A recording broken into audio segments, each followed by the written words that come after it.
The Hound of the Baskervilles by Arthur Conan Doyle. Discover the gripping tale of The Hound of the Baskervilles, a timeless mystery classic by Arthur Conan Doyle. Chapter 1. Mr. Sherlock Holmes. Mr. Sherlock Holmes, who was usually very late in the mornings, save upon those not infrequent occasions when he was up all night, was seated at the breakfast table. I stood upon the hearthrug and picked up the stick which our visitor had left behind him the night before. It was a fine, thick piece of wood, bulbous-headed, of the sort which is known as a penang lawyer. Just under the head was a broad silver band nearly an inch across. To James Mortimer, M.R.C.S., from his friends of the C.C.H., was engraved upon it, with the date 1884. It was just such a stick as the old-fashioned family practitioner used to carry, dignified, solid, and reassuring. "Well, Watson, what do you make of it?" Holmes was sitting with his back to me, and I had given him no sign of my occupation. "How did you know what I was doing? I believe you have eyes in the back of your head." "I have, at least, a well-polished silver-plated coffee-pot in front of me," said he. "But tell me, Watson, what do you make of our visitor's stick? Since we have been so unfortunate as to miss him and have no notion of his errand, this accidental souvenir becomes of importance. Let me hear you reconstruct the man by an examination of it." "I think," said I, following as far as I could the methods of my companion, "that Dr. Mortimer is a successful elderly medical man, well esteemed since those who know him give him this mark of their appreciation." "Good," said Holmes, "excellent. I think also that the probability is in favor of his being a country practitioner who does a great deal of his visiting on foot." "Why so?" "Because this stick, though originally a very handsome one, has been so knocked about that I can hardly imagine a town practitioner carrying it. The thick iron ferrule is worn down, so it is evident that he has done a great amount of walking with it." "Perfectly sound," said Holmes. "And then again, there is the Friends of the C.C.H. I should guess that to be the something hunt, the local hunt, to whose members he has possibly given some surgical assistance, and which has made him a small presentation in return." "Really, Watson, you excel yourself," said Holmes, pushing back his chair and lighting a cigarette. "I am bound to say that in all the accounts which you have been so good as to give of my own small achievements, you have habitually underrated your own abilities. It may be that you are not yourself luminous, but you are a conductor of light. Some people, without possessing genius, have a remarkable power of stimulating it. I confess, my dear fellow, that I am very much in your debt." He had never said as much before, and I must admit that his words gave me keen pleasure, for I had often been piqued by his indifference to my admiration and to the attempts which I had made to give publicity to his methods. I was proud, too, to think that I had so far mastered his system as to apply it in a way which earned his approval. He now took the stick from my hands and examined it for a few minutes with his naked eyes. Then, with an expression of interest, he laid down his cigarette, and carrying the cane to the window, he looked over it again with a convex lens. "Interesting, though elementary," said he, as he returned to his favorite corner of the settee. "There are certainly one or two indications upon the stick. It gives us the basis for several deductions." "Has anything escaped me?" I asked with some self-importance. "I trust that there is nothing of consequence which I have overlooked. I am afraid, my dear Watson, that most of your conclusions were erroneous. When I said that you stimulated me, I meant to be frank, that in noting your fallacies, I was occasionally guided towards the truth. Not that you are entirely wrong in this instance. The man is certainly a country practitioner, and he walks a good deal. Then I was right, to that extent. But that was all. No, no, my dear Watson, not all, by no means all. I would suggest, for example, that a presentation to a doctor is more likely to come from a hospital than from a hunt, and that when the initials C.C. are placed before that hospital, the words Charing Cross very naturally suggest themselves. You may be right. The probability lies in that direction, and if we take this as a working hypothesis, we have a fresh basis from which to start our construction of this unknown visitor.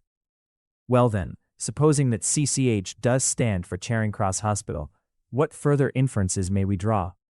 Do none suggest themselves? You know my methods. Apply them. I can only think of the obvious conclusion that the man has practiced in town before going to the country. I think that we might venture a little farther than this. Look at it in this light. On what occasion would it be most probable that such a presentation would be made? When would his friends unite to give him a pledge of their goodwill? Obviously, at the moment when Dr. Mortimer withdrew from the service of the hospital in order to start a practice for himself. We know there has been a presentation.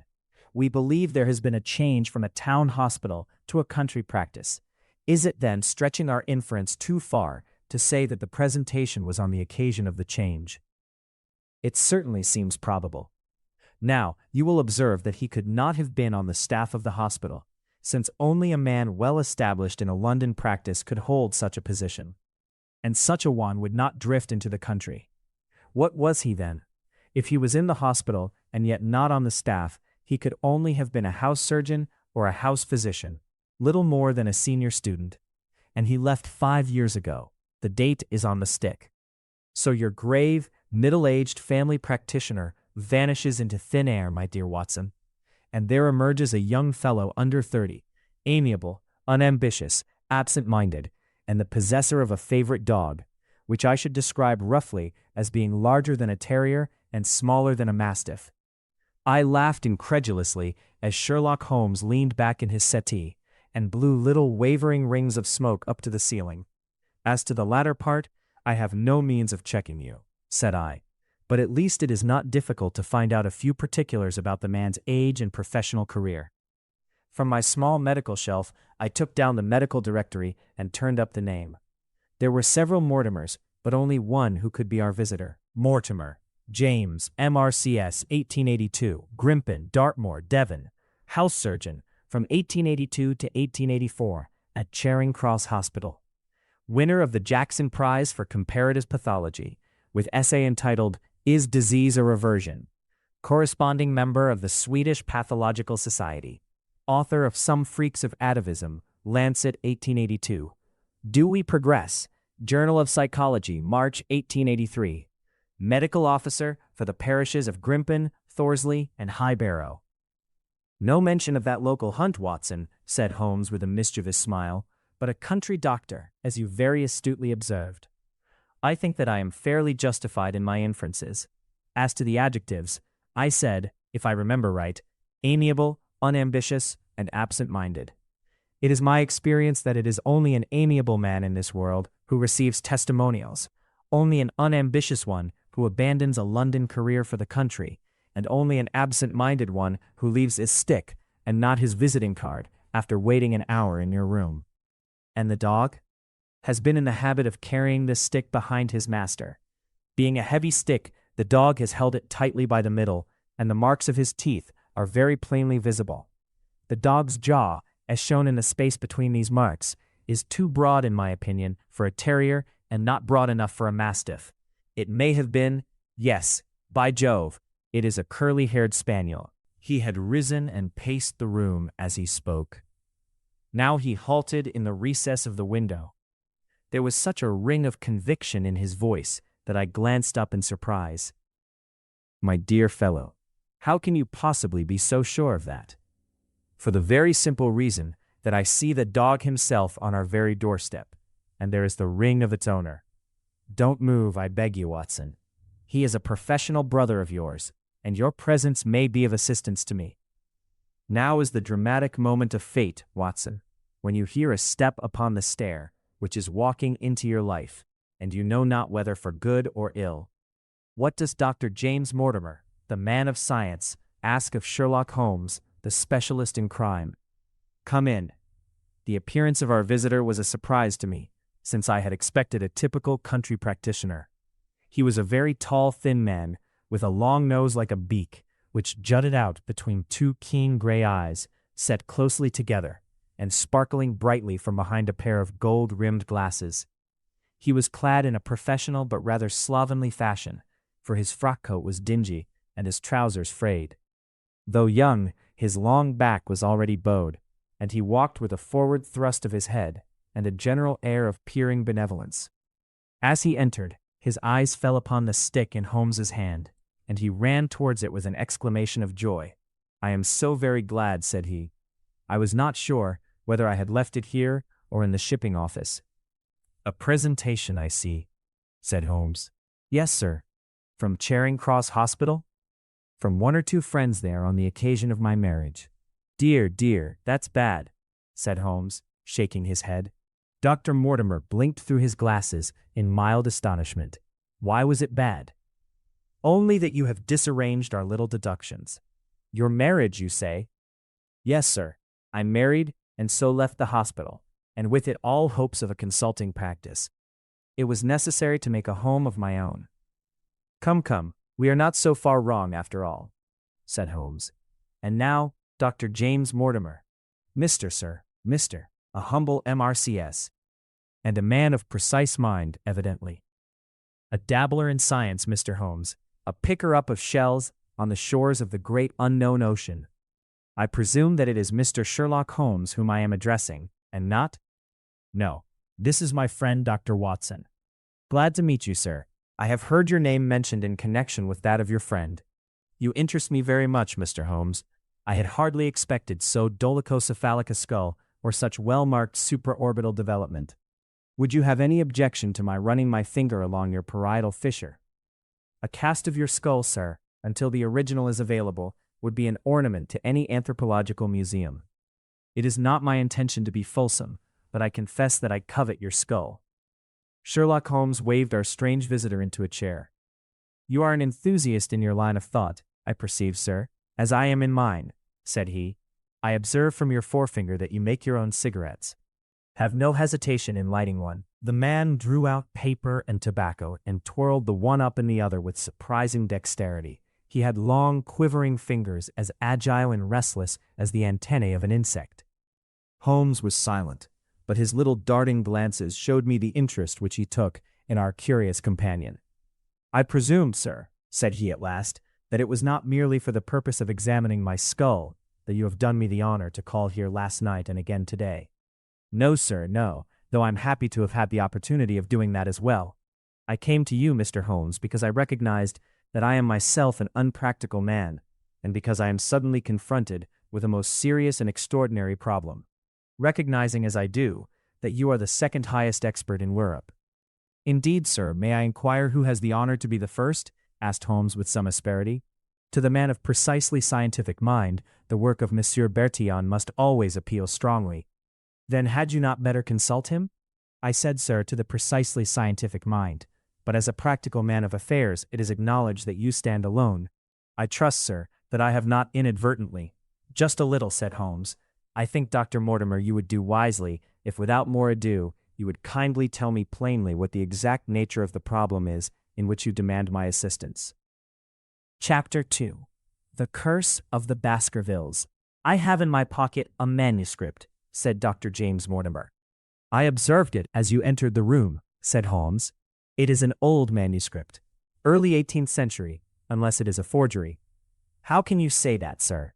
You have presented an inch or two of it to my examination all the time that you have been talking. It would be a poor expert who could not give the date of a document within a decade or so. You may possibly have read my little monograph upon the subject. I put that at 1730. The exact date is 1742. Dr. Mortimer drew it from his breast pocket. This family paper was committed to my care by Sir Charles Baskerville, whose sudden and tragic death, some 3 months ago, created so much excitement in Devonshire. I may say that I was his personal friend as well as his medical attendant. He was a strong-minded man, sir, shrewd, practical, and as unimaginative as I am myself. Yet he took this document very seriously, and his mind was prepared for just such an end as did eventually overtake him. Holmes stretched out his hand for the manuscript and flattened it upon his knee. You will observe, Watson, the alternative use of the long S and the short. It is one of several indications which enabled me to fix the date.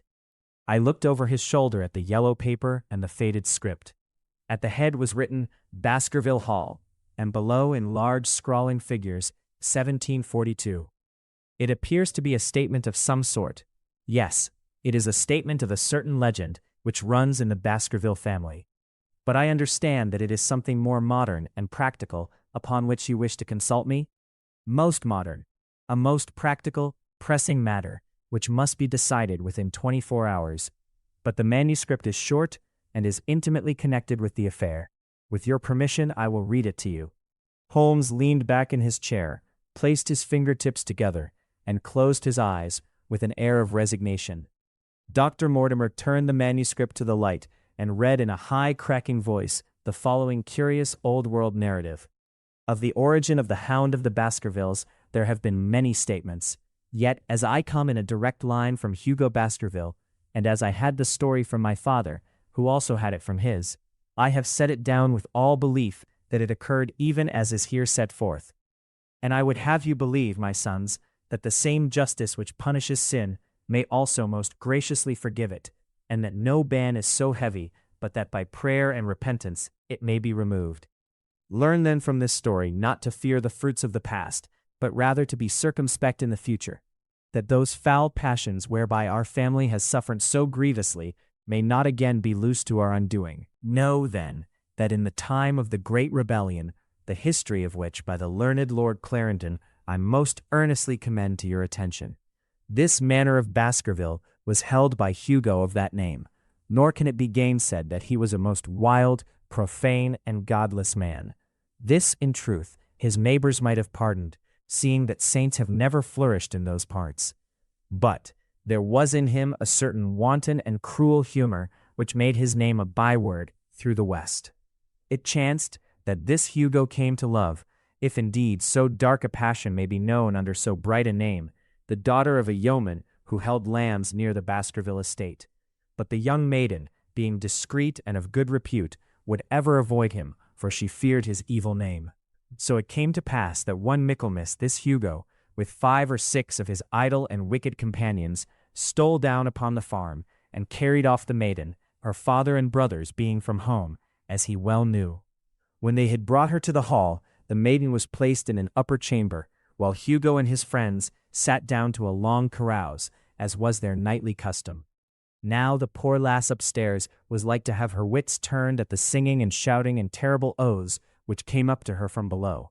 For they say that the words used by Hugo Baskerville when he was in wine were such as might blast the man who said them. At last, in the stress of her fear, she did that which might have daunted the bravest or most active man, for by the aid of the growth of ivy which covered, and still covers, the south wall, she came down from under the eaves, and so homeward across the moor, there being 3 leagues betwixt the hall and her father's farm. It chanced that some little time later, Hugo left his guests to carry food and drink, with other worse things perchance, to his captive, and so found the cage empty, and the bird escaped. Then, as it would seem, he became as one that hath a devil, for rushing down the stairs into the dining hall, he sprang upon the great table, flagons and trenchers flying before him, and he cried aloud before all the company that he would that very night render his body and soul to the powers of evil, if he might but overtake the wench. And while the revellers stood aghast at the fury of the man, one more wicked, or it may be, more drunken than the rest, cried out that they should put the hounds upon her. Whereat Hugo ran from the house, crying to his grooms that they should saddle his mare and unkennel the pack, and giving the hounds a kerchief of the maid's, he swung them to the line, and so off full cry in the moonlight, over the moor. Now, for some space, the revellers stood agape, unable to understand all that had been done in such haste. But anon their bemused wits awoke to the nature of the deed, which was like to be done upon the moorlands. Everything was now in an uproar, some calling for their pistols, some for their horses, and some for another flask of wine. But at length some sense came back to their crazed minds, and the whole of them, 13 in number, took horse and started in pursuit. The moon shone clear above them, and they rode swiftly abreast, taking that course which the maid must needs have taken if she were to reach her own home. They had gone a mile or 2 when they passed one of the night shepherds upon the moorlands, and they cried to him to know if he had seen the hunt.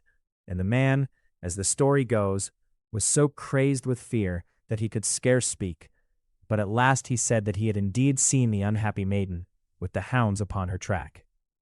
"But I have seen more than that," said he, "for Hugo Baskerville passed me upon his black mare, and there ran mute behind him such a hound of hell as, God forbid, should ever be at my heels. So the drunken squires cursed the shepherd and rode onward. But soon their skins turned cold, for there came a galloping across the moor, and the black mare, dabbled with white froth, went past with trailing bridle and empty saddle. Then the revelers rode close together, for a great fear was on them, but they still followed over the moor, though each, had he been alone, would have been right glad to have turned his horse's head. Riding slowly in this fashion, they came at last upon the hounds. These, though known for their valor and their breed, were whimpering in a cluster at the head of a deep dip, or goyle, as we call it, upon the moor, some slinking away, and some with starting hackles and staring eyes, gazing down the narrow valley before them. The company had come to a halt, more sober men, as you may guess, than when they started. The most of them would by no means advance, but 3 of them, the boldest, or it may be the most drunken, rode forward down the goyle. Now it opened into a broad space in which stood 2 of those great stones, still to be seen there, which were set by certain forgotten peoples in the days of old. The moon was shining bright upon the clearing, and there in the center lay the unhappy maid where she had fallen, dead of fear and of fatigue. But it was not the sight of her body, nor yet was it that of the body of Hugo Baskerville lying near her, which raised the hair upon the heads of these 3 daredevil roisterers, but it was that, standing over Hugo, and plucking at his throat, there stood a foul thing, a great black beast, shaped like a hound, yet larger than any hound that ever mortal eye has rested upon. And even as they looked, the thing tore the throat out of Hugo Baskerville, on which, as it turned its blazing eyes and dripping jaws upon them, the 3 shrieked with fear and rode for dear life, still screaming, across the moor. One, it is said, died that very night of what he had seen, and the other twain were but broken men for the rest of their days. Such is the tale, my sons, of the coming of the hound, which is said to have plagued the family so sorely ever since. If I have set it down, it is because that which is clearly known hath less terror than that which is but hinted at and guessed. Nor can it be denied that many of the family have been unhappy in their deaths, which have been sudden, bloody, and mysterious. Yet may we shelter ourselves in the infinite goodness of Providence, which would not forever punish the innocent beyond that 3rd or 4th generation which is threatened in Holy Writ. To that Providence, my sons, I hereby commend you, and I counsel you, by way of caution, to forbear from crossing the moor in those dark hours when the powers of evil are exalted. This from Hugo Baskerville to his sons Roger and John, with instructions that they say nothing thereof to their sister Elizabeth. When Dr. Mortimer had finished reading this singular narrative, he pushed his spectacles up on his forehead and stared across at Mr. Sherlock Holmes. The latter yawned and tossed the end of his cigarette into the fire. "Well," said he, "do you not find it interesting?" To a collector of fairy tales. Dr. Mortimer drew a folded newspaper out of his pocket. "Now, Mr. Holmes, we will give you something a little more recent. This is the Devon County Chronicle of May 14th of this year. It is a short account of the facts elicited at the death of Sir Charles Baskerville, which occurred a few days before that date." My friend leaned a little forward, and his expression became intent. Our visitor readjusted his glasses and began.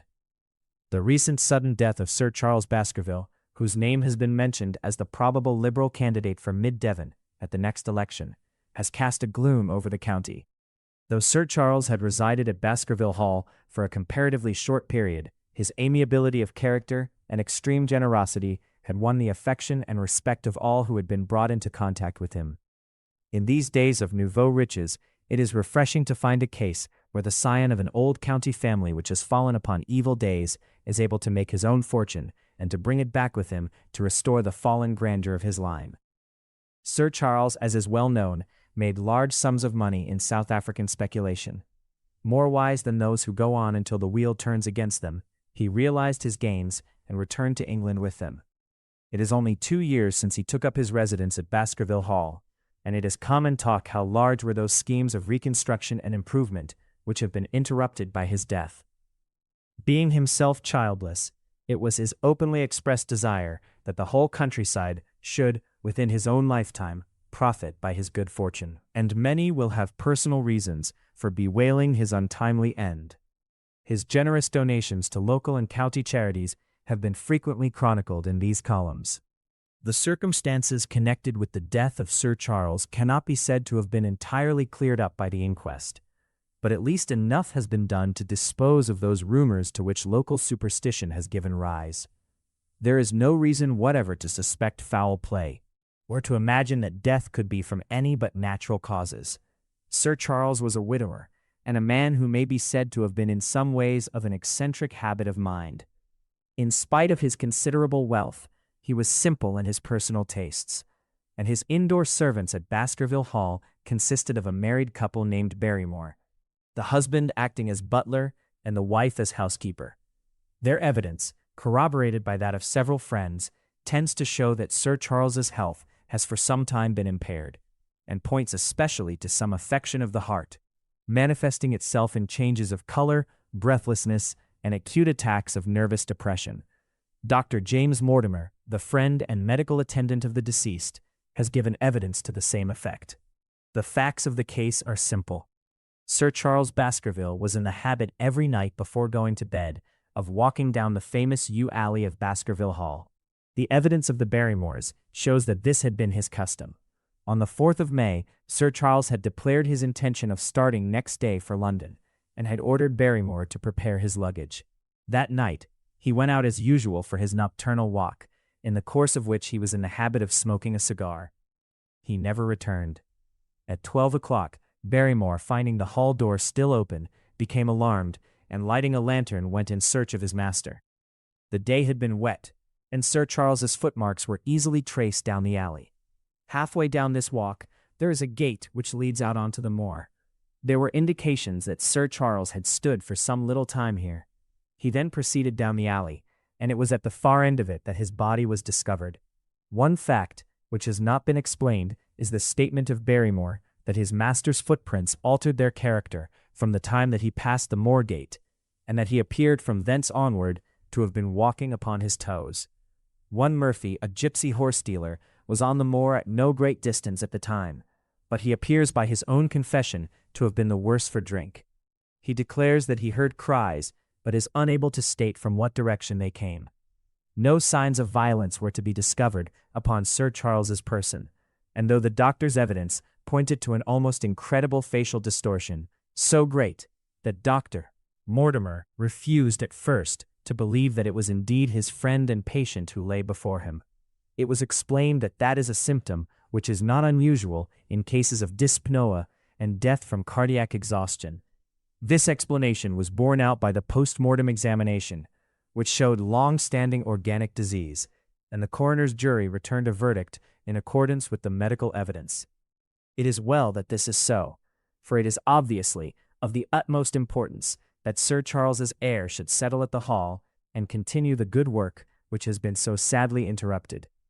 Had the prosaic finding of the coroner not finally put an end to the romantic stories which have been whispered in connection with the affair, it might have been difficult to find a tenant for Baskerville Hall. It is understood that the next of kin is Mr. Henry Baskerville, if he be still alive, the son of Sir Charles Baskerville's younger brother. The young man, when last heard of, was in America, and inquiries are being instituted with a view to informing him of his good fortune.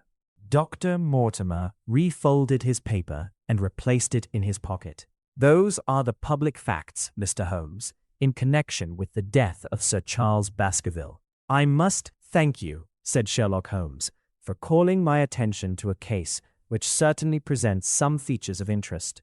I had observed some newspaper comment at the time, but I was exceedingly preoccupied by that little affair of the Vatican cameos, and in my anxiety to oblige the Pope, I lost touch with several interesting English cases. This article, you say, contains all the public facts. It does. Then let me have the private ones. He leaned back, put his fingertips together, and assumed his most impassive and judicial expression. In doing so, said Dr. Mortimer, who had begun to show signs of some strong emotion, I am telling that which I have not confided to anyone. My motive for withholding it from the coroner's inquiry is that a man of science shrinks from placing himself in the public position of seeming to endorse a popular superstition.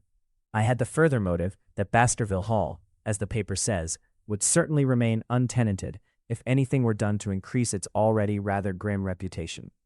For both these reasons, I thought that I was justified in telling rather less than I knew, since no practical good could result from it.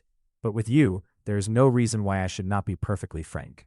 The moor is very sparsely inhabited, and those who live near each other are thrown very much together. For this reason, I saw a good deal of Sir Charles Baskerville.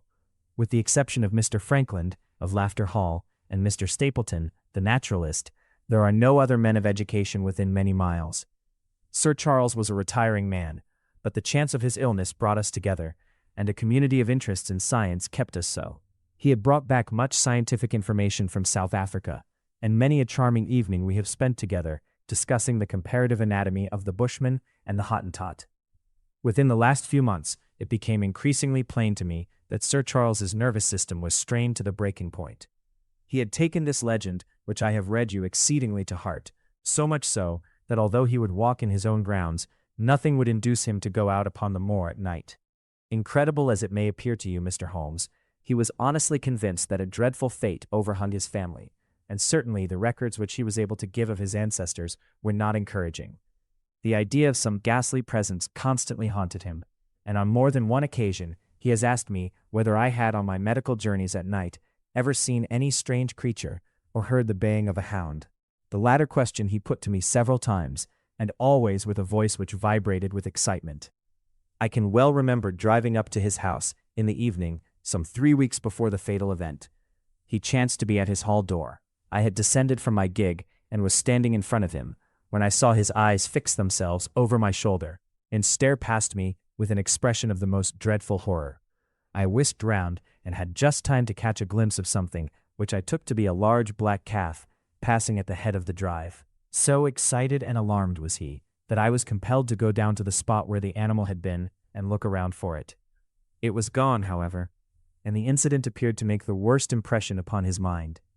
I stayed with him all the evening, and it was on that occasion, to explain the emotion which he had shown, that he confided to my keeping that narrative which I read to you when first I came. I mention this small episode because it assumes some importance in view of the tragedy which followed, but I was convinced at the time that the matter was entirely trivial and that his excitement had no justification.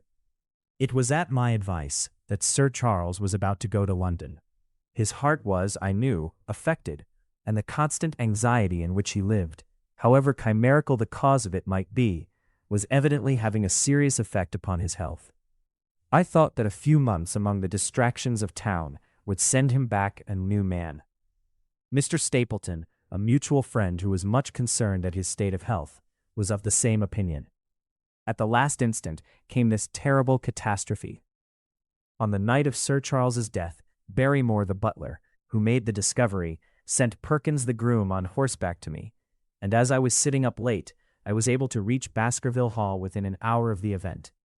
I checked and corroborated all the facts which were mentioned at the inquest. I followed the footsteps down the yew alley. I saw the spot at the moor gate where he seemed to have waited. I remarked the change in the shape of the prints after that point. I noted that there were no other footsteps save those of Barrymore on the soft gravel. And finally, I carefully examined the body, which had not been touched until my arrival. Sir Charles lay on his face, his arms out, his fingers dug into the ground, and his features convulsed with some strong emotion to such an extent that I could hardly have sworn to his identity. There was certainly no physical injury of any kind. But one false statement was made by Barrymore at the inquest.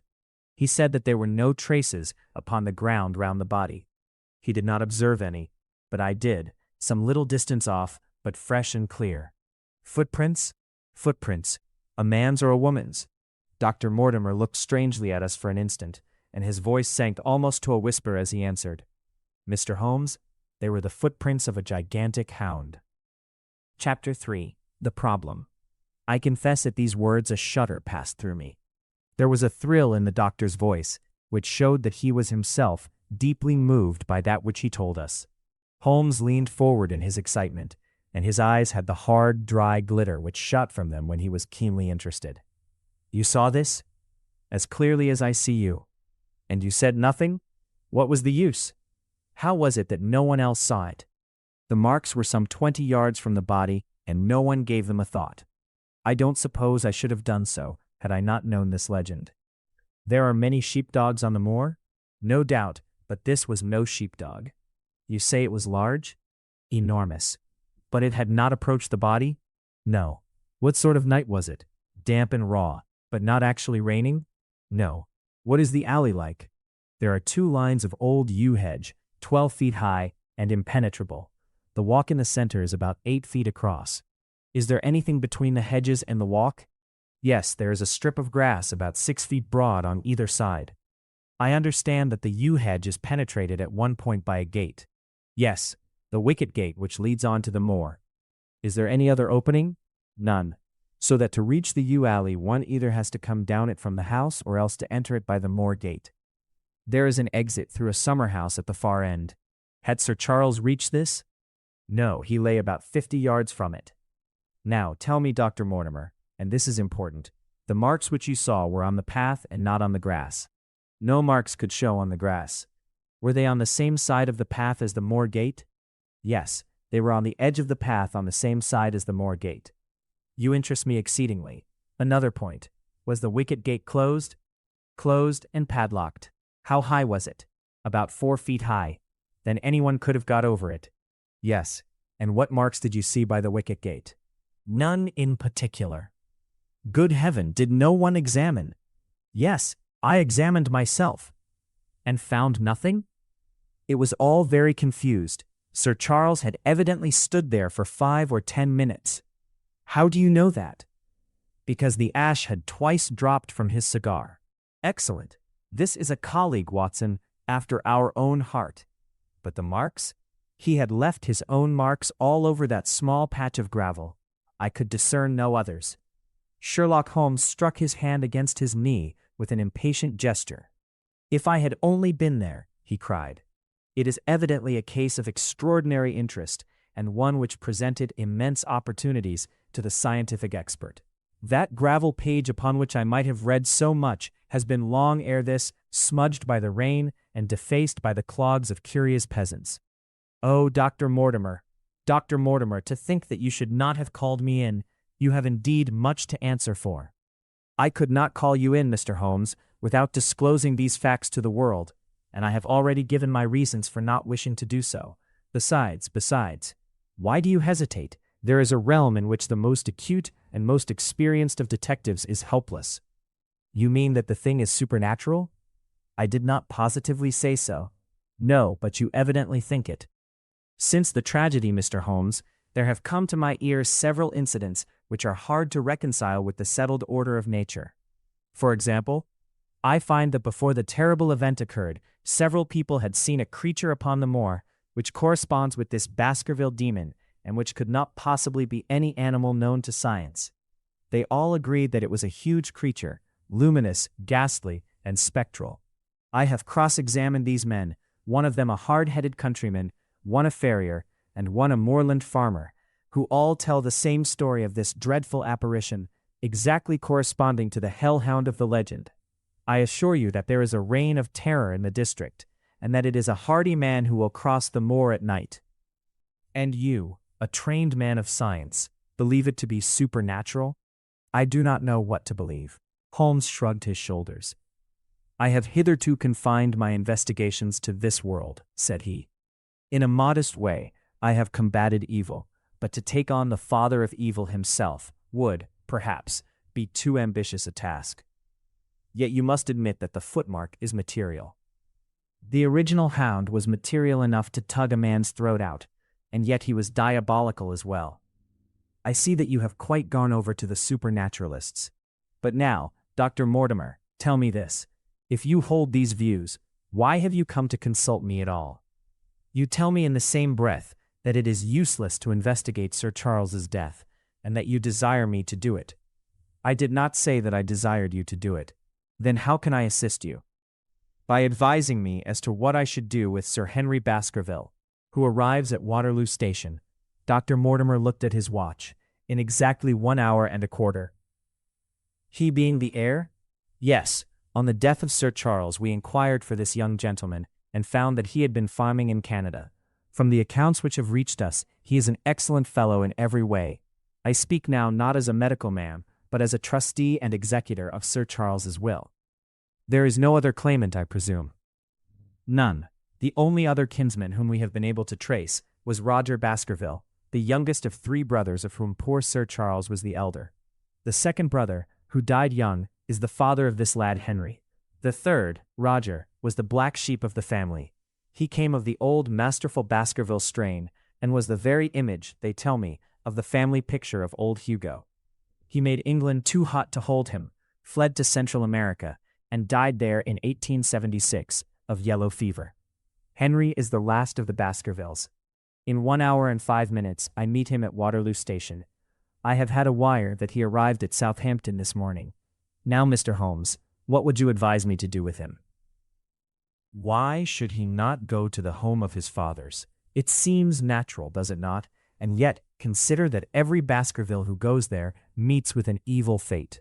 I feel sure that if Sir Charles could have spoken with me before his death, he would have warned me against bringing this, the last of the old race, and the heir to great wealth, to that deadly place. And yet it cannot be denied that the prosperity of the whole poor, bleak countryside depends upon his presence. All the good work which has been done by Sir Charles will crash to the ground if there is no tenant of the hall. I fear lest I should be swayed too much by my own obvious interest in the matter, and that is why I bring the case before you and ask for your advice. Holmes considered for a little time. Put into plain words, the matter is this, said he. In your opinion, there is a diabolical agency which makes Dartmoor an unsafe abode for a Baskerville. That is your opinion? At least I might go the length of saying that there is some evidence that this may be so. Exactly. But surely if your supernatural theory be correct, it could work the young man evil in London as easily as in Devonshire. A devil with merely local powers like a parish vestry would be too inconceivable a thing. You put the matter more flippantly, Mr. Holmes, than you would probably do if you were brought into personal contact with these things. Your advice, then, as I understand it, is that the young man will be as safe in Devonshire as in London. He comes in 50 minutes. What would you recommend? I recommend, sir, that you take a cab, call off your spaniel who is scratching at my front door, and proceed to Waterloo to meet Sir Henry Baskerville. And then you will say nothing to him at all until I have made up my mind about the matter. How long will it take you to make up your mind? 24 hours. At 10 o'clock tomorrow, Dr. Mortimer. I will be much obliged to you if you will call upon me here, and it will be of help to me in my plans for the future if you will bring Sir Henry Baskerville with you. I will do so, Mr. Holmes.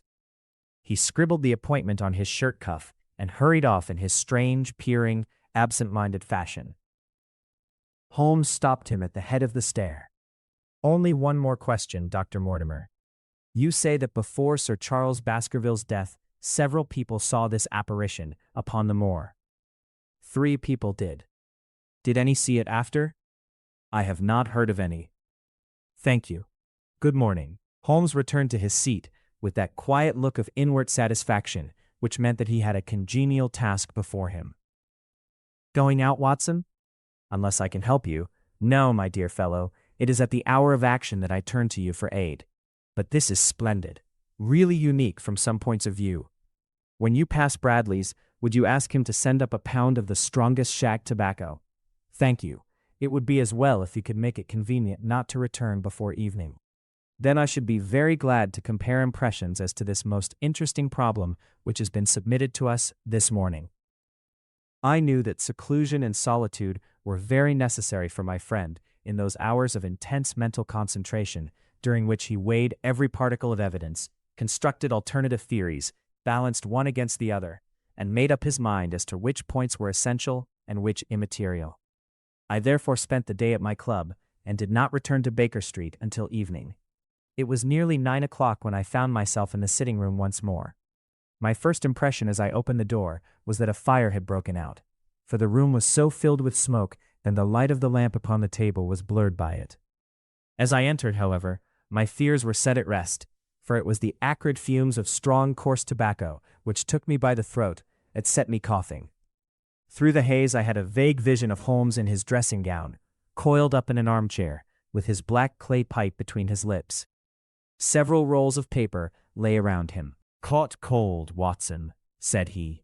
No, it's this poisonous atmosphere. I suppose it is pretty thick, now that you mention it. Thick, it is intolerable. Open the window, then. You have been at your club all day, I perceive. My dear Holmes, am I right? Certainly, but how? He laughed at my bewildered expression. There is a delightful freshness about you, Watson, which makes it a pleasure to exercise any small powers which I possess at your expense. A gentleman goes forth on a showery and miry day. He returns immaculate in the evening, with the gloss still on his hat and his boots. He has been a fixture, therefore, all day. He is not a man with intimate friends. Where, then, could he have been? Is it not obvious? Well, it is rather obvious. The world is full of obvious things which nobody by any chance ever observes. Where do you think that I'll have been? A fixture also. On the contrary, I have been to Devonshire. In spirit? Exactly. My body has remained in this armchair, and has, I regret to observe, consumed in my absence 2 large pots of coffee and an incredible amount of tobacco. After you left, I set down to Stamford's for the ordnance map of this portion of the moor, and my spirit has hovered over it all day. I flatter myself that I could find my way about. A large-scale map, I presume? Very large. He unrolled one section and held it over his knee. Here you have the particular district which concerns us. That is Baskerville Hall in the middle, with a wood round it. Exactly. I fancy the yew alley, though not marked under that name, must stretch along this line, with the moor, as you perceive, upon the right of it. This small clump of buildings here is the hamlet of Grimpen, where our friend Dr. Mortimer has his headquarters. Within a radius of 5 miles, there are, as you see, only a very few scattered dwellings. Here is Laughter Hall, which was mentioned in the narrative. There is a house indicated here which may be the residence of the naturalist. Stapleton, if I remember right, was his name. Here are 2 moorland farmhouses, High Tor and Foulmire. Then 14 miles away, the great convict prison of Princetown. Between and around these scattered points extends the desolate, lifeless moor. This, then, is the stage upon which tragedy has been played, and upon which we may help to play it again. It must be a wild place. Yes, the setting is a worthy one. If the devil did desire to have a hand in the affairs of men, then you are yourself inclining to the supernatural explanation. The devil's agents may be of flesh and blood, may they not? There are 2 questions waiting for us at the outset. The one is whether any crime has been committed at all. The second is, what is the crime and how is it committed? Of course, if Dr. Mortimer's surmise should be correct, and we are dealing with forces outside the ordinary laws of nature, there is an end of our investigation.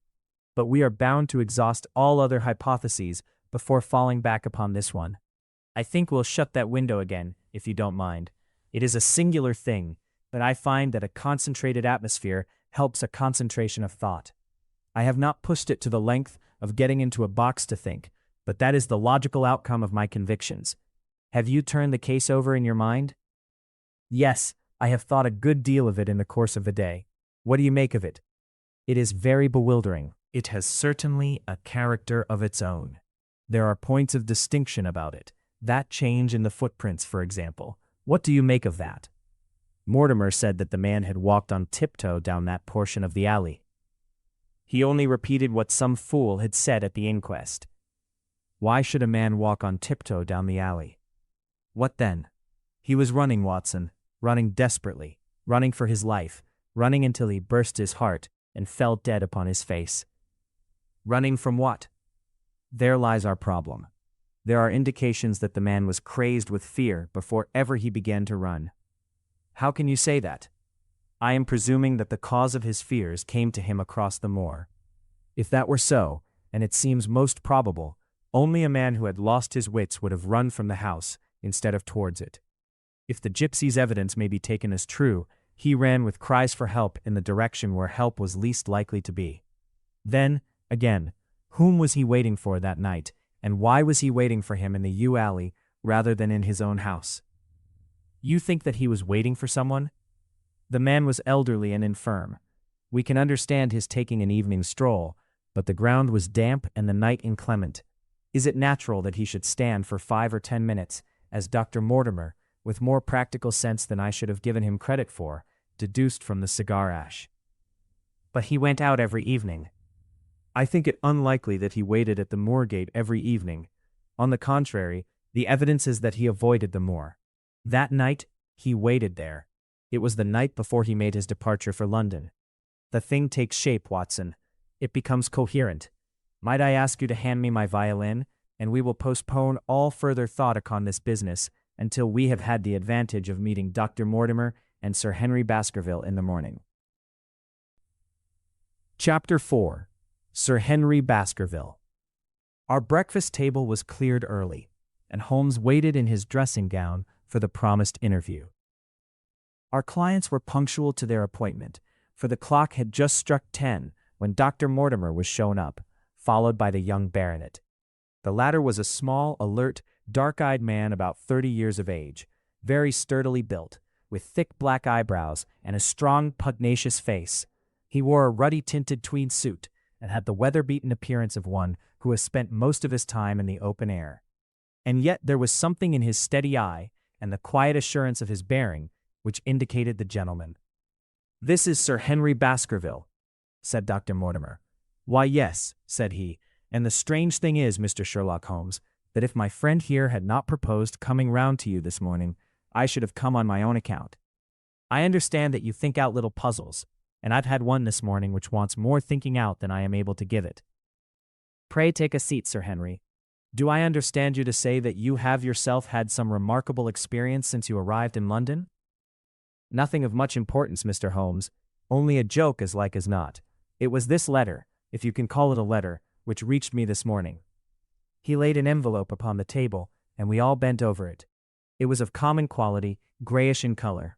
The address, Sir Henry Baskerville, Northumberland Hotel, was printed in rough characters, the postmark, Charing Cross, and the date of posting the preceding evening. "Who knew that you were going to the Northumberland Hotel?" asked Holmes, glancing keenly across at our visitor. "No one could have known. We only decided after I met Dr. Mortimer. But Dr. Mortimer was no doubt already stopping there." "No, I had been staying with a friend," said the doctor. "There was no possible indication that we intended to go to this hotel." Someone seems to be very deeply interested in your movements." Out of the envelope he took a half-sheet of foolscap paper, folded into 4. This he opened, and spread flat upon the table. Across the middle of it a single sentence had been formed by the expedient of pasting printed words upon it. It ran, "As you value your life or your reason, keep away from the moor." The word moor only was printed in ink. "Now," said Sir Henry Baskerville, "perhaps you will tell me, Mr. Holmes, what in thunder is the meaning of that, and who it is that takes so much interest in my affairs. What do you make of it, Dr. Mortimer? You must allow that there is nothing supernatural about this, at any rate." "No, sir, but it might very well come from someone who is convinced that the business is supernatural." "What business?" asked Sir Henry sharply. "It seems to me that all you gentlemen know a great deal more than I do about my own affairs." "You shall share our knowledge before you leave this room, Sir Henry. I promise you that," said Sherlock Holmes. "We will confine ourselves for the present, with your permission, to this very interesting document, which must have been put together and posted yesterday evening. Have you yesterday's Times, Watson? It is here in the corner. Might I trouble you for it? The inside page, please, with the leading articles." He glanced swiftly over it, running his eyes up and down the columns. "Capital article this, on free trade. Permit me to give you an extract from it. You may be cajoled into imagining that your own special trade or your own industry will be encouraged by a protective tariff, but it stands to reason that such legislation must in the long run keep away wealth from the country, diminish the value of our imports, and lower the general conditions of life in this island." "What do you think of that, Watson?" cried Holmes in high glee, rubbing his hands together with satisfaction. "Don't you think that is an admirable sentiment?" Dr. Mortimer looked at Holmes with an air of professional interest, and Sir Henry Baskerville turned a pair of puzzled dark eyes upon me. "I don't know much about the tariff and things of that kind," said he, "but it seems to me we've got a bit off the trail so far as that note is concerned." "On the contrary, I think we are particularly hot upon the trail, Sir Henry. Watson here knows more about my methods than you do, but I fear that even he has not quite grasped the significance of this sentence." "No, I confess that I see no connection." "And yet, my dear Watson, there is so very close a connection that the one is extracted out of the other. You, your, life, reason, value, peep away, from the. Don't you see now whence these words have been taken? By thunder, you're right. Well, if that isn't smart, cried Sir Henry. If any possible doubt remained, it is settled by the fact that keep away and from the are cut out in one piece. Well now, so it is. Really, Mr. Holmes, this exceeds anything which I could have imagined, said Dr. Mortimer, gazing at my friend in amazement. I could understand anyone saying that the words were from a newspaper, but that you should name which, and add that it came from the leading article, is really one of the most remarkable things which I have ever known. How did you do it? I presume, Doctor, that you could tell the skull of a Negro from that of an Eskimo. Most certainly. But how? Because that is my special hobby. The differences are obvious.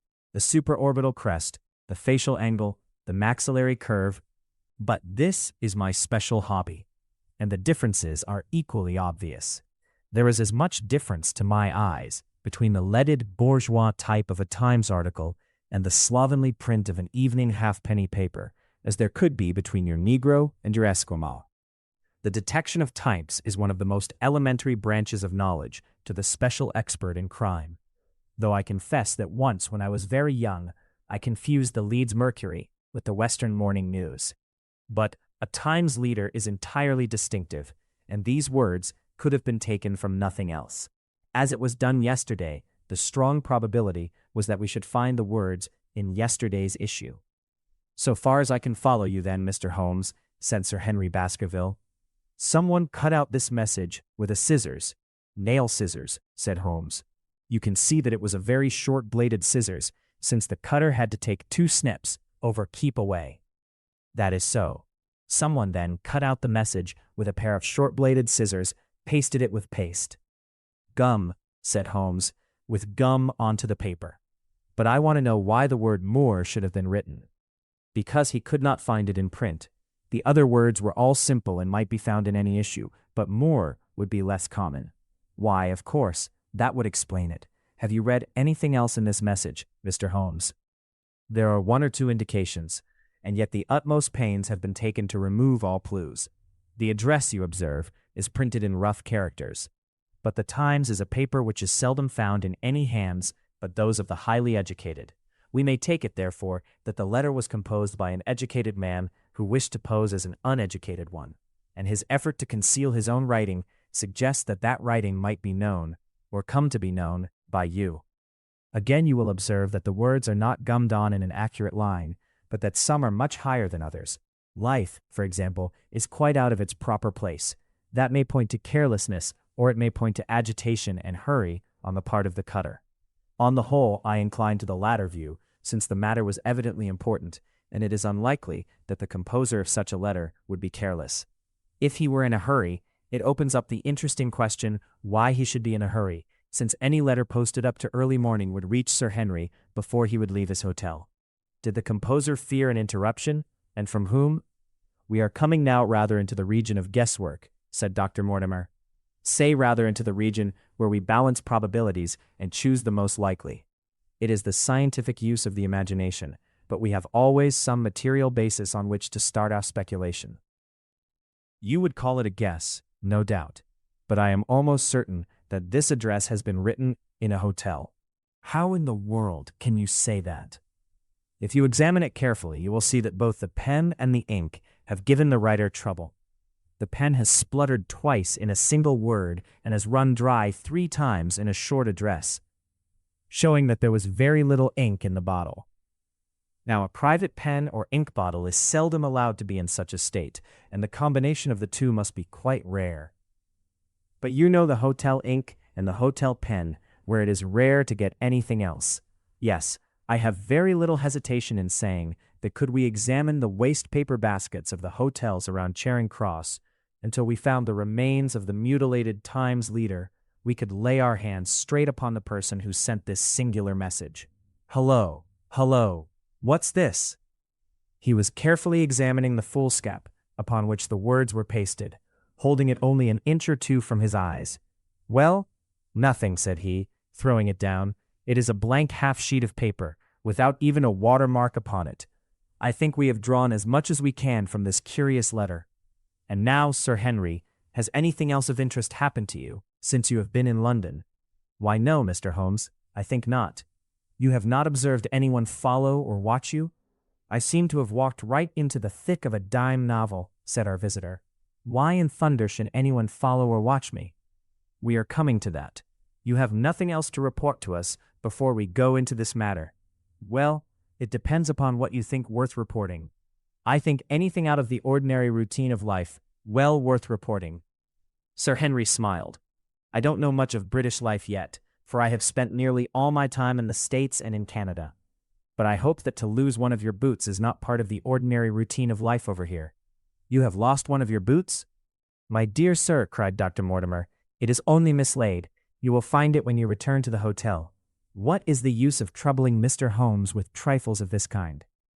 Well, he asked me for anything outside the ordinary routine. Exactly, said Holmes. However foolish the incident may seem, you have lost one of your boots, you say. Well, mislaid it anyhow. I put them both outside my door last night, and there was only one in the morning. I could get no sense out of the chap who cleans them.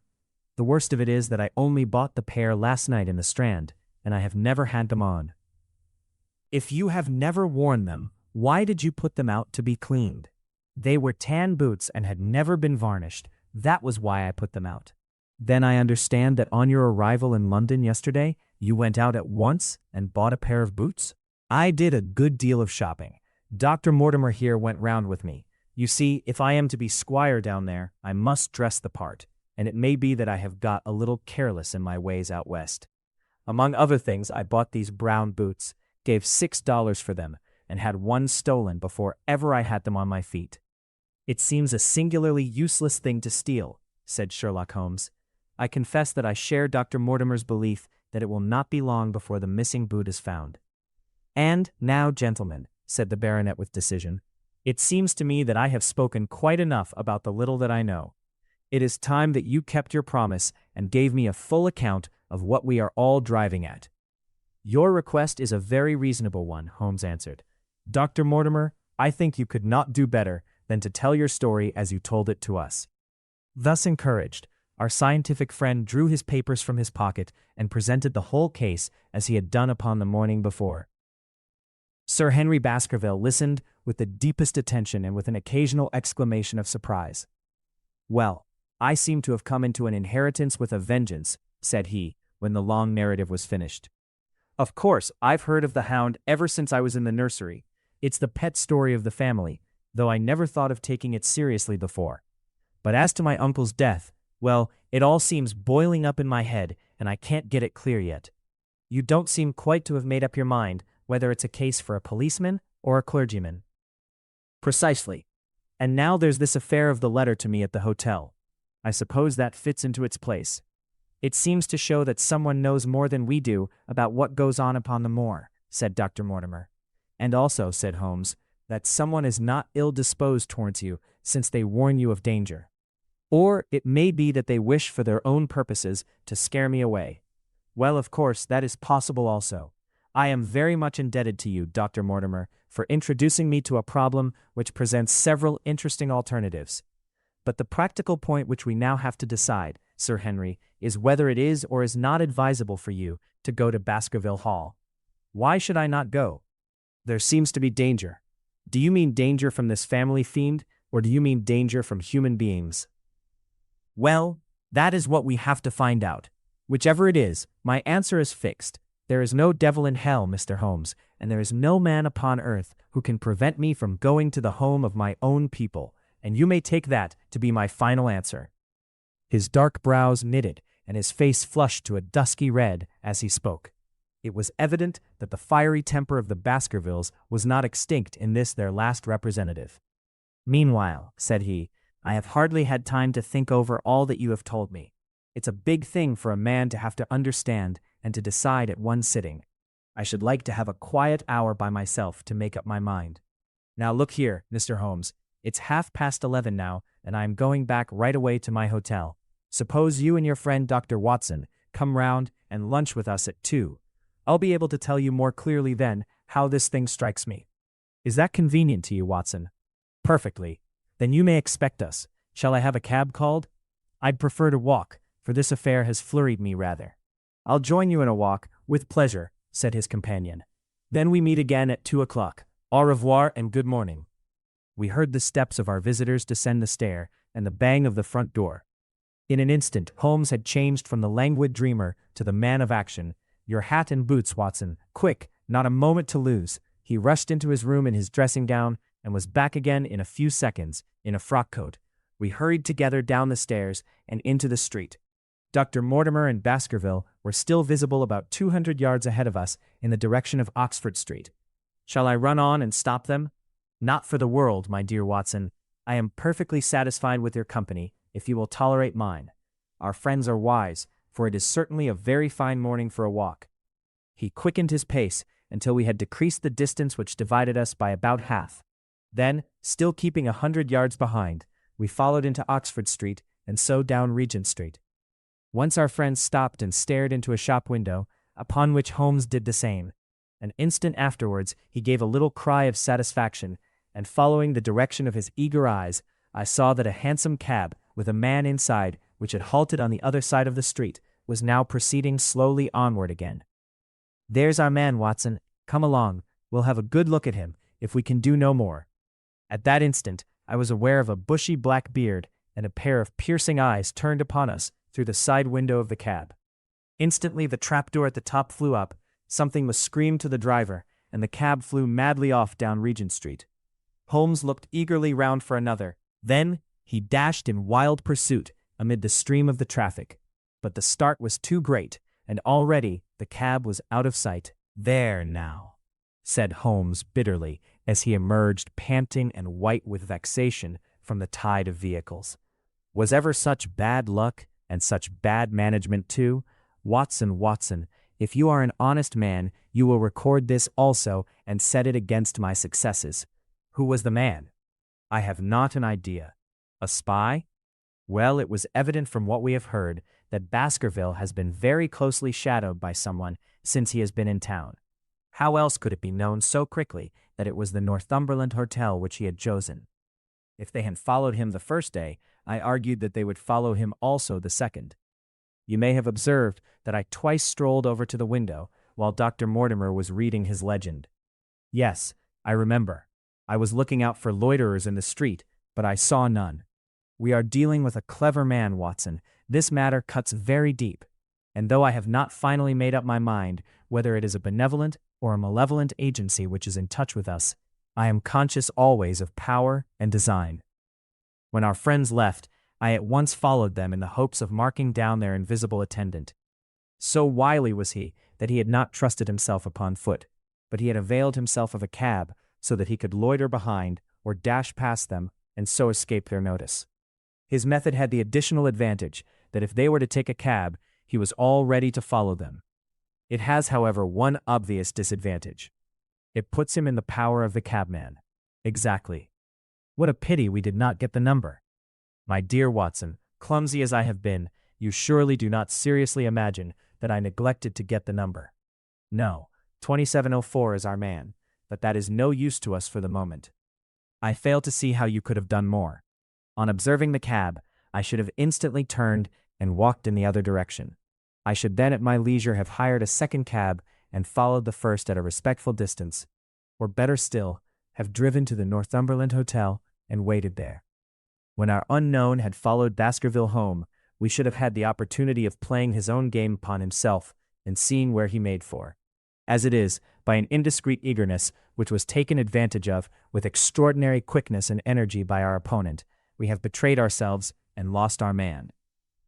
We had been sauntering slowly down Regent Street during this conversation, and Dr. Mortimer with his companion had long vanished in front of us.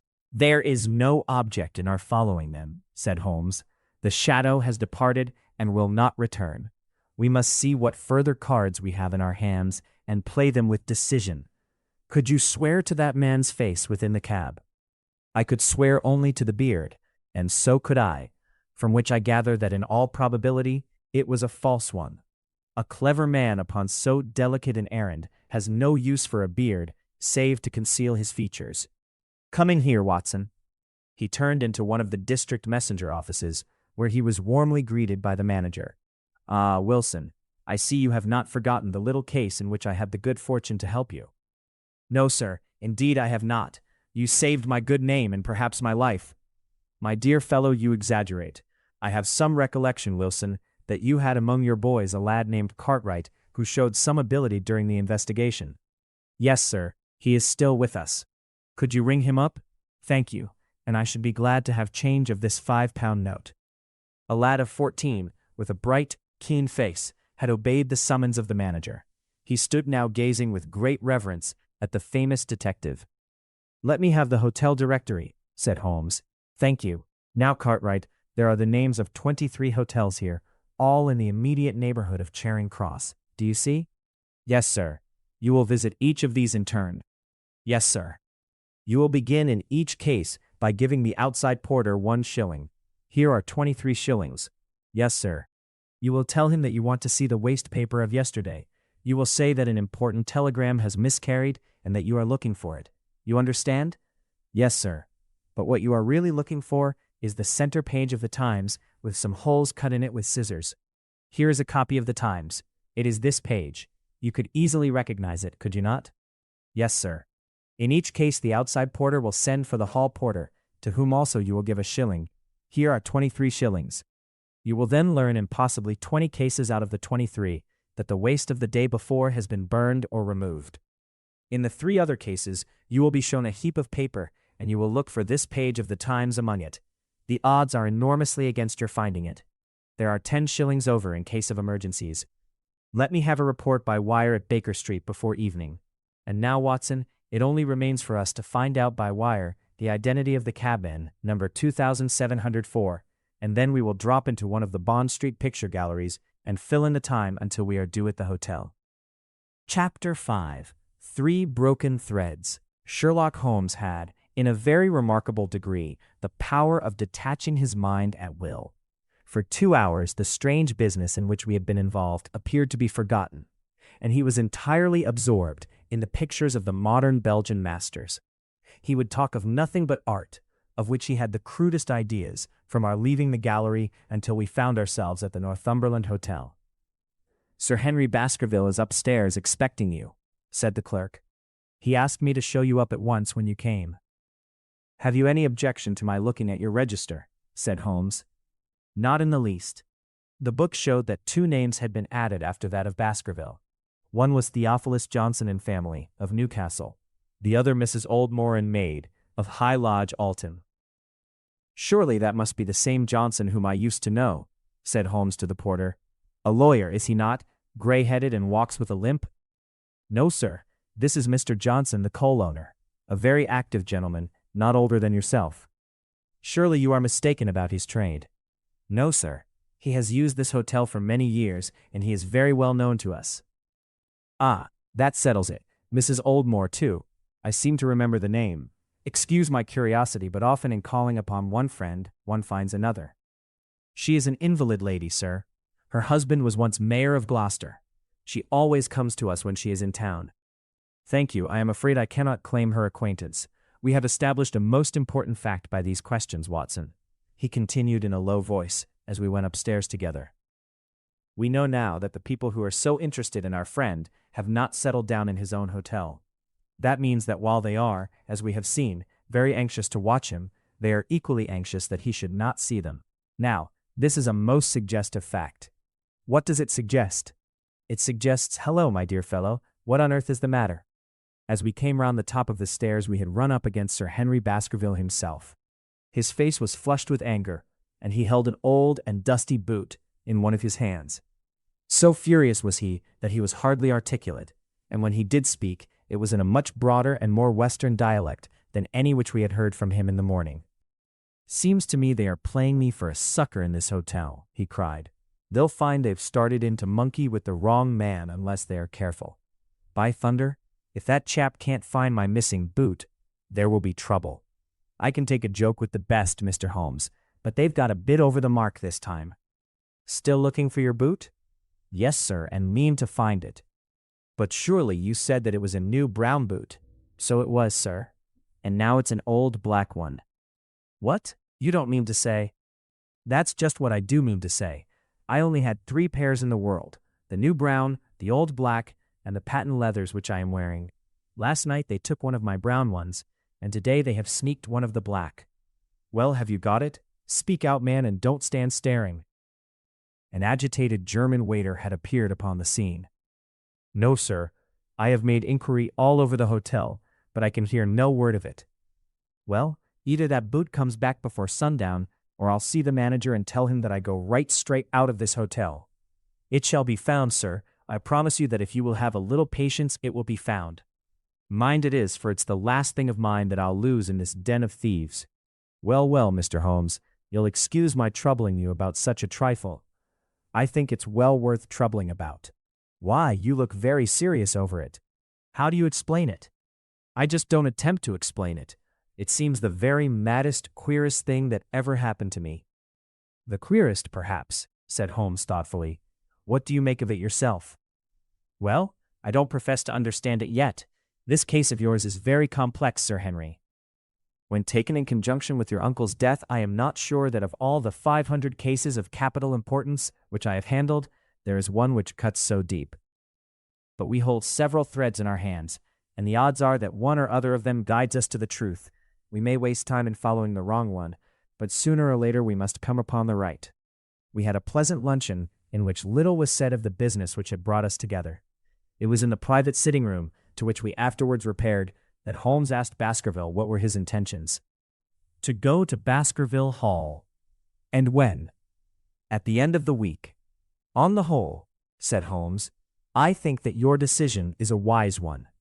I have ample evidence that you are being dogged in London, and amid the millions of this great city, it is difficult to discover who these people are, or what their object can be. If their intentions are evil, they might do you a mischief, and we should be powerless to prevent it. You did not know, Dr. Mortimer, that you were followed this morning from my house?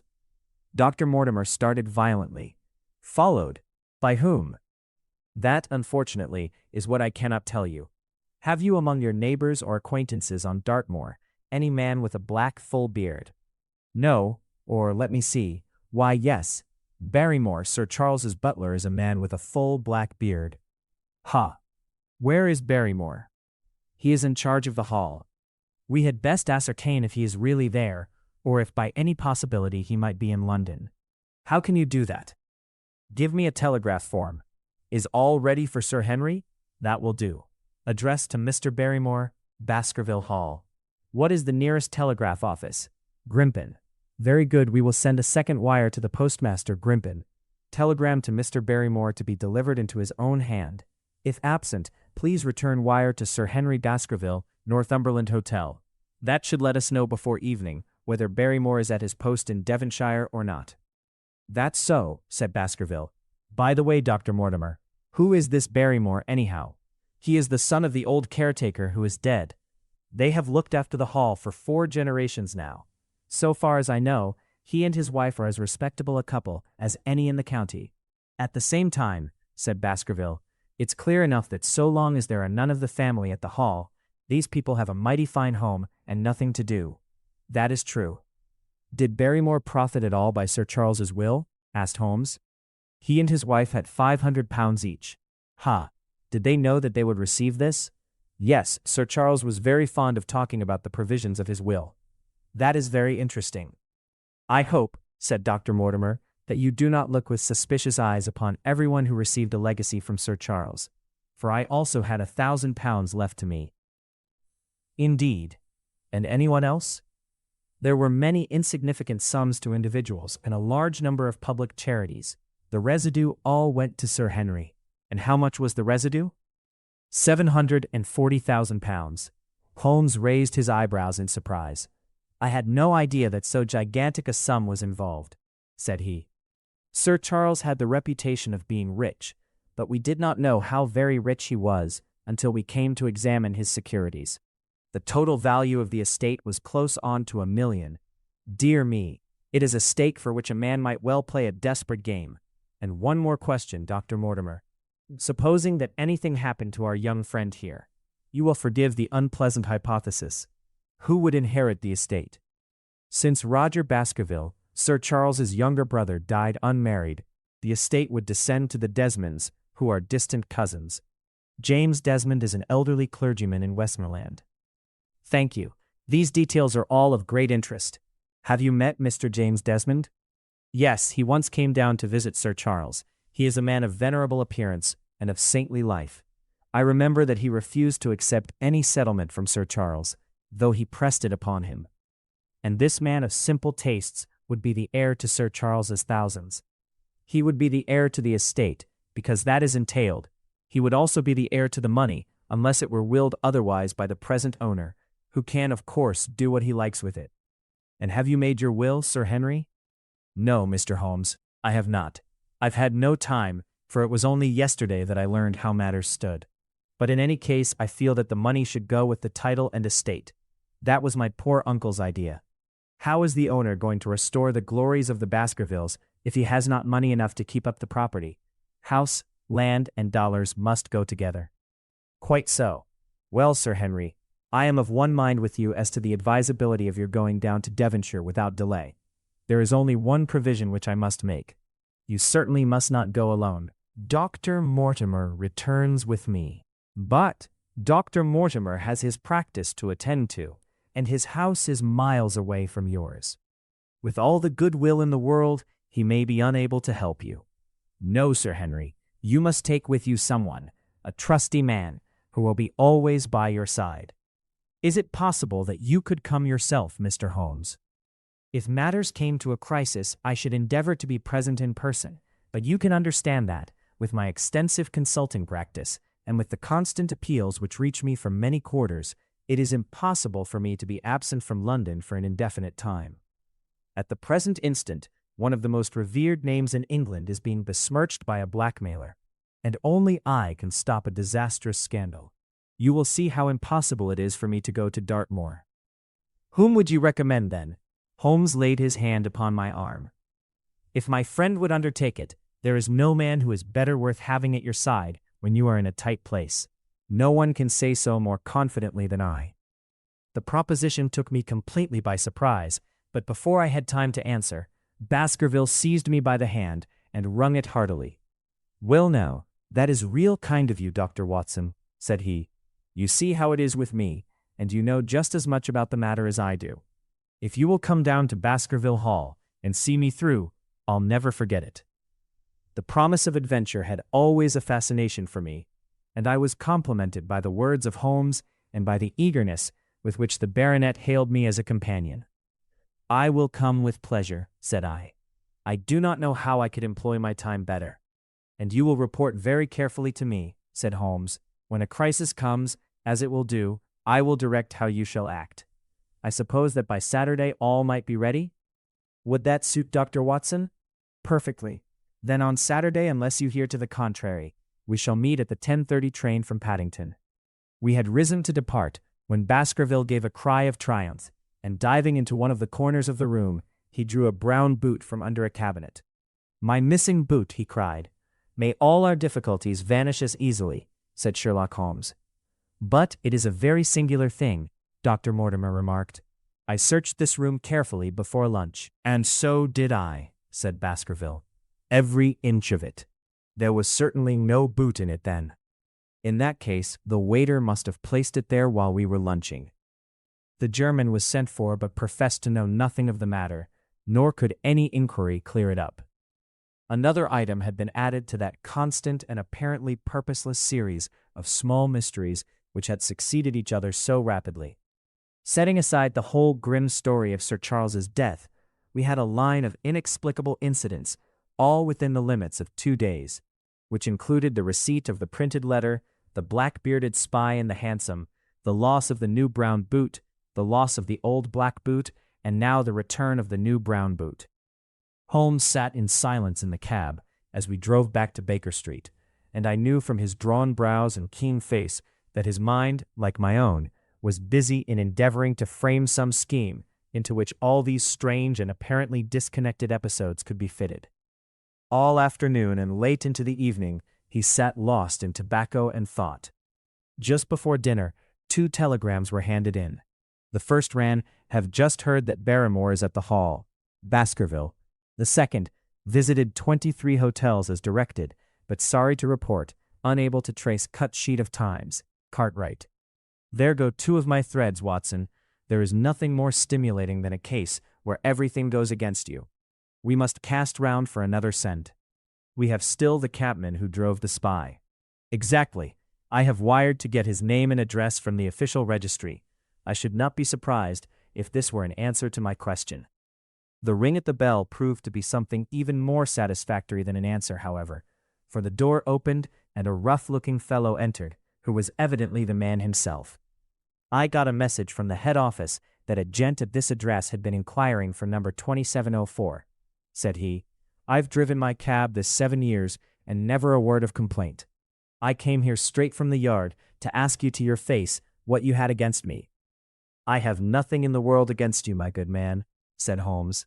On the contrary, I have half a sovereign for you if you will give me a clear answer to my questions. Well, I've had a good day and no mistake, said the cabman with a grin. What was it you wanted to ask, sir? First of all, your name and address in case I want you again. John Clayton, 3 Turpey Street, the Borough. My cab is out of Shipley's Yard, near Waterloo Station. Sherlock Holmes made a note of it. Now, Clayton, tell me all about the fare who came and watched this house at 10 o'clock this morning, and afterwards followed the 2 gentlemen down Regent Street. The man looked surprised and a little embarrassed. Why, there's no good my telling you things, for you seem to know as much as I do already, said he. The truth is that the gentleman told me that he was a detective, and that I was to say nothing about him to anyone. My good fellow, this is a very serious business, and you may find yourself in a pretty bad position if you try to hide anything from me. You say that your fare told you that he was a detective? Yes, he did. When did he say this? When he left me. Did he say anything more? He mentioned his name. Holmes cast a swift glance of triumph at me. Oh, he mentioned his name, did he? That was imprudent. What was the name that he mentioned? His name, said the cabman, was Mr. Sherlock Holmes. Never have I seen my friend more completely taken aback than by the cabman's reply. For an instant he sat in silent amazement. Then he burst into a hearty laugh. A touch, Watson, an undeniable touch, said he. I feel a foil as quick and supple as my own. He got home upon me very prettily that time. So his name was Sherlock Holmes, was it? Yes, sir. That was the gentleman's name. Excellent. Tell me where you picked him up and all that occurred. He hailed me at 9:30 in Trafalgar Square. He said that he was a detective, and he offered me 2 guineas if I would do exactly what he wanted all day and ask no questions. I was glad enough to agree. First we drove down to the Northumberland Hotel and waited there until 2 gentlemen came out and took a cab from the rank. We followed their cab until it pulled up somewhere near here. This very door, said Holmes. Well, I couldn't be sure of that, but I dare say my fare knew all about it. We pulled up halfway down the street and waited an hour and a half. Then the 2 gentlemen passed us, walking, and we followed down Baker Street and along. I know, said Holmes, until we got 3/4 down Regent Street. Then my gentleman threw up the trap, and he cried that I should drive right away to Waterloo Station as hard as I could go. I whipped up the mare, and we were there under the 10 minutes. Then he paid up his 2 guineas, like a good one, and away he went into the station. Only just as he was leaving, he turned round, and he said, It might interest you to know that you have been driving Mr. Sherlock Holmes. That's how I come to know the name. I see. And you saw no more of him? Not after he went into the station. And how would you describe Mr. Sherlock Holmes? The cabman scratched his head. Well, he wasn't altogether such an easy gentleman to describe. I'd put him at 40 years of age, and he was of a middle height, 2 or 3 inches shorter than you, sir. He was dressed like a toff, and he had a black beard, cut square at the end, and a pale face.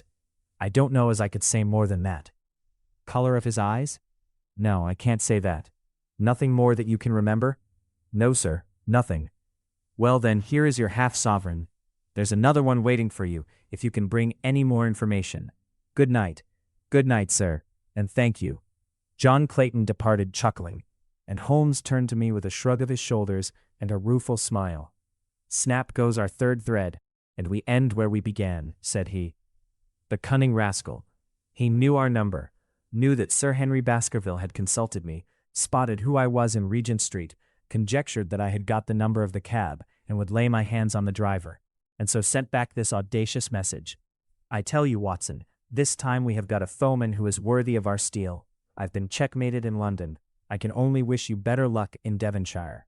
but I'm not easy in my mind about it. About what? About sending you. It's an ugly business, Watson, an ugly, dangerous business, and the more I see of it, the less I like it. Yes, my dear fellow, you may laugh, but I give you my word that I shall be very glad to have you back safe and sound in Baker Street once more. Chapter 6. Baskerville Hall. Sir Henry Baskerville and Dr. Mortimer were ready upon the appointed day, and we started, as arranged, for Devonshire.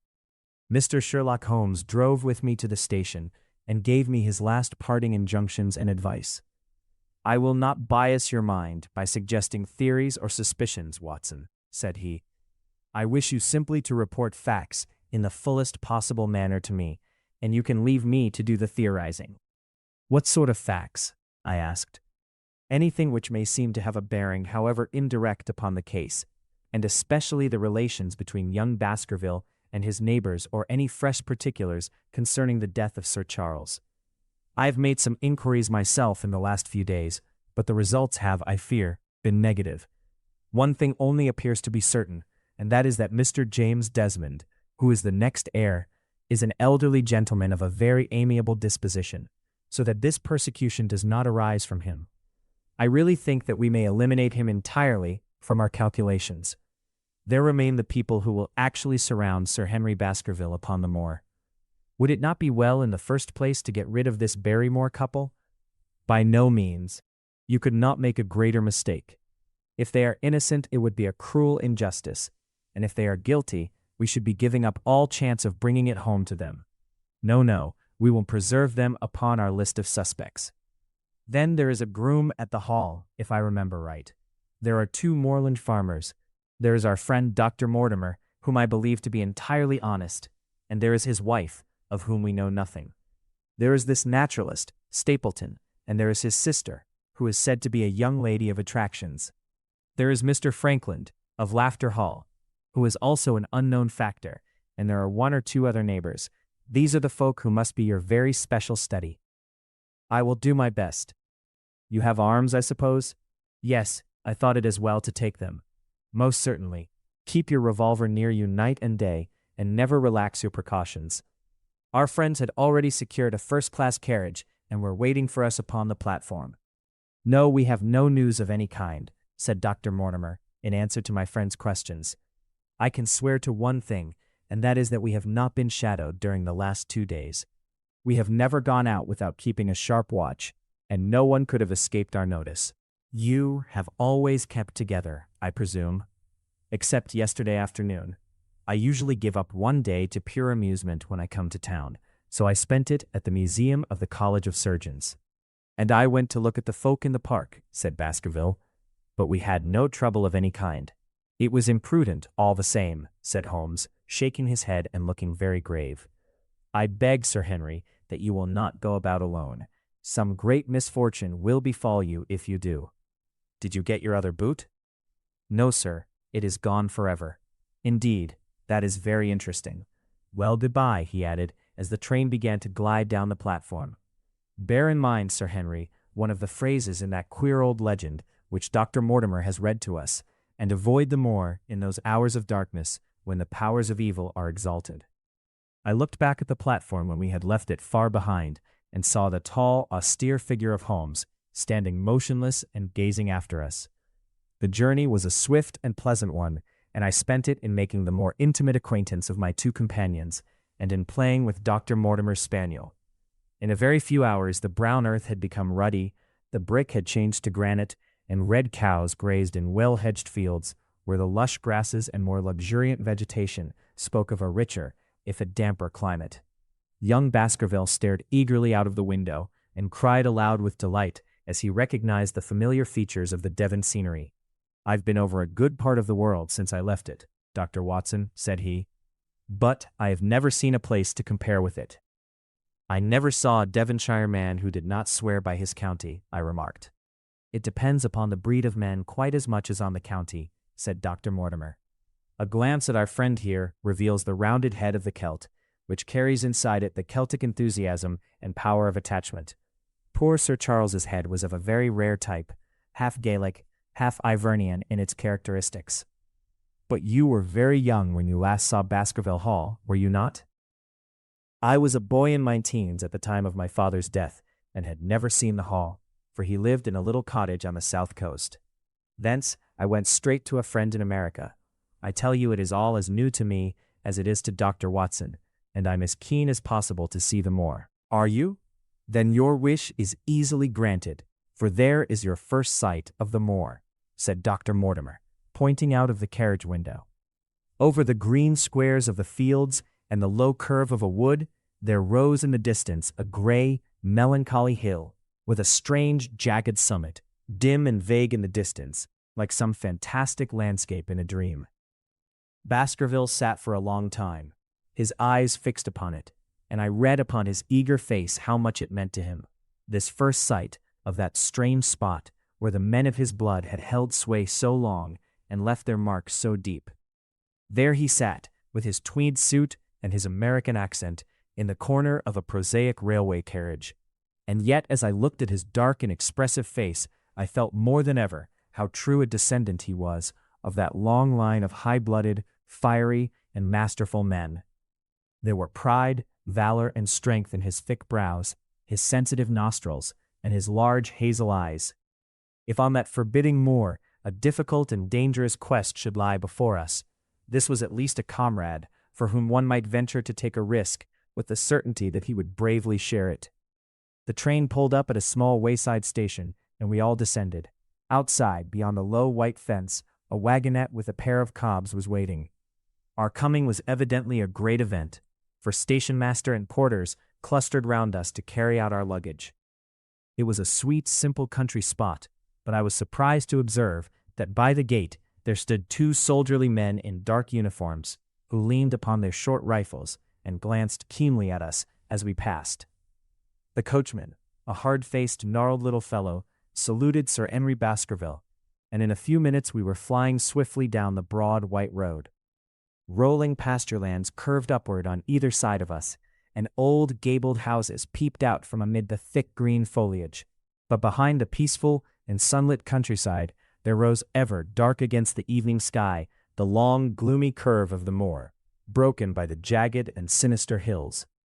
The wagonette swung round into a side road, and we curved upward through deep lanes, worn by centuries of wheels, high banks on either side, heavy with dripping moss and fleshy hartstongue ferns. Bronzing bracken and mottled bramble gleamed in the light of the sinking sun.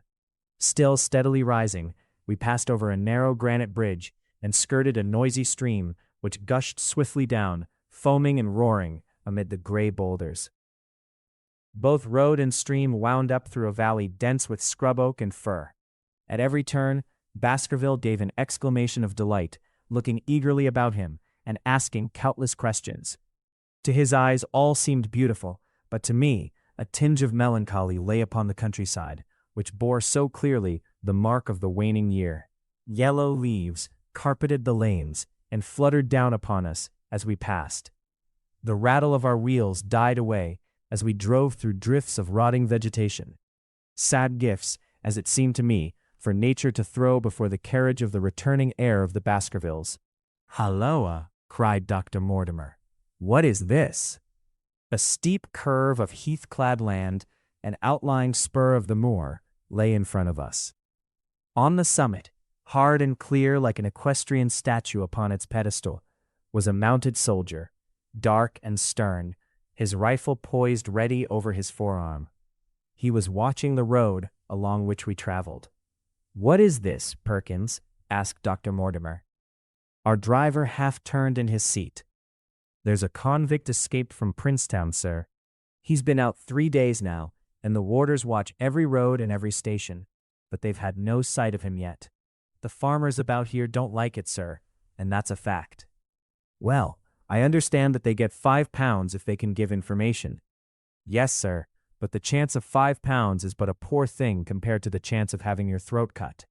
You see, it isn't like any ordinary convict. This is a man that would stick at nothing." "Who is he, then?" "It is Selden, the Notting Hill murderer." I remembered the case well, for it was one in which Holmes had taken an interest on account of the peculiar ferocity of the crime and the wanton brutality which had marked all the actions of the assassin. The commutation of his death sentence had been due to some doubts as to his complete sanity, so atrocious was his conduct. Our wagonette had topped a rise, and in front of us rose the huge expanse of the moor, mottled with gnarled and craggy cairns and tors. A cold wind swept down from it and set us shivering. Somewhere there, on that desolate plain, was lurking this fiendish man, hiding in a burrow like a wild beast, his heart full of malignancy against the whole race which had cast him out. It needed but this to complete the grim suggestiveness of the barren waste, the chilling wind, and the darkling sky. Even Baskerville fell silent and pulled his overcoat more closely around him. We had left the fertile country behind and beneath us. We looked back on it now, the slanting rays of a low sun turning the streams to threads of gold and glowing on the red earth, new turned by the plow, and the broad tangle of the woodlands. The road in front of us grew bleaker and wilder over huge russet and olive slopes, sprinkled with giant boulders. Now and then we passed a moorland cottage, walled and roofed with stone, with no creeper to break its harsh outline. Suddenly we looked down into a cup-like depression, patched with stunted oaks and firs which had been twisted and bent by the fury of years of storm.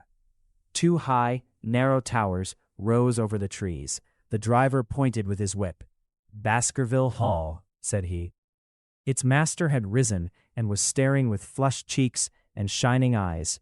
A few minutes later, we had reached the lodge gates, a maze of fantastic tracery in wrought iron, with weather-bitten pillars on either side, blotched with lichens, and surmounted by the boar's heads of the Baskervilles. The lodge was a ruin of black granite and bared ribs of rafters, but facing it was a new building, half-constructed, the first fruit of Sir Charles's South African gold. Through the gateway we passed into the avenue, where the wheels were again hushed amid the leaves, and the old trees shot their branches in a somber tunnel over our heads. Baskerville shuddered as he looked up the long, dark drive to where the house glimmered like a ghost at the farther end. "Was it here?" he asked in a low voice. No, the yew alley is on the other side." The young heir glanced round with a gloomy face. "It's no wonder my uncle felt as if trouble were coming on him in such a place as this," said he. "It's enough to scare any man. I'll have a row of electric lamps up here, inside of 6 months, and you won't know it again, with 1,000 candle-power Swan and Edison right here in front of the hall door." The avenue opened into a broad expanse of turf, and the house lay before us. In the fading light, I could see that the center was a heavy block of building, from which a porch projected. The whole front was draped in ivy, with a patch clipped bare here and there, where a window or a coat of arms broke through the dark veil. From this central block rose the twin towers, ancient, crenellated, and pierced with many loopholes. To right and left of the turrets were more modern wings of black granite. A dull light shone through heavy mullioned windows, and from the high chimneys which rose from the steep, high-angled roof, there sprang a single black column of smoke. "Welcome, Sir Henry. Welcome to Baskerville Hall." A tall man had stepped from the shadow of the porch to open the door of the wagonette. The figure of a woman was silhouetted against the yellow light of the hall. She came out and helped the man to hand down our bags. "You don't mind my driving straight home, Sir Henry?" said Dr. Mortimer. "My wife is expecting me." "Surely you will stay and have some dinner." "No, I must go. I shall probably find some work awaiting me. I would stay to show you over the house, but Barrymore will be a better guide than I. Goodbye, and never hesitate night or day to send for me if I can be of service." The wheels died away down the drive, while Sir Henry and I turned into the hall, and the door clanged heavily behind us. It was a fine apartment in which we found ourselves, large, lofty, and heavily raftered with huge balks of age-blackened oak. In the great old-fashioned fireplace, behind the high iron dogs, a log fire crackled and snapped. Sir Henry and I held out our hands to it, for we were numb from our long drive. Then we gazed round us at the high, thin window of old stained glass, the oak paneling, the stags' heads, the coats of arms upon the walls, all dim and somber in the subdued light of the central lamp. "It's just as I imagined it," said Sir Henry. "Is it not the very picture of an old family home?" To think that this should be the same hall in which for 500 years my people have lived. It strikes me solemn to think of it.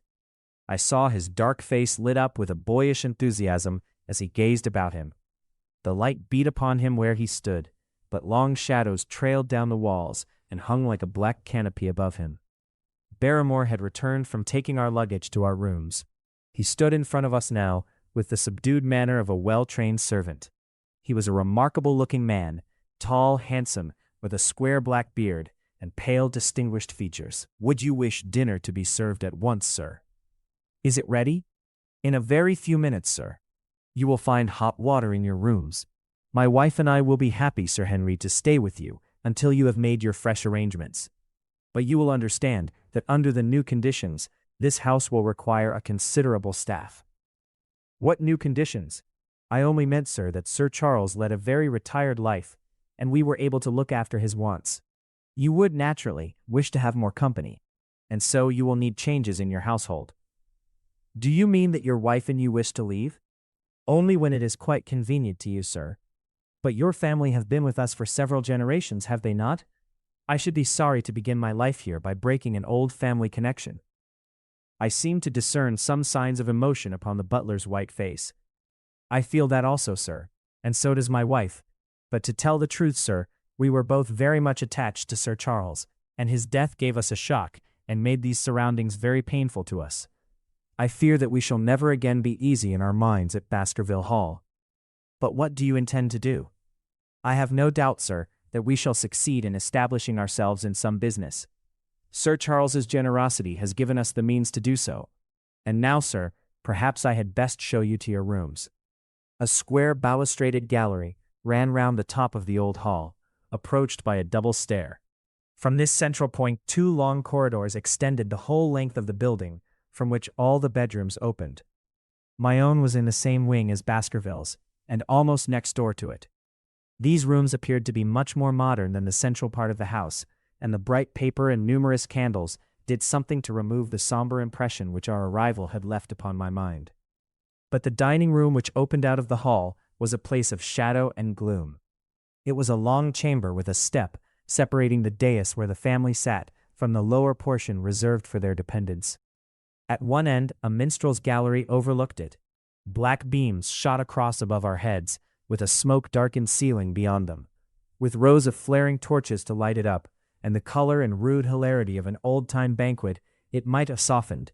But now, when 2 black-clothed gentlemen sat in a little circle of light thrown by a shaded lamp, one's voice became hushed and one's spirit subdued. A dim line of ancestors, in every variety of dress, from the Elizabethan knight to the buck of the Regency, stared down upon us and daunted us by their silent company. We talked little, and I for one was glad when the meal was over, and we were able to retire into the modern billiard room and smoke a cigarette. "My word, it isn't a very cheerful place," said Sir Henry. "I suppose one can tone down to it, but I feel a bit out of the picture at present. I don't wonder that my uncle got a little jumpy if he lived all alone in such a house as this. However, if it suits you, we will retire early tonight, and perhaps things may seem more cheerful in the morning."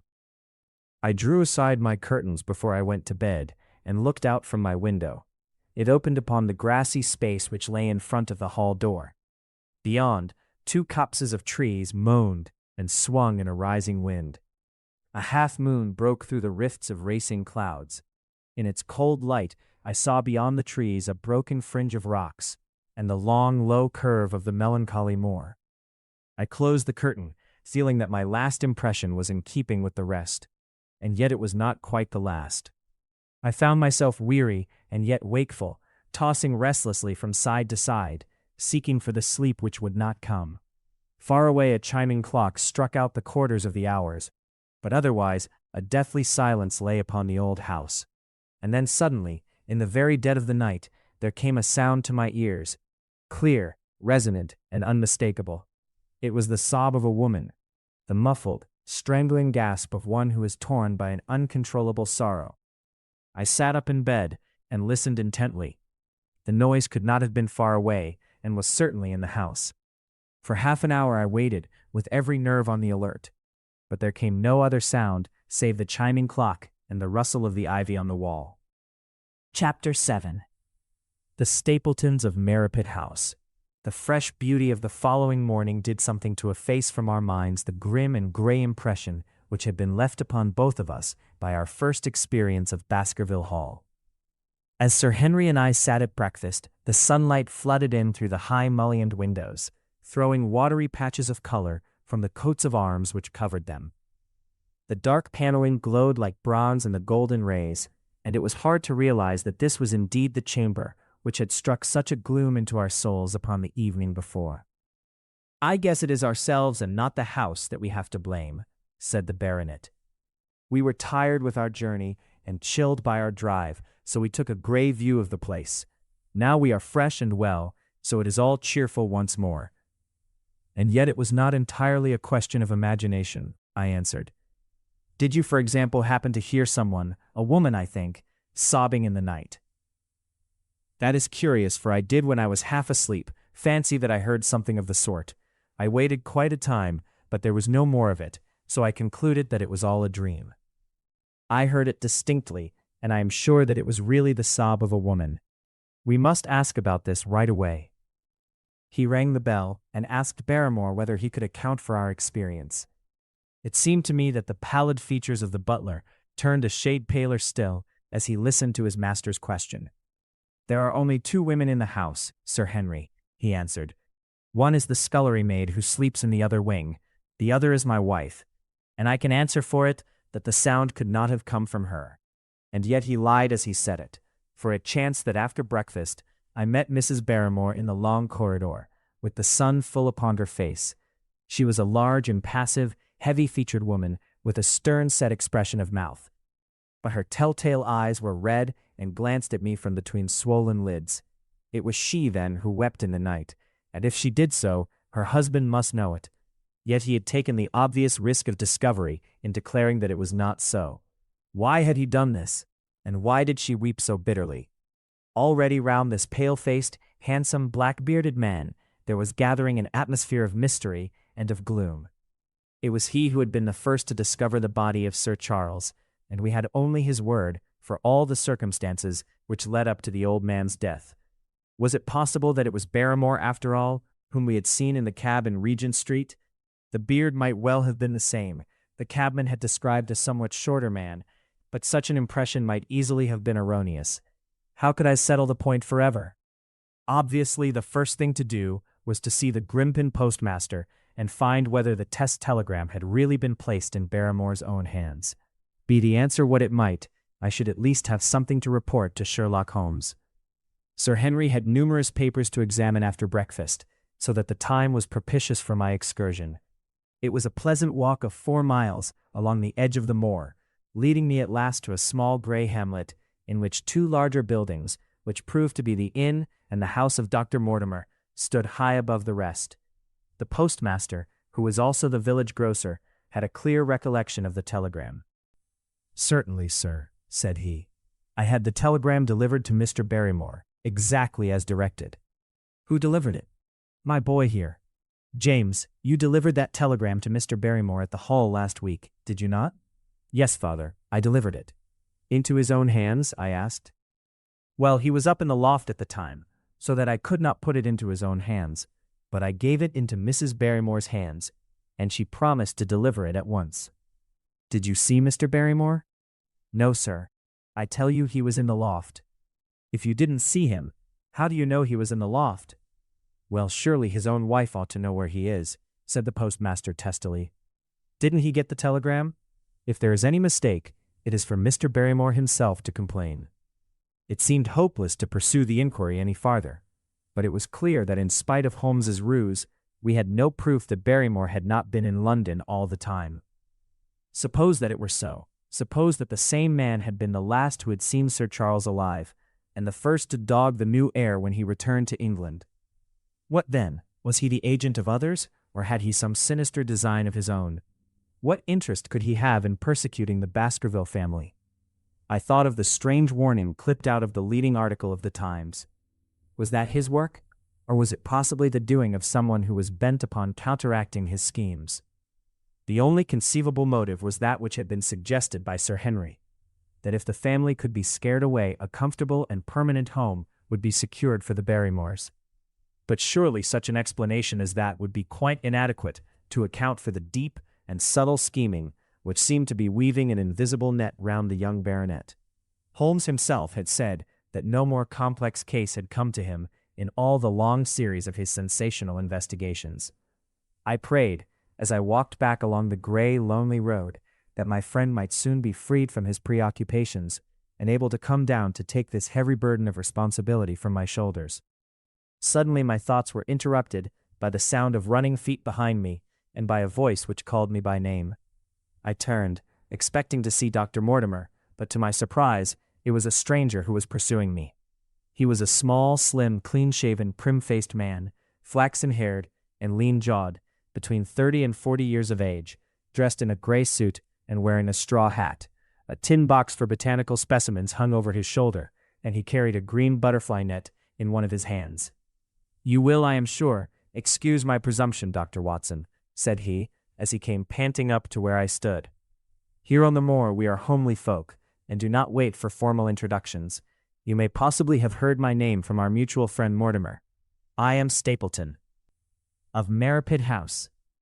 "Your net and box would have told me as much," said I, for I knew that Mr. Stapleton was a naturalist. "But how did you know me?" "I have been calling on Mortimer, and he pointed you out to me from the window of his surgery as you passed. As our road lay the same way, I thought that I would overtake you and introduce myself. I trust that Sir Henry is none the worse for his journey." "He is very well, thank you." We were all rather afraid that after the sad death of Sir Charles, the new baronet might refuse to live here. It is asking much of a wealthy man to come down and bury himself in a place of this kind, but I need not tell you that it means a very great deal to the countryside. Sir Henry has, I suppose, no superstitious fears in the matter? I do not think that it is likely. Of course you know the legend of the fiend dog which haunts the family. I have heard it. It is extraordinary how credulous the peasants are about here.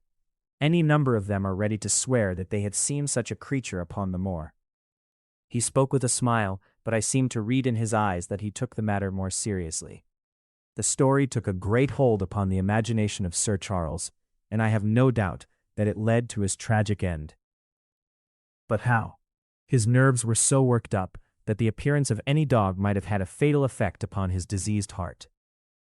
I fancy that he really did see something of the kind upon that last night in the yew alley. I feared that some disaster might occur, for I was very fond of the old man, and I knew that his heart was weak. How did you know that? My friend Mortimer told me. You think then that some dog pursued Sir Charles, and that he died of fright in consequence? Have you any better explanation? I have not come to any conclusion. Has Mr. Sherlock Holmes? The words took away my breath for an instant, but a glance at the placid face and steadfast eyes of my companion showed that no surprise was intended. It is useless for us to pretend that we do not know you, Dr. Watson, said he. The records of your detective have reached us here, and you could not celebrate him without being known yourself. When Mortimer told me your name, he could not deny your identity. If you are here, then it follows that Mr. Sherlock Holmes is interesting himself in the matter, and I am naturally curious to know what view he may take. I am afraid that I cannot answer that question. May I ask if he is going to honor us with a visit himself? He cannot leave town at present. He has other cases which engage his attention. What a pity. He might throw some light on that which is so dark to us. But as to your own researches, if there is any possible way in which I can be of service to you, I trust that you will command me. If I had any indication of the nature of your suspicions or how you propose to investigate the case, I might perhaps even now give you some aid or advice. I assure you that I am simply here upon a visit to my friend Sir Henry, and that I need no help of any kind. Excellent, said Stapleton. You are perfectly right to be wary and discreet. I am justly reproved for what I feel was an unjustifiable intrusion, and I promise you that I will not mention the matter again. We had come to a point where a narrow grassy path struck off from the road and wound away across the moor. A steep boulder-sprinkled hill lay upon the right, which had in bygone days been cut into a granite quarry. The face which was turned towards us formed a dark cliff, with ferns and brambles growing in its niches. From over a distant rise there floated a great plume of smoke. A moderate walk along this moor path brings us to Merripit House, said he. Perhaps you will spare an hour, that I may have the pleasure of introducing you to my sister. My first thought was that I should be by Sir Henry's side, but then I remembered the pile of papers and bills with which his study table was littered. It was certain that I could not help with those, and Holmes had expressly said that I should study the neighbors upon the moor. I accepted Stapleton's invitation, and we turned together down the path. It is a wonderful place, the moor, said he, looking round over the undulating downs, long green rollers, with crests of jagged granite foaming up into fantastic surges. You never tire of the moor. You cannot think the wonderful secrets which it contains. It is so vast, and so barren, and so mysterious. You know it well, then? I have only been here 2 years. The residents would call me a newcomer. We came shortly after Sir Charles settled, but my tastes led me to explore every part of the country round, and I should think that there are few men who know it better than I do. Is it hard to know? Very hard. You see, for example, this great plain to the north here, with the queer hills breaking out of it. Do you observe anything remarkable about that? It would be a rare place for a gallop. You would naturally think so, and the thought has cost several their lives before now. You notice those bright green spots scattered thickly over it? Yes, they seem more fertile than the rest. Stapleton laughed. That is the great Grimpen Mire. A false step yonder means death to man or beast. Only yesterday I saw one of the moor ponies wander into it. He never came out. I saw his head for quite a long time craning out of the bog hole, but it sucked him down at last. Even in dry seasons, it is a danger to cross it, but after these autumn rains, it is an awful place. And yet I can find my way to the very heart of it and return alive. By George, there is another of those miserable ponies. Something brown was rolling and tossing among the green sedges. Then a long, agonized, writhing neck shot upward, and a dreadful cry echoed over the moor. It turned me cold with horror, but my companion's nerves seemed to be stronger than mine. It's gone, said he. The mire has him.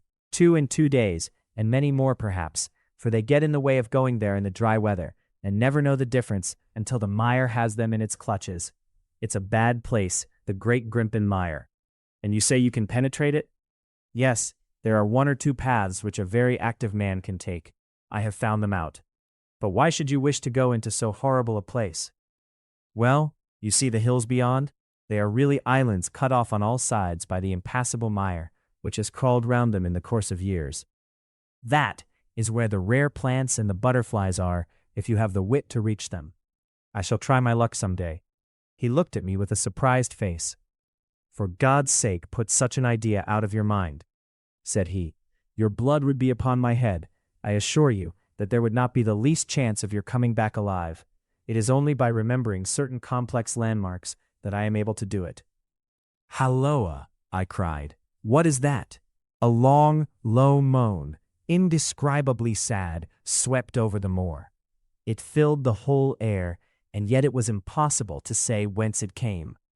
From a dull murmur, it swelled into a deep roar, and then sank back into a melancholy, throbbing murmur once again.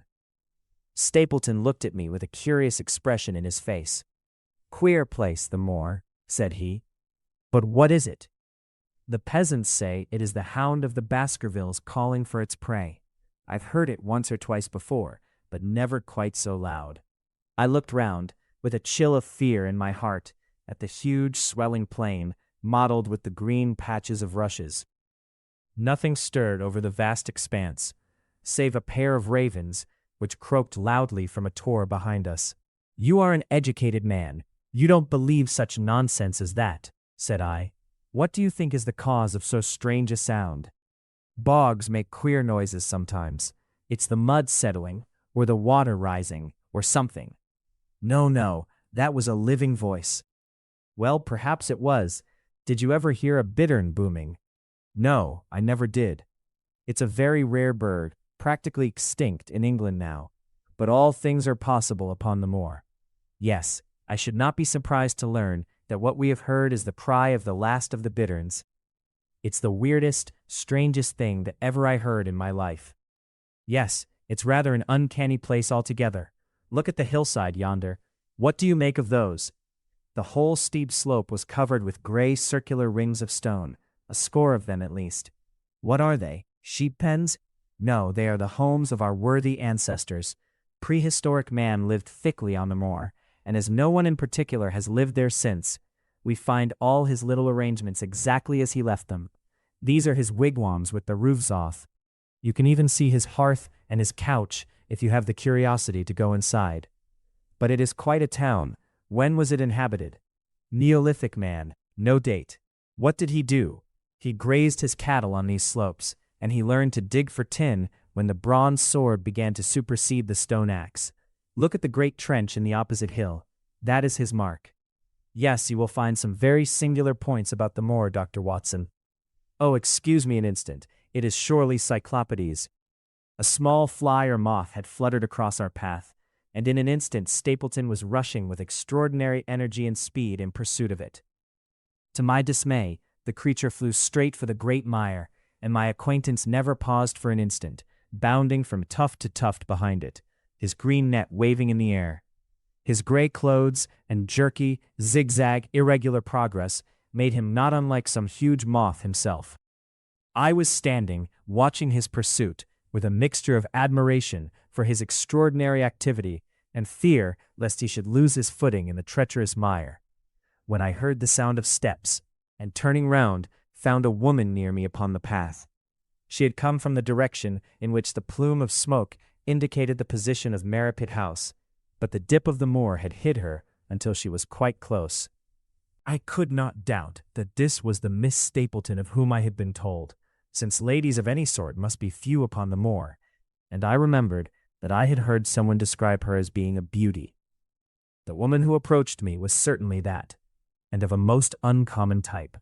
There could not have been a greater contrast between brother and sister, for Stapleton was neutral-tinted, with light hair and gray eyes, while she was darker than any brunette whom I have seen in England.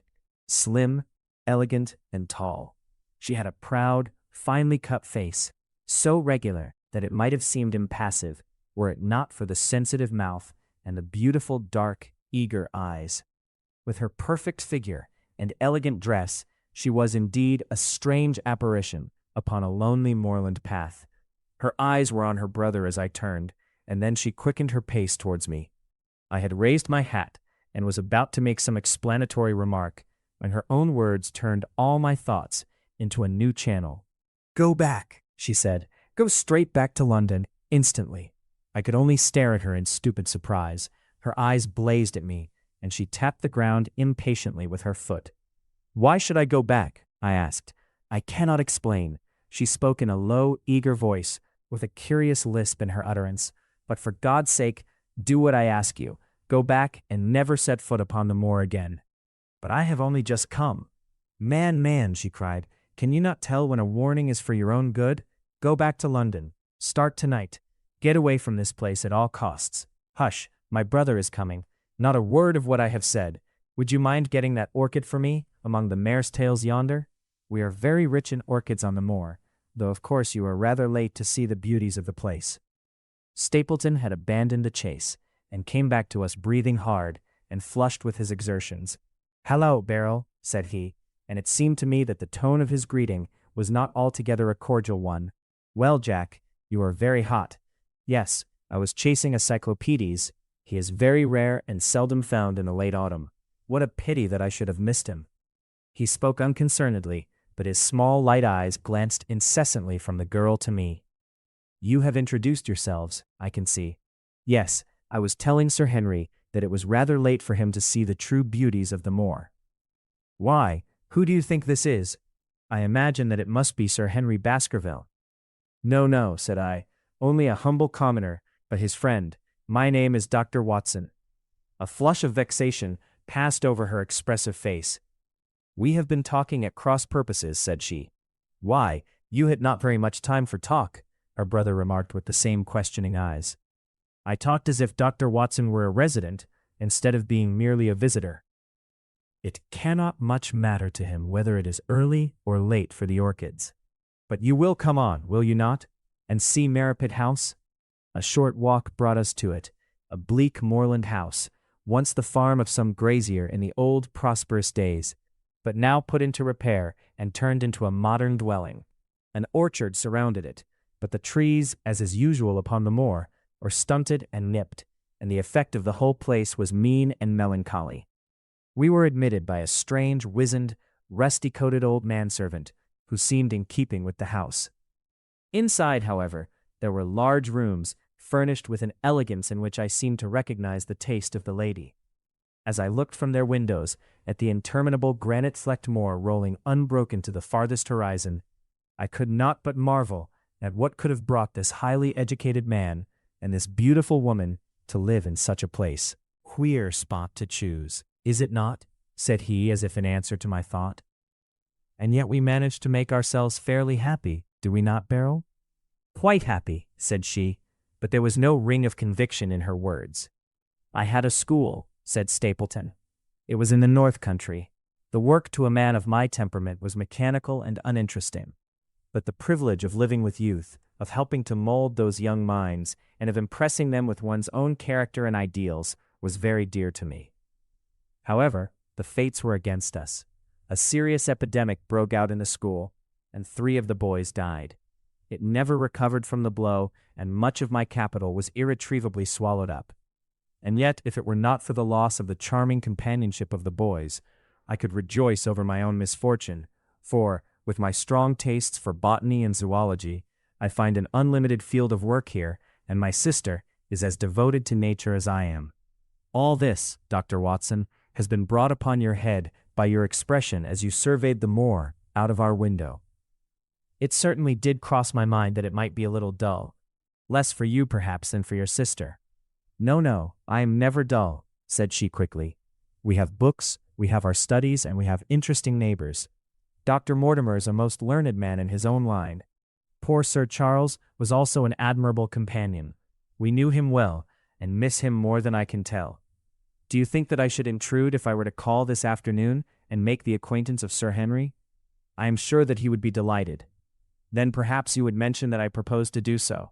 We may in our humble way do something to make things more easy for him until he becomes accustomed to his new surroundings. Will you come upstairs, Dr. Watson, and inspect my collection of Lepidoptera? I think it is the most complete one in the southwest of England. By the time that you have looked through them, lunch will be almost ready. But I was eager to get back to my charge. The melancholy of the moor, the death of the unfortunate pony, the weird sound which had been associated with the grim legend of the Baskervilles, all these things tinged my thoughts with sadness. Then on the top of these more or less vague impressions, there had come the definite and distinct warning of Miss Stapleton, delivered with such intense earnestness that I could not doubt that some grave and deep reason lay behind it. I resisted all pressure to stay for lunch, and I set off at once upon my return journey, taking the grass-grown path by which we had come. It seems, however, that there must have been some short-cut for those who knew it, for before I had reached the road, I was astounded to see Miss Stapleton sitting upon a rock by the side of the track. Her face was beautifully flushed with her exertions, and she held her hand to her side. "I have run all the way in order to cut you off, Dr. Watson," said she. "I had not even time to put on my hat. I must not stop, or my brother may miss me. I wanted to say to you how sorry I am about the stupid mistake I made in thinking that you were Sir Henry. Please forget the words I said, which have no application whatever to you." "But I can't forget them, Miss Stapleton," said I. "I am Sir Henry's friend, and his welfare is a very close concern of mine. Tell me why it was that you were so eager that Sir Henry should return to London." "A woman's whim, Dr. Watson. When you know me better, you will understand that I cannot always give reasons for what I say or do." No, I remember the thrill in your voice. I remember the look in your eyes. Please be frank with me, Miss Stapleton, for ever since I have been here, I have been conscious of shadows all round me. Life has become like that great Grimpen mire, with little green patches everywhere into which one may sink, and with no guide to point the track. Tell me then what it was that you meant, and I will promise to convey your warning to Sir Henry." An expression of irresolution passed for an instant over her face, but her eyes had hardened again when she answered me. "You make too much of it, Dr. Watson," said she. "My brother and I were very much shocked by the death of Sir Charles. We knew him very intimately, for his favorite walk was over the moor to our house. He was deeply impressed with the curse which hung over the family, and when this tragedy came, I naturally felt that there must be some grounds for the fears which he had expressed. I was distressed, therefore, when another member of the family came down to live here, and I felt that he should be warned of the danger which he will run. That was all which I intended to convey. But what is the danger? You know the story of the Hound? I do not believe in such nonsense. But I do. If you have any influence with Sir Henry, take him away from a place which has always been fatal to his family. The world is wide. Why should he wish to live at the place of danger? Because it is the place of danger. That is Sir Henry's nature. I fear that unless you can give me some more definite information than this, it would be impossible to get him to move. I cannot say anything definite, for I do not know anything definite. I would ask you one more question, Miss Stapleton. If you meant no more than this when you first spoke to me, why should you not wish your brother to overhear what you said? There is nothing to which he or anyone else could object. My brother is very anxious to have the hall inhabited, for he thinks it is for the good of the poor folk upon the moor. He would be very angry if he knew that I have said anything which might induce Sir Henry to go away. But I have done my duty now, and I will say no more. I must go back, or he will miss me and suspect that I have seen you. Goodbye. She turned and had disappeared in a few minutes among the scattered boulders, while I, with my soul full of vague fears, pursued my way to Baskerville Hall. Chapter 8. First Report of Dr. Watson. From this point onward, I will follow the course of events by transcribing my own letters to Mr. Sherlock Holmes, which lie before me on the table. One page is missing, but otherwise they are exactly as written and show my feelings and suspicions of the moment more accurately than my memory, clear as it is upon these tragic events, can possibly do. Baskerville Hall, October 13th. Dear Holmes, my previous letters and telegrams have kept you pretty well up to date as to all that has occurred in this most God-forsaken corner of the world. The longer one stays here, the more does the spirit of the moor sink into one's soul, its vastness and also its grim charm. When you are once out upon its bosom, you have left all traces of modern England behind you. But, on the other hand, you are conscious everywhere of the homes and the work of the prehistoric people. On all sides of you as you walk are the houses of these forgotten folk, with their graves and the huge monoliths which are supposed to have marked their temples. As you look at their gray stone huts against the scarred hillsides, you leave your own age behind you, and if you were to see a skin-clad, hairy man crawl out from the low door, fitting a flint-tipped arrow onto the string of his bow, you would feel that his presence there was more natural than your own. The strange thing is that they should have lived so thickly on what must always have been most unfruitful soil. I am no antiquarian, but I could imagine that they were some unwarlike and harried race who were forced to accept that which none other would occupy. All this, however, is foreign to the mission on which you sent me, and will probably be very uninteresting to your severely practical mind. I can still remember your complete indifference as to whether the sun moved round the earth or the earth round the sun. Let me therefore return to the facts concerning Sir Henry Baskerville. If you have not had any report within the last few days, it is because up to today there was nothing of importance to relate. Then a very surprising circumstance occurred, which I shall tell you in due course. But first of all, I must keep you in touch with some of the other factors in the situation. One of these, concerning which I have said little, is the escaped convict upon the moor. There is strong reason now to believe that he has got right away, which is a considerable relief to the lonely householders of this district.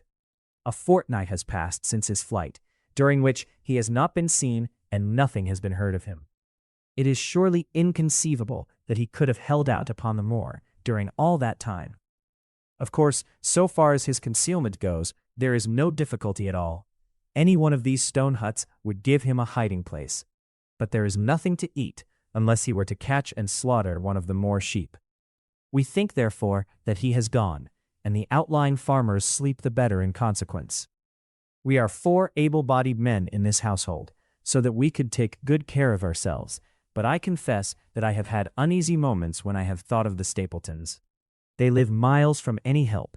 There are one maid, an old manservant, the sister, and the brother, the latter not a very strong man. They would be helpless in the hands of a desperate fellow like this Notting Hill criminal, if he could once effect an entrance.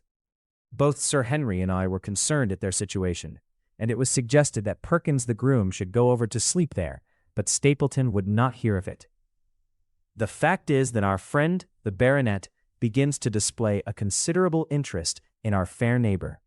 It is not to be wondered at, for time hangs heavily in this lonely spot to an active man like him, and she is a very fascinating and beautiful woman. There is something tropical and exotic about her, which forms a singular contrast to her cool and unemotional brother. Yet he also gives the idea of hidden fires. He has certainly a very marked influence over her, for I have seen her continually glance at him as she talked, as if seeking approbation for what she said. I trust that he is kind to her. There is a dry glitter in his eyes and a firm set of his thin lips, which goes with a positive and possibly a harsh nature. He came over to call upon Baskerville on that first day, and the very next morning he took us both to show us the spot where the legend of the wicked Hugo is supposed to have had its origin. It was an excursion of some miles across the moor to a place which is so dismal that it might have suggested the story. We found a short valley between rugged tors which led to an open, grassy space flecked over with the white cotton grass. In the middle of it rose two great stones, worn and sharpened at the upper end, until they looked like the huge corroding fangs of some monstrous beast. In every way it corresponded with the scene of the old tragedy. Sir Henry was much interested and asked Stapleton more than once whether he did really believe in the possibility of the interference of the supernatural in the affairs of men. He spoke lightly, but it was evident that he was very much in earnest. Stapleton was guarded in his replies, but it was easy to see that he said less than he might, and that he would not express his whole opinion out of consideration for the feelings of the baronet. He told us of similar cases where families had suffered from some evil influence, and he left us with the impression that he shared the popular view upon the matter. On our way back, we stayed for lunch at Merripit House, and it was there that Sir Henry made the acquaintance of Miss Stapleton. From the first moment that he saw her, he appeared to be strongly attracted by her, and I am much mistaken if the feeling was not mutual. He referred to her again and again on our walk home, and since then hardly a day has passed that we have not seen something of the brother and sister. They dine here tonight, and there is some talk of our going to them next week. One would imagine that such a match would be very welcome to Stapleton, and yet I have more than once caught a look of the strongest disapprobation in his face when Sir Henry has been paying some attention to his sister. He is much attached to her, no doubt, and would lead a lonely life without her, but it would seem the height of selfishness if he were to stand in the way of her making so brilliant a marriage. Yet I am certain that he does not wish their intimacy to ripen into love, and I have several times observed that he has taken pains to prevent them from being tête-à-tête. By the way, your instructions to me never to allow Sir Henry to go out alone will become very much more onerous if a love affair were to be added to our other difficulties. My popularity would soon suffer if I were to carry out your orders to the letter. The other day, Thursday to be more exact, Dr. Mortimer lunched with us. He has been excavating a barrow at Longdown and has got a prehistoric skull which fills him with great joy. Never was there such a single-minded enthusiast as he.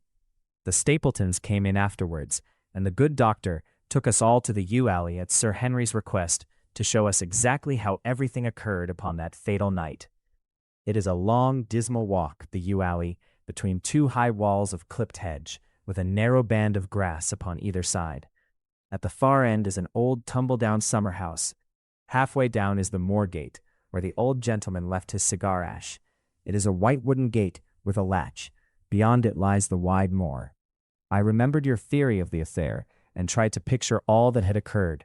As the old man stood there, he saw something coming across the moor, something which terrified him so that he lost his wits, and ran until he died of sheer horror and exhaustion. There was the long, gloomy tunnel down which he fled. And from what? A sheepdog of the moor, or a spectral hound, black, silent, and monstrous? Was there a human agency in the matter? Did the pale, watchful Barrymore know more than he cared to say? It was all dim and vague, but always there is the dark shadow of crime behind it. One other neighbor I have met since I wrote last. This is Mr. Frankland of Laughter Hall, who lives some 4 miles to the south of us. He is an elderly man, red-faced, white-haired, and choleric. His passion is for the British law, and he has spent a large fortune in litigation. He fights for the mere pleasure of fighting, and is equally ready to take up either side of a question, so that it is no wonder that he has found it a costly amusement. Sometimes he will shut up a right-of-way and defy the parish to make him open it. At others he will with his own hands tear down some other man's gate and declare that a path has existed there from time immemorial, defying the owner to prosecute him for trespass. He is learned in old manorial and communal rights, and he applies his knowledge sometimes in favor of the villagers of Fernworthy, and sometimes against them, so that he is periodically either carried in triumph down the village street, or else burned in effigy, according to his latest exploit. He is said to have about 7 lawsuits upon his hands at present, which will probably swallow up the remainder of his fortune, and so draw his sting and leave him harmless for the future. Apart from the law, he seems a kindly, good-natured person, and I only mention him because you are particular that I should send some description of the people who surround us. He is curiously employed at present. For being an amateur astronomer, he has an excellent telescope, with which he lies upon the roof of his own house, and sweeps the moor all day in the hope of catching a glimpse of the escaped convict. If he would confine his energies to this, all would be well.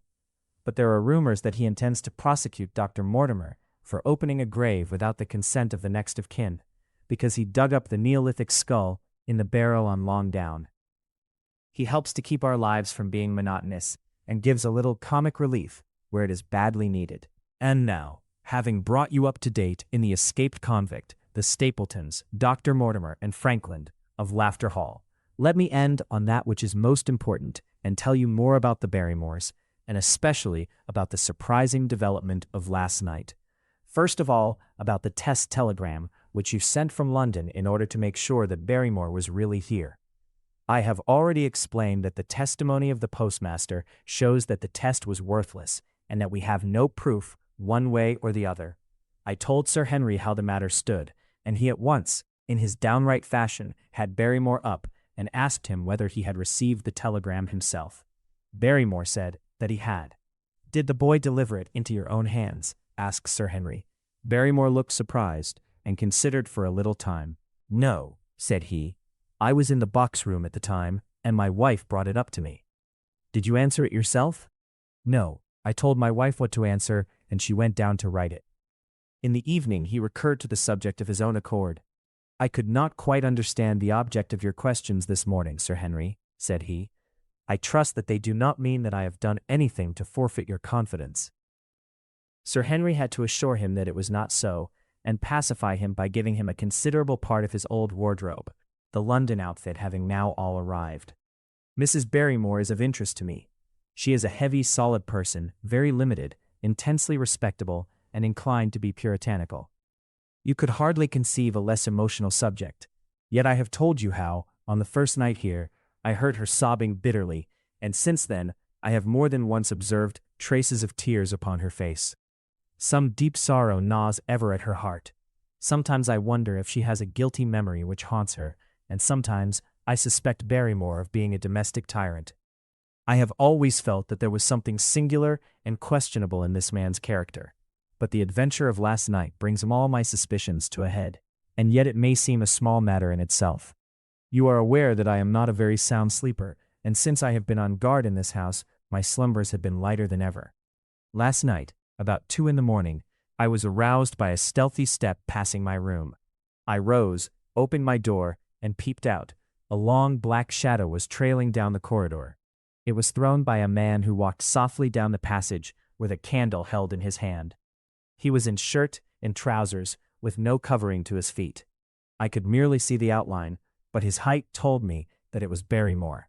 He walked very slowly and circumspectly, and there was something indescribably guilty and furtive in his whole appearance. I have told you that the corridor is broken by the balcony which runs round the hall, but that it is resumed upon the farther side.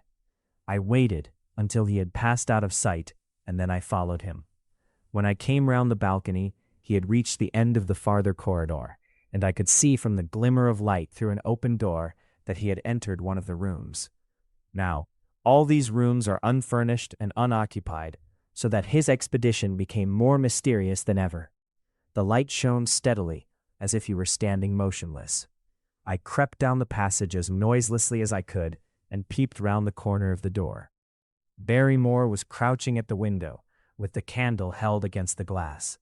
His profile was half turned towards me, and his face seemed to be rigid with expectation as he stared out into the blackness of the moor.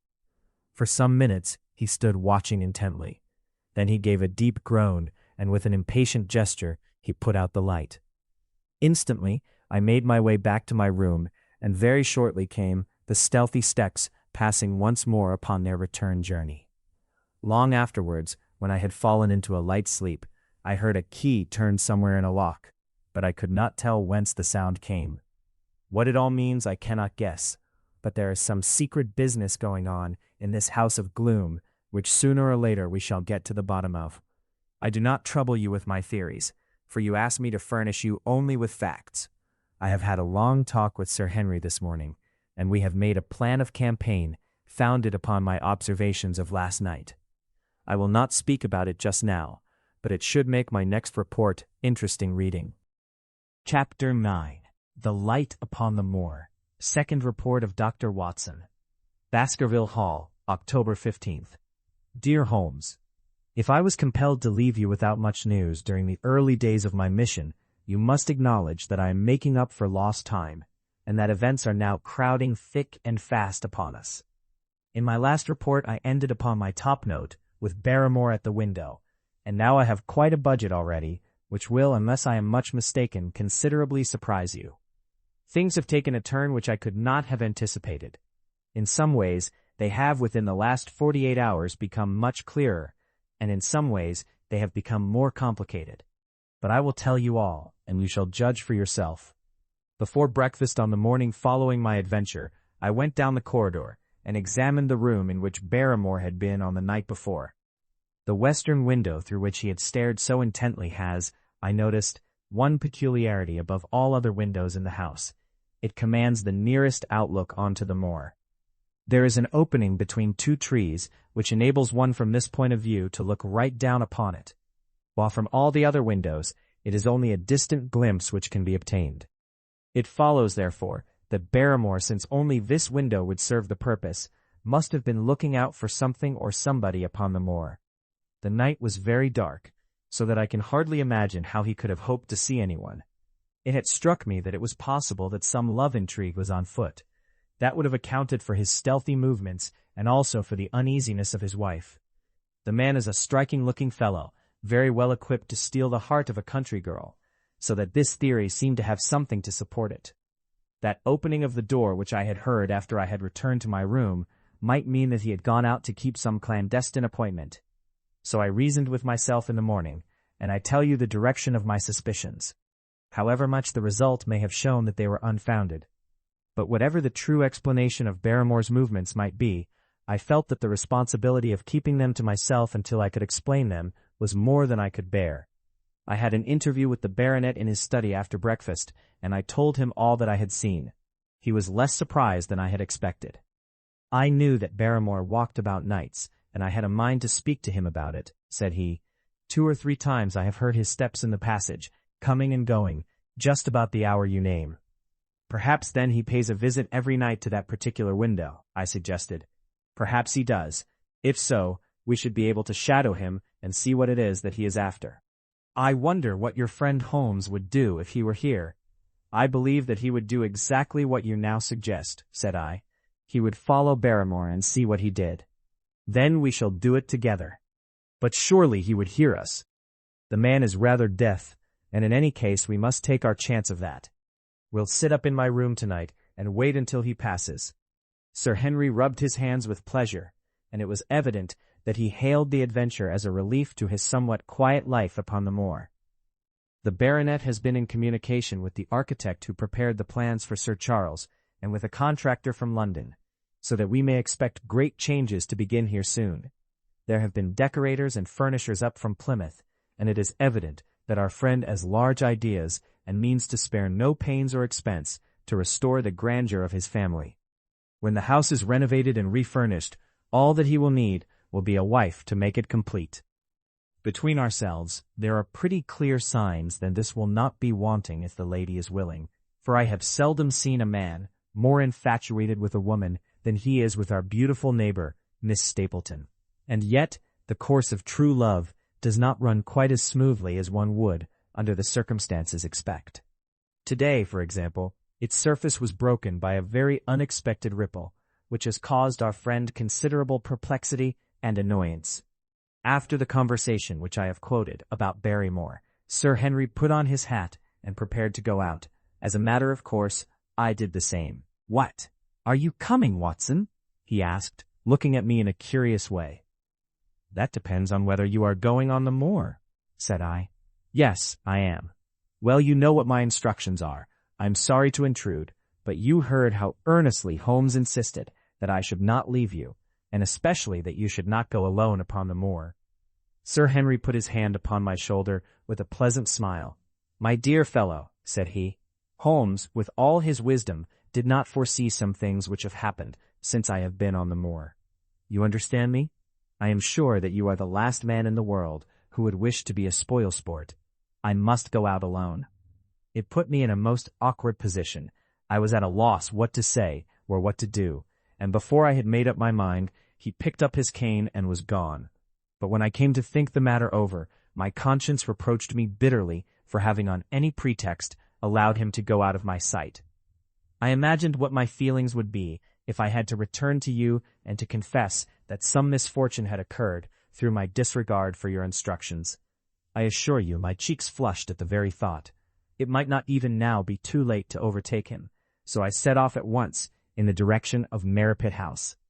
I hurried along the road at the top of my speed without seeing anything of Sir Henry, until I came to the point where the moor path branches off. There, fearing that perhaps I had come in the wrong direction after all, I mounted a hill from which I could command a view, the same hill which is cut into the dark quarry. Thence I saw him at once. He was on the moor path about a quarter of a mile off, and a lady was by his side, who could only be Miss Stapleton. It was clear that there was already an understanding between them, and that they had met by appointment.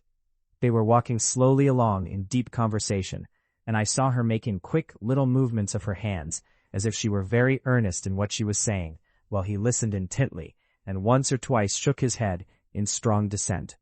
I stood among the rocks, watching them, very much puzzled as to what I should do next. To follow them and break into their intimate conversation seemed to be an outrage, and yet my clear duty was never for an instant to let him out of my sight. To act the spy upon a friend was a hateful task. Still, I could see no better course than to observe him from the hill, and to clear my conscience by confessing to him afterwards what I had done. It is true that if any sudden danger had threatened him, I was too far away to be of use, and yet I am sure that you will agree with me that the position was very difficult, and that there was nothing more which I could do. Our friend Sir Henry and the lady had halted on the path and were standing deeply absorbed in their conversation, when I was suddenly aware that I was not the only witness of their interview. A wisp of green floating in the air caught my eye, and another glance showed me that it was carried on a stick by a man who was moving among the broken ground. It was Stapleton with his butterfly net. He was very much closer to the pair than I was, and he appeared to be moving in their direction. At this instant, Sir Henry suddenly drew Miss Stapleton to his side. His arm was round her, but it seemed to me that she was straining away from him with her face averted. He stooped his head to hers, and she raised one hand as if in protest. Next moment, I saw them spring apart and turn hurriedly round. Stapleton was the cause of the interruption. He was running wildly towards them, his absurd net dangling behind him.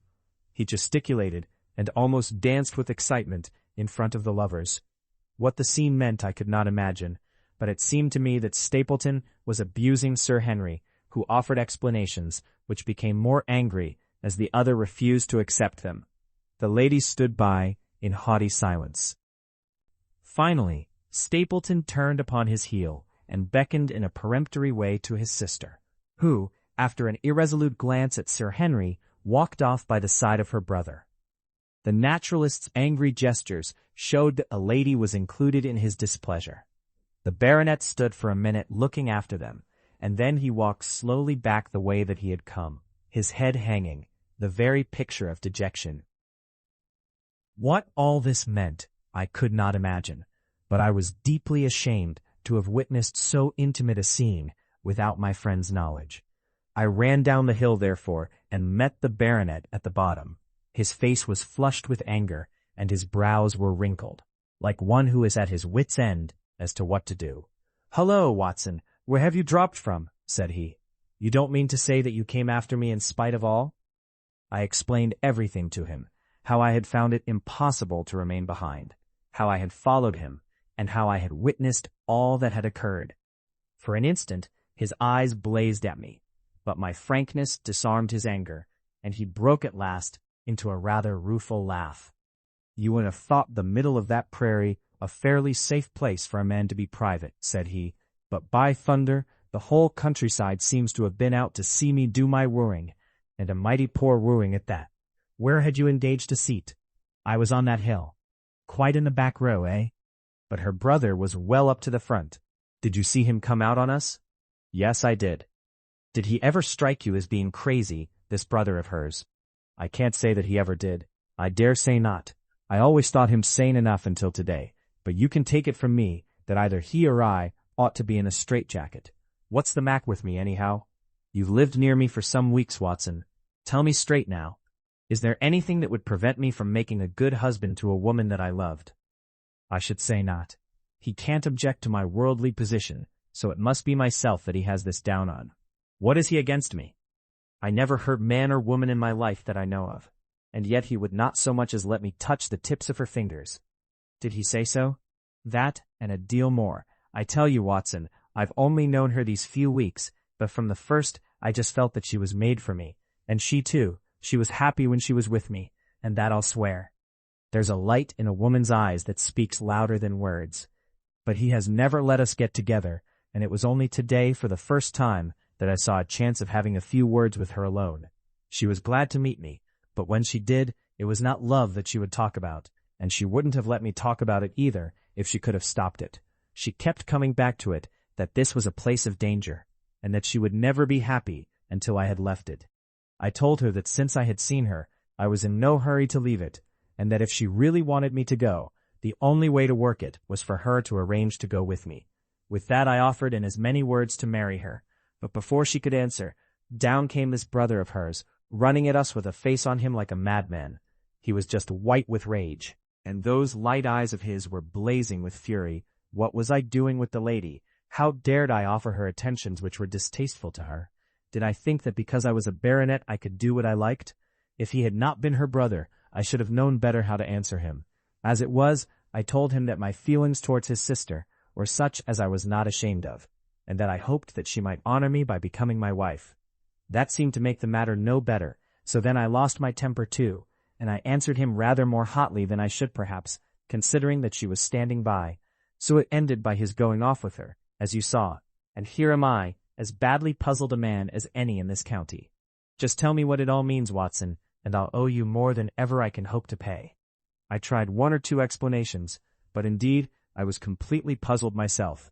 Our friend's title, his fortune, his age, his character, and his appearance are all in his favor, and I know nothing against him, unless it be this dark fate which runs in his family.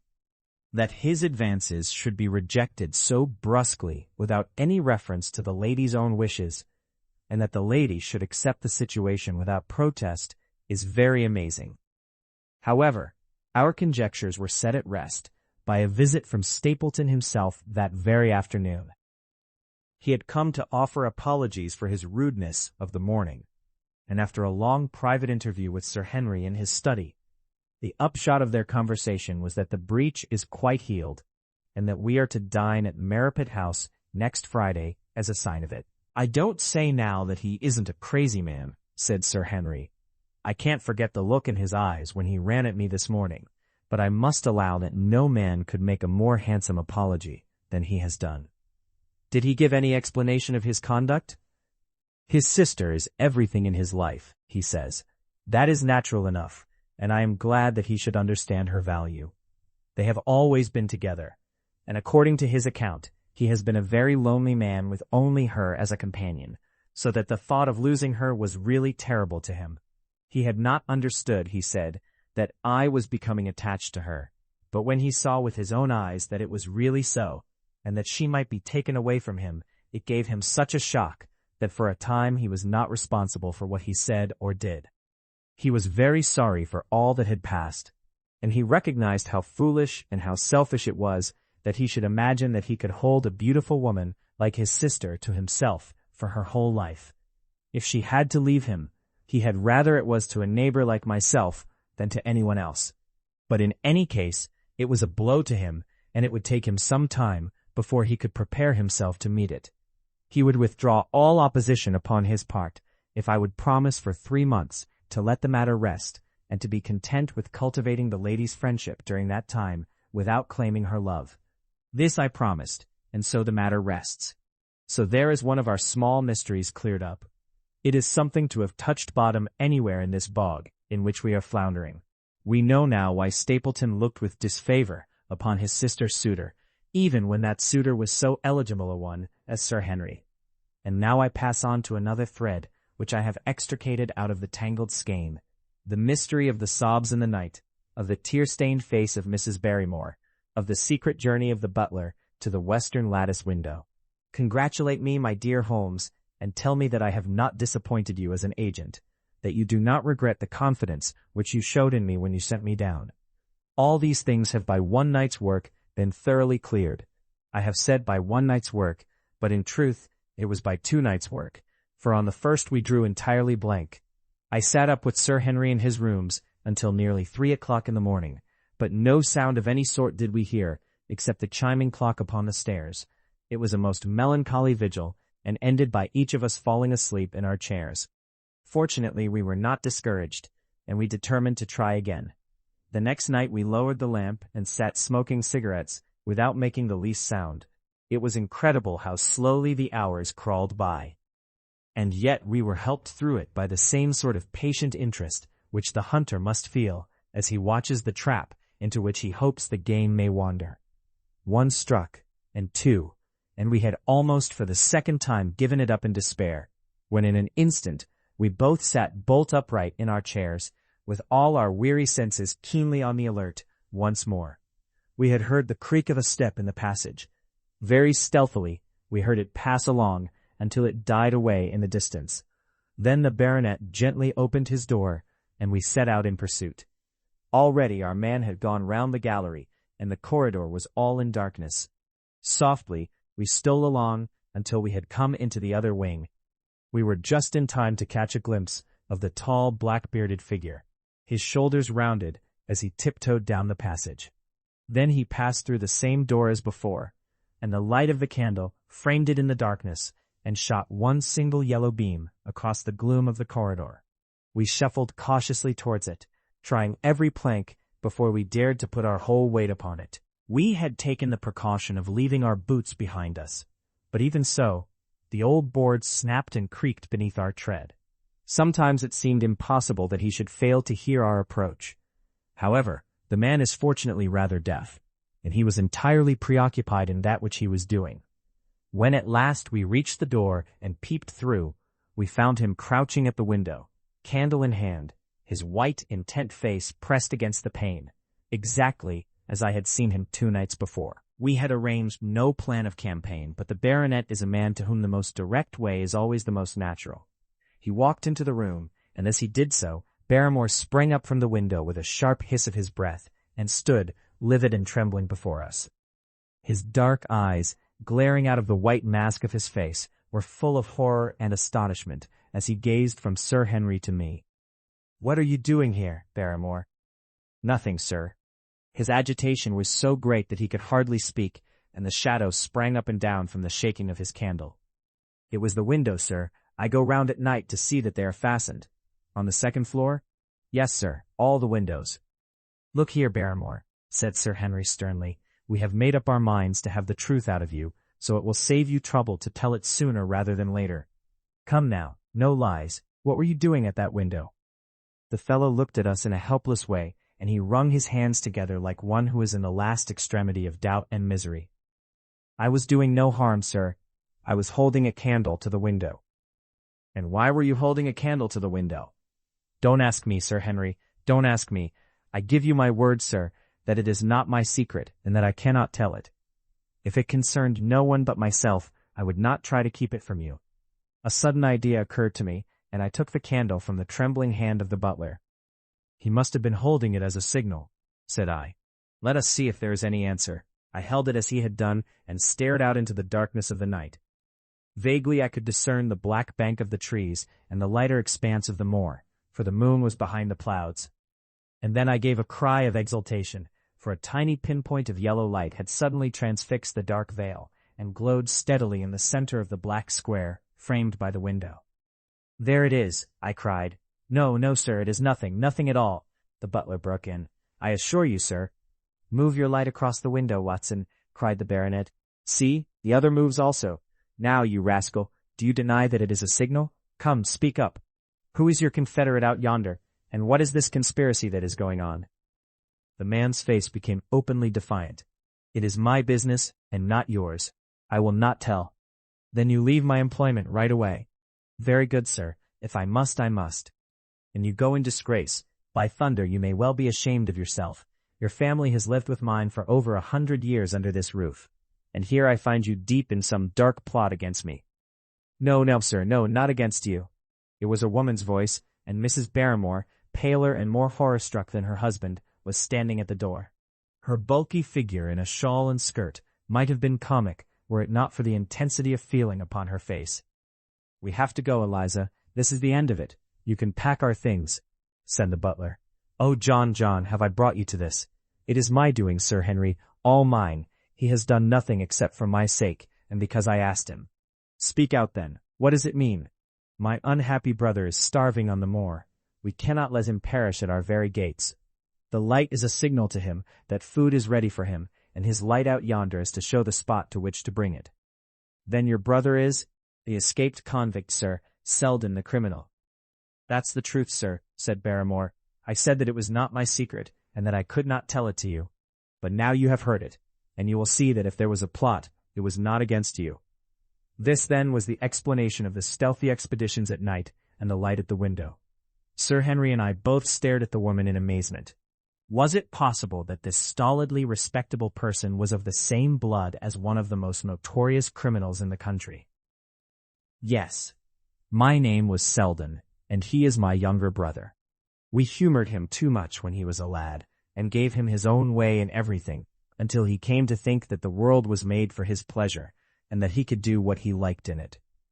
Then as he grew older, he met wicked companions, and the devil entered into him, until he broke my mother's heart, and dragged our name in the dirt. From crime to crime he sank lower and lower, until it is only the mercy of God which has snatched him from the scaffold. But to me, sir, he was always the little curly-headed boy that I had nursed and played with as an elder sister would. That was why he broke prison, sir. He knew that I was here, and that we could not refuse to help him, when he dragged himself here one night, weary and starving, with the warders hard at his heels. What could we do? We took him in and fed him and cared for him. Then you returned, sir, and my brother thought he would be safer on the moor than anywhere else until the hue and cry was over, so he lay in hiding there. But every second night we made sure if he was still there by putting a light in the window, and if there was an answer my husband took out some bread and meat to him. Every day we hoped that he was gone, but as long as he was there we could not desert him. That is the whole truth, as I am an honest Christian woman, and you will see that if there is blame in the matter, it does not lie with my husband, but with me, for whose sake he has done all that he has. The woman's words came with an intense earnestness which carried conviction with them. Is this true, Barrymore? Yes, Sir Henry. Every word of it. Well, I cannot blame you for standing by your own wife. Forget what I have said. Go to your room, you two, and we shall talk further about this matter in the morning. When they were gone, we looked out of the window again. Sir Henry had flung it open, and the cold night wind beat in upon our faces. Far away in the black distance, there still glowed that one tiny point of yellow light. I wonder if he dares, said Sir Henry. It may be so placed as to be only visible from here. Very likely. How far do you think it is? Out by the cleft tor, I think. Not more than a mile or two off. Hardly that. Well, it cannot be far, if Barrymore had to carry out the food to it, and he is waiting, this villain, beside that candle. By thunder, Watson, I am going out to take that man. The same thought had crossed my own mind. It was not as if the Barrymores had taken us into their confidence. Their secret had been forced from them. The man was a danger to the community, an unmitigated scoundrel for whom there was neither pity nor excuse. We were only doing our duty in taking this chance of putting him back where he could do no harm. With his brutal and violent nature, others would have to pay the price if we held our hands. Any night, for example, our neighbors the Stapletons might be attacked by him, and it may have been the thought of this which made Sir Henry so keen upon the adventure. "I will come," said I. "Then get your revolver and put on your boots. The sooner we start the better, as the fellow may put out his light and be off." In 5 minutes we were outside the door, starting upon our expedition. We hurried through the dark shrubbery, amid the dull moaning of the autumn wind and the rustle of the falling leaves. The night air was heavy with the smell of damp and decay. Now and again the moon peeped out for an instant, but clouds were driving over the face of the sky, and just as we came out on the moor, a thin rain began to fall. The light still burned steadily in front. "Are you armed?" I asked. "I have a hunting crop. We must close in on him rapidly, for he is said to be a desperate fellow. We shall take him by surprise and have him at our mercy before he can resist." "I say, Watson," said the baronet, "what would Holmes say to this? How about that hour of darkness in which the power of evil is exalted?" As if in answer to his words, there rose suddenly out of the vast gloom of the moor that strange cry which I had already heard upon the borders of the great Grimpen Mire. It came with the wind through the silence of the night, a long deep mutter, then a rising howl, and then the sad moan in which it died away. Again and again it sounded, the whole air throbbing with it, strident, wild, and menacing. The baronet caught my sleeve and his face glimmered white through the darkness. "My God, what's that, Watson?" "I don't know. It's a sound they have on the moor. I heard it once before." It died away, and an absolute silence closed in upon us. We stood straining our ears, but nothing came. "Watson," said the baronet, "it was the cry of a hound." My blood ran cold in my veins, for there was a break in his voice which told of the sudden horror which had seized him. "What do they call this sound?" he asked. "Who?" "The folk on the countryside." "Oh, they are ignorant people. Why should you mind what they call it?" "Tell me, Watson, what do they say of it?" I hesitated but could not escape the question. "They say it is the cry of the Hound of the Baskervilles." He groaned and was silent for a few moments. "A hound it was," he said at last, "but it seemed to come from miles away, over yonder, I think. It was hard to say whence it came. It rose and fell with the wind. Isn't that the direction of the great Grimpen Mire?" "Yes, it is." "Well, it was up there. Come now, Watson, didn't you think yourself that it was the cry of a hound? I am not a child. You need not fear to speak the truth. Stapleton was with me when I heard it last. He said that it might be the calling of a strange bird. No, it was a hound. My God, can there be some truth in all these stories? Is it possible that I am really in danger from so dark a cause? You don't believe it, do you, Watson?" No. "And yet, it was one thing to laugh about it in London, and it is another to stand out here in the darkness of the moor and to hear such a cry as that. And my uncle, there was the footprint of the hound beside him as he lay. It all fits together. I don't think that I am a coward, Watson, but that sound seemed to freeze my very blood. Feel my hand. It was as cold as a block of marble. You'll be all right tomorrow. I don't think I'll get that cry out of my head.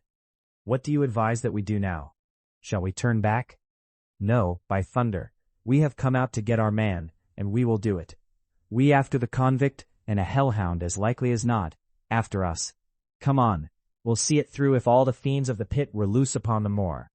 We stumbled slowly along in the darkness, with the black loom of the craggy hills around us, and the yellow speck of light burning steadily in front.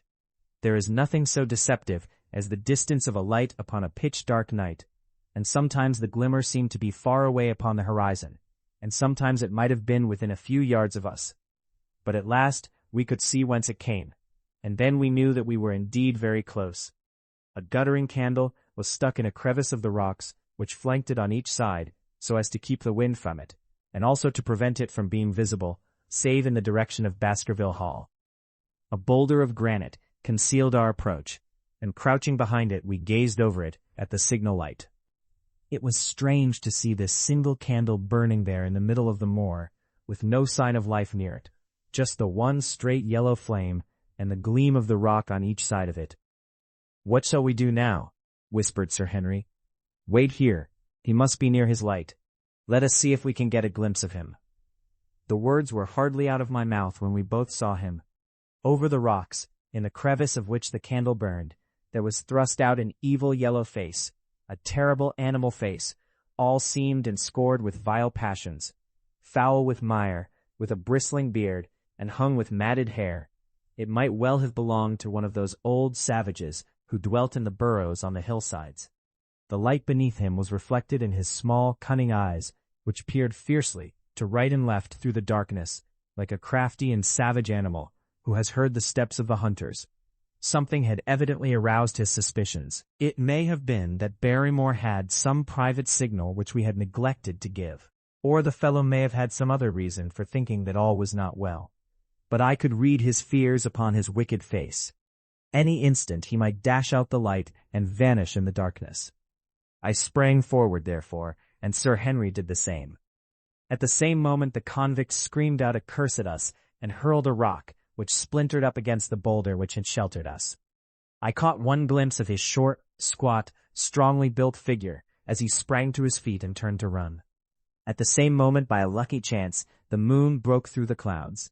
We rushed over the brow of the hill, and there was our man running with great speed down the other side, springing over the stones in his way with the activity of a mountain goat.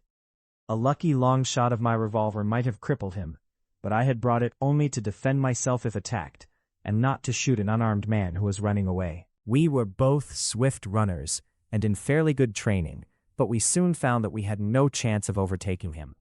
We saw him for a long time in the moonlight, until he was only a small speck moving swiftly among the boulders upon the side of a distant hill. We ran and ran until we were completely blown, but the space between us grew ever wider. Finally we stopped and sat panting on two rocks while we watched him disappearing in the distance. And it was at this moment that there occurred a most strange and unexpected thing. We had risen from our rocks and were turning to go home, having abandoned the hopeless chase. The moon was low upon the right, and the jagged pinnacle of a granite tor stood up against the lower curve of its silver disk. There, outlined as black as an ebony statue on that shining background, I saw the figure of a man upon the tor. Do not think that it was a delusion, Holmes. I assure you that I have never in my life seen anything more clearly. As far as I could judge, the figure was that of a tall, thin man. He stood with his legs a little separated, his arms folded, his head bowed, as if he were brooding over that enormous wilderness of peat and granite which lay before him. He might have been the very spirit of that terrible place. It was not the convict. This man was far from the place where the latter had disappeared. Besides, he was a much taller man. With a cry of surprise, I pointed him out to the baronet, but in the instant during which I had turned to grasp his arm, the man was gone. There was the sharp pinnacle of granite still cutting the lower edge of the moon, but its peak bore no trace of that silent and motionless figure. I wished to go in that direction and to search the tor, but it was some distance away. The baronet's nerves were still quivering from that cry, which recalled the dark story of his family, and he was not in the mood for fresh adventures. He had not seen this lonely man upon the tor, and could not feel the thrill which his strange presence and his commanding attitude had given to me. "A warder, no doubt," said he. "The moor has been thick with them since this fellow escaped." Well, perhaps his explanation may be the right one, but I should like to have some further proof of it. Today we mean to communicate to the Princetown people where they should look for their missing man, but it is hard lines that we have not actually had the triumph of bringing him back as our own prisoner. Such are the adventures of last night, and you must acknowledge, my dear Holmes, that I have done you very well in the matter of a report. Much of what I tell you is no doubt quite irrelevant, but still I feel that it is best that I should let you have all the facts and leave you to select for yourself those which will be of most service to you in helping you to your conclusions. We are certainly making some progress. So far as the Barrymores go, we have found the motive of their actions, and that has cleared up the situation very much. but the moor with its mysteries and its strange inhabitants remains as inscrutable as ever. Perhaps in my next, I may be able to throw some light upon this also.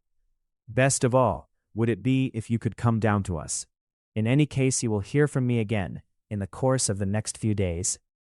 Chapter 10. Extract from the Diary of Dr. Watson. So far, I have been able to quote from the reports which I have forwarded during these early days to Sherlock Holmes. Now, however, I have arrived at a point in my narrative where I am compelled to abandon this method and to trust once more to my recollections, aided by the diary which I kept at the time. A few extracts from the latter will carry me on to those scenes which are indelibly fixed in every detail upon my memory. I proceed, then, from the morning which followed our abortive chase of the convict and our other strange experiences upon the moor. October 16th, a dull and foggy day with a drizzle of rain. The house is banked in with rolling clouds, which rise now and then to show the dreary curves of the moor, with thin, silver veins upon the sides of the hills, and the distant boulders gleaming where the light strikes upon their wet faces. It is melancholy outside and in. The baronet is in a black reaction after the excitements of the night. I am conscious myself of a weight at my heart and a feeling of impending danger, ever-present danger, which is the more terrible because I am unable to define it. And have I not cause for such a feeling? Consider the long sequence of incidents, which have all pointed to some sinister influence which is at work around us. There is the death of the last occupant of the hall, fulfilling so exactly the conditions of the family legend, and there are the repeated reports from peasants of the appearance of a strange creature upon the moor. Twice I have with my own ears heard the sound which resembled the distant baying of a hound. It is incredible, impossible, that it should really be outside the ordinary laws of nature. A spectral hound which leaves material footmarks and fills the air with its howling is surely not to be thought of. Stapleton may fall in with such a superstition, and Mortimer also, but if I have one quality upon earth, it is common sense, and nothing will persuade me to believe in such a thing. To do so would be to descend to the level of these poor peasants, who are not content with a mere fiend dog, but must needs describe him with hellfire shooting from his mouth and eyes.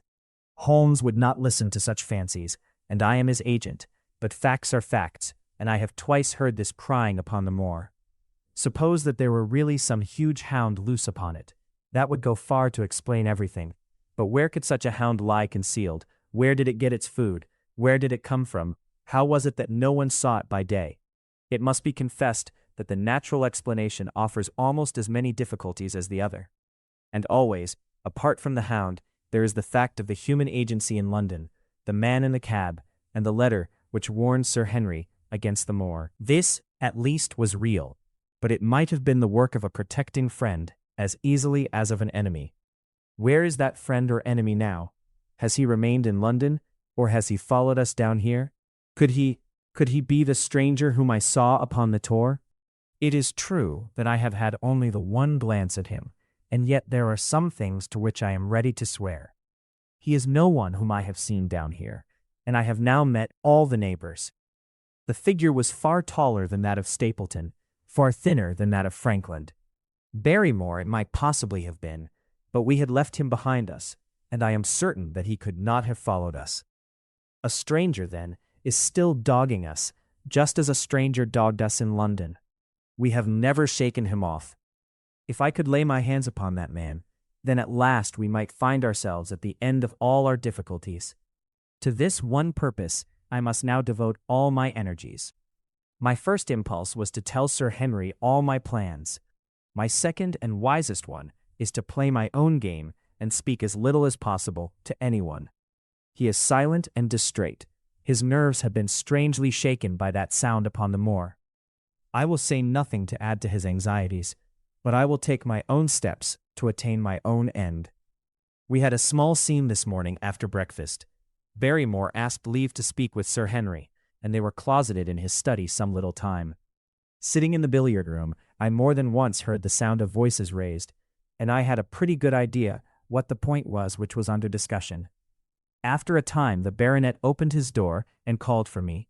Barrymore considers that he has a grievance, he said. He thinks that it was unfair on our part to hunt his brother-in-law down when he of his own free will had told us the secret. The butler was standing very pale, but very collected before us. "I may have spoken too warmly, sir," said he, "and if I have, I am sure that I beg your pardon. At the same time, I was very much surprised when I heard you two gentlemen come back this morning and learned that you had been chasing Selden. The poor fellow has enough to fight against without my putting more upon his track." "If you had told us of your own free will, it would have been a different thing," said the baronet. "You only told us, or rather, your wife only told us, when it was forced from you, and you could not help yourself." "I didn't think you would have taken advantage of it, Sir Henry. Indeed I didn't. The man is a public danger. There are lonely houses scattered over the moor, and he is a fellow who would stick at nothing. You only want to get a glimpse of his face to see that. Look at Mr. Stapleton's house, for example, with no one but himself to defend it. There's no safety for anyone until he is under lock and key. He'll break into no house, sir, I give you my solemn word upon that. But he will never trouble anyone in this country again. I assure you, Sir Henry, that in a very few days the necessary arrangements will have been made, and he will be on his way to South America. For God's sake, sir, I beg of you not to let the police know that he is still on the moor. They have given up the chase there, and he can lie quiet until the ship is ready for him. You can't tell on him without getting my wife and me into trouble. I beg you, sir, to say nothing to the police." "What do you say, Watson?" I shrugged my shoulders. If he were safely out of the country, it would relieve the taxpayer of a burden. But how about the chance of his holding someone up before he goes? "He would not do anything so mad, sir. We have provided him with all that he can want. To commit a crime would be to show where he was hiding." "That is true," said Sir Henry. "Well, Barrymore, God bless you, sir, and thank you from my heart. It would have killed my poor wife had he been taken again. I guess we are aiding and abetting a felony, Watson, but after what we have heard, I don't feel as if I could give the man up, so there is an end of it. All right, Barrymore, you can go." With a few broken words of gratitude, the man turned, but he hesitated and then came back. "You've been so kind to us, sir, that I should like to do the best I can for you in return. I know something, Sir Henry, and perhaps I should have said it before, but it was long after the inquest that I found it out. I've never breathed a word about it yet to mortal man. It's about poor Sir Charles's death." The baronet and I were both upon our feet. "Do you know how he died?" "No, sir, I don't know that." "What then?" "I know why he was at the gate at that hour. It was to meet a woman." "To meet a woman? He?" "Yes, sir. And the woman's name?" "I can't give you the name, sir, but I can give you the initials. Her initials were L.L. "How do you know this, Barrymore?" "Well, Sir Henry, your uncle had a letter that morning. He had usually a great many letters, for he was a public man and well known for his kind heart, so that everyone who was in trouble was glad to turn to him. But that morning, as it chanced, there was only this one letter, so I took the more notice of it. It was from Coombe Tracy, and it was addressed in a woman's hand." "Well?" "Well, sir, I thought no more of the matter and never would have done had it not been for my wife. Only a few weeks ago she was cleaning out Sir Charles's study. It had never been touched since his death, and she found the ashes of a burned letter in the back of the grate. The greater part of it was charred to pieces, but one little slip, the end of a page, hung together, and the writing could still be read, though it was gray on a black ground. It seemed to us to be a postscript at the end of the letter, and it said, 'Please, please, as you are a gentleman, burn this letter, and be at the gate by 10 o'clock. Beneath it were signed the initials L.L. Have you got that slip?" "No, sir. It crumbled all to bits after we moved it." "Had Sir Charles received any other letters in the same writing?" "Well, sir, I took no particular notice of his letters. I should not have noticed this one, only it happened to come alone." "And you have no idea who L.L. is?" "No, sir. No more than you have. But I expect if we could lay our hands upon that lady, we should know more about Sir Charles's death. I cannot understand, Barrymore, how you came to conceal this important information." "Well, sir, it was immediately after that our own trouble came to us. And then again, sir, we were both of us very fond of Sir Charles, as we well might be, considering all that he has done for us. To rake this up couldn't help our poor master, and it's well to go carefully when there's a lady in the case. You thought it might injure his reputation. Well, sir, I thought no good could come of it, but now you have been kind to us, and I feel as if it would be treating you unfairly not to tell you all that I know about the matter." "Very good, Barrymore. You can go." When the butler had left us, Sir Henry turned to me. "Well, Watson, what do you think of this new light?" "It seems to leave the darkness rather blacker than before." "So I think, but if we can only trace LL, it should clear up the whole business. We have gained that much. We know that there is someone who has the facts, if we can only find her. What do you think we should do?" "Let Holmes know all about it at once. It will give him the clue for which he has been seeking. I am much mistaken if it does not bring him down." I went at once to my room and drew up my report of the morning's conversation for Holmes. It was evident to me that he had been very busy of late, for the notes which I had from Baker Street were few and short, with no comments upon the information which I had supplied, and hardly any reference to my mission. No doubt his blackmailing case is absorbing all his faculties, and yet this new factor must surely arrest his attention and renew his interest. I wish that he were here. October 17th. All day today the rain poured down, rustling on the ivy and dripping from the eaves. I thought of the convict out upon the bleak, cold, shelterless moor. Poor devil, whatever his crimes, he has suffered something to atone for them. And then I thought of that other one, the face in the cab, the figure against the moon. Was he also out in that deluge, the unseen watcher, the man of darkness? In the evening I put on my waterproof, and I walked far upon the sodden moor, full of dark imaginings, the rain beating upon my face and the wind whistling about my ears. God help those who wander into the great mire now, for even the firm uplands are becoming a morass. I found the black tor upon which I had seen the solitary watcher, and from its craggy summit I looked out myself across the melancholy downs. Rain squalls drifted across their russet face, and the heavy, slate-colored clouds hung low over the landscape, trailing in gray wreaths down the sides of the fantastic hills. In the distant hollow on the left, half hidden by the mist, the two thin towers of Baskerville Hall rose above the trees. They were the only signs of human life which I could see, save only those prehistoric huts which lay thickly upon the slopes of the hills. Nowhere was there any trace of that lonely man whom I had seen on the same spot 2 nights before. As I walked back, I was overtaken by Dr. Mortimer driving in his dog-cart over a rough moorland track which led from the outlying farmhouse of Foulmire. He has been very attentive to us, and hardly a day has passed that he has not called at the hall to see how we were getting on. He insisted upon my climbing into his dog-cart, and he gave me a lift homeward. I found him much troubled over the disappearance of his little spaniel. It had wandered onto the moor and had never come back. I gave him such consolation as I might, but I thought of the pony on the Grimpen Mire, and I do not fancy that he will see his little dog again. "By the way, Mortimer," said I as we jolted along the rough road, "I suppose there are few people living within driving distance of this whom you do not know." "Hardly any, I think." "Can you then tell me the name of any woman whose initials are LL?" He thought for a few minutes. "No," said he, "there are a few gypsies and laboring folk for whom I can't answer, but among the farmers or gentry there is no one whose initials are those. Wait a bit, though," he added after a pause. "There is Laura Lyons. Her initials are LL, but she lives in Coombe Tracey." "Who is she?" I asked. "She is Franklin's daughter." "What? Old Franklin the crank?" "Exactly. She married an artist named Lyons who came sketching on the moor. He proved to be a blackguard and deserted her. The fault, from what I hear, may not have been entirely on one side.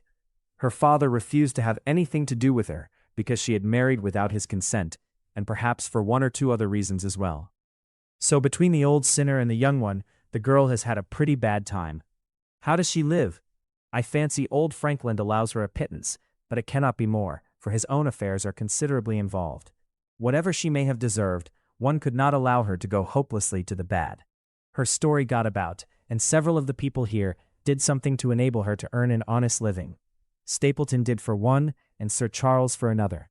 I gave a trifle myself. It was to set her up in a typewriting business. He wanted to know the object of my inquiries, but I managed to satisfy his curiosity without telling him too much, for there is no reason why we should take anyone into our confidence. Tomorrow morning I shall find my way to Coombe Tracey, and if I can see this Mrs. Laura Lyons of equivocal reputation, a long step will have been made towards clearing one incident in this chain of mysteries. I am certainly developing the wisdom of the serpent, for when Mortimer pressed his questions to an inconvenient extent, I asked him casually to what type Franklin's skull belonged, and so heard nothing but craniology for the rest of our drive. I have not lived for years with Sherlock Holmes for nothing. I have only one other incident to record upon this tempestuous and melancholy day. This was my conversation with Barrymore just now, which gives me one more strong card which I can play in due time. Mortimer had stayed to dinner, and he and the baronet played écarté afterwards. The butler brought me my coffee into the library, and I took the chance to ask him a few questions. "Well," said I, "has this precious relation of yours departed, or is he still lurking out yonder?" "I don't know, sir. I hope to heaven that he is gone, for he has brought nothing but trouble here. I've not heard of him since I left out food for him last, and that was 3 days ago." "Did you see him then?" "No, sir, but the food was gone when next I went that way." "Then he was certainly there?" "So you would think, sir, unless it was the other man who took it." I sat with my coffee cup halfway to my lips and stared at Barrymore. "You know that there is another man, then?" "Yes, sir. There is another man upon the moor." "Have you seen him?" "No, sir." "How do you know of him, then?" "Selden told me of him, sir, a week ago or more. He's in hiding, too, but he's not a convict as far as I can make out. I don't like it, Dr. Watson. I tell you straight, sir, that I don't like it." He spoke with a sudden passion of earnestness. "Now listen to me, Barrymore. I have no interest in this matter but that of your master. I have come here with no object except to help him. Tell me frankly what it is that you don't like." Barrymore hesitated for a moment, as if he regretted his outburst or found it difficult to express his own feelings in words. "It's all these goings-on, sir," he cried at last, waving his hand towards the rain-lashed window which faced the moor. "There's foul play somewhere, and there's black villainy brewing, to that I'll swear. Very glad I should be, sir, to see Sir Henry on his way back to London again. But what is it that alarms you? Look at Sir Charles's death. That was bad enough for all that the coroner said. Look at the noises on the moor at night. There's not a man would cross it after sundown, if he was paid for it. Look at this stranger hiding out yonder, and watching and waiting. What's he waiting for? What does it mean?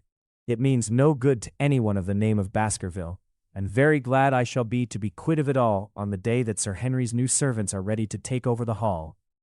"But about this stranger," said I. "Can you tell me anything about him? What did Selden say? Did he find out where he hid, or what he was doing?" "He saw him once or twice, but he is a deep one and gives nothing away. At first he thought that he was the police, but soon he found that he had some lay of his own. A kind of gentleman he was, as far as he could see, but what he was doing he could not make out." "And where did he say that he lived?" "Among the old houses on the hillside, the stone huts where the old folk used to live." "But how about his food?" "Selden found out that he has got a lad who works for him and brings all he needs. I dare say he goes to Coombe Tracey for what he wants." "Very good, Barrymore. We may talk further of this some other time." When the butler had gone, I walked over to the black window, and I looked through a blurred pane at the driving clouds and at the tossing outline of the windswept trees. It is a wild night indoors, and what must it be in a stone hut upon the moor? What passion of hatred can it be which leads a man to lurk in such a place at such a time? And what deep and earnest purpose can he have which calls for such a trial? There, in that hut upon the moor, seems to lie the very center of that problem which has vexed me so sorely. I swear that another day shall not have passed before I have done all that man can do to reach the heart of the mystery. Chapter 11. The Man on the Tor. The extract from my private diary which forms the last chapter has brought my narrative up to the 18th of October, a time when these strange events began to move swiftly towards their terrible conclusion. The incidents of the next few days are indelibly graven upon my recollection, and I can tell them without reference to the notes made at the time. I start them from the day which succeeded that upon which I had established two facts of great importance. The one that Mrs. Laura Lyons of Coombe Tracey had written to Sir Charles Baskerville and made an appointment with him at the very place and hour that he met his death. The other that the lurking man upon the moor was to be found among the stone huts upon the hillside. With these two facts in my possession, I felt that either my intelligence or my courage must be deficient, if I could not throw some further light upon these dark places. I had no opportunity to tell the baronet what I had learned about Mrs. Lyons upon the evening before, for Dr. Mortimer remained with him at cards until it was very late. At breakfast, however, I informed him about my discovery and asked him whether he would care to accompany me to Coombe Tracey. At first he was very eager to come, but on second thoughts it seemed to both of us that if I went alone, the results might be better. The more formal we made the visit, the less information we might obtain. I left Sir Henry behind, therefore, not without some prickings of conscience, and drove off upon my new quest. When I reached Coombe Tracey, I told Perkins to put up the horses, and I made inquiries for the lady whom I had come to interrogate. I had no difficulty in finding her rooms, which were central and well appointed. A maid showed me in without ceremony, and as I entered the sitting room, a lady who was sitting before a Remington typewriter sprang up with a pleasant smile of welcome. Her face fell, however, when she saw that I was a stranger, and she sat down again and asked me the object of my visit. The first impression left by Mrs. Lyons was one of extreme beauty. Her eyes and hair were of the same rich hazel color, and her cheeks, though considerably freckled, were flushed with the exquisite bloom of the brunette, the dainty pink which lurks at the heart of the sulphur rose. Admiration was, I repeat, the first impression, but the second was criticism. There was something subtly wrong with the face, some coarseness of expression, some hardness perhaps of eye, some looseness of lip, which marred its perfect beauty. But these, of course, are afterthoughts. At the moment I was simply conscious that I was in the presence of a very handsome woman, and that she was asking me the reasons for my visit. I had not quite understood until that instant how delicate my mission was. "I have the pleasure," said I, "of knowing your father." It was a clumsy introduction, and the lady made me feel it. "There is nothing in common between my father and me," she said. "I owe him nothing, and his friends are not mine. If it were not for the late Sir Charles Baskerville and some other kind hearts, I might have starved for all that my father cared. It was about the late Sir Charles Baskerville that I have come here to see you." The freckles started out on the lady's face. "What can I tell you about him?" she asked, and her fingers played nervously over the stops of her typewriter. "You knew him, did you not?" "I have already said that I owe a great deal to his kindness. If I am able to support myself, it is largely due to the interest which he took in my unhappy situation." "Did you correspond with him?" The lady looked quickly up with an angry gleam in her hazel eyes. "What is the object of these questions?" she asked sharply. "The object is to avoid a public scandal. It is better that I should ask them here than that the matter should pass outside our control." She was silent, and her face was still very pale. At last she looked up with something reckless and defiant in her manner. "Well, I'll answer," she said. "What are your questions? Did you correspond with Sir Charles?" "I certainly wrote to him once or twice to acknowledge his delicacy and his generosity." "Have you the dates of those letters?" "No." "Have you ever met him?" "Yes, once or twice, when he came into Coombe Tracey. He was a very retiring man, and he preferred to do good by stealth. But if you saw him so seldom, and wrote so seldom, how did he know enough about your affairs to be able to help you, as you say that he has done?" She met my difficulty with the utmost readiness. There were several gentlemen who knew my sad history and united to help me. One was Mr. Stapleton, a neighbor and intimate friend of Sir Charles's. He was exceedingly kind, and it was through him that Sir Charles learned about my affairs. I knew already that Sir Charles Baskerville had made Stapleton his almoner upon several occasions, so the lady's statement bore the impress of truth upon it. "Did you ever write to Sir Charles asking him to meet you?" I continued. Mrs. Lyons flushed with anger again.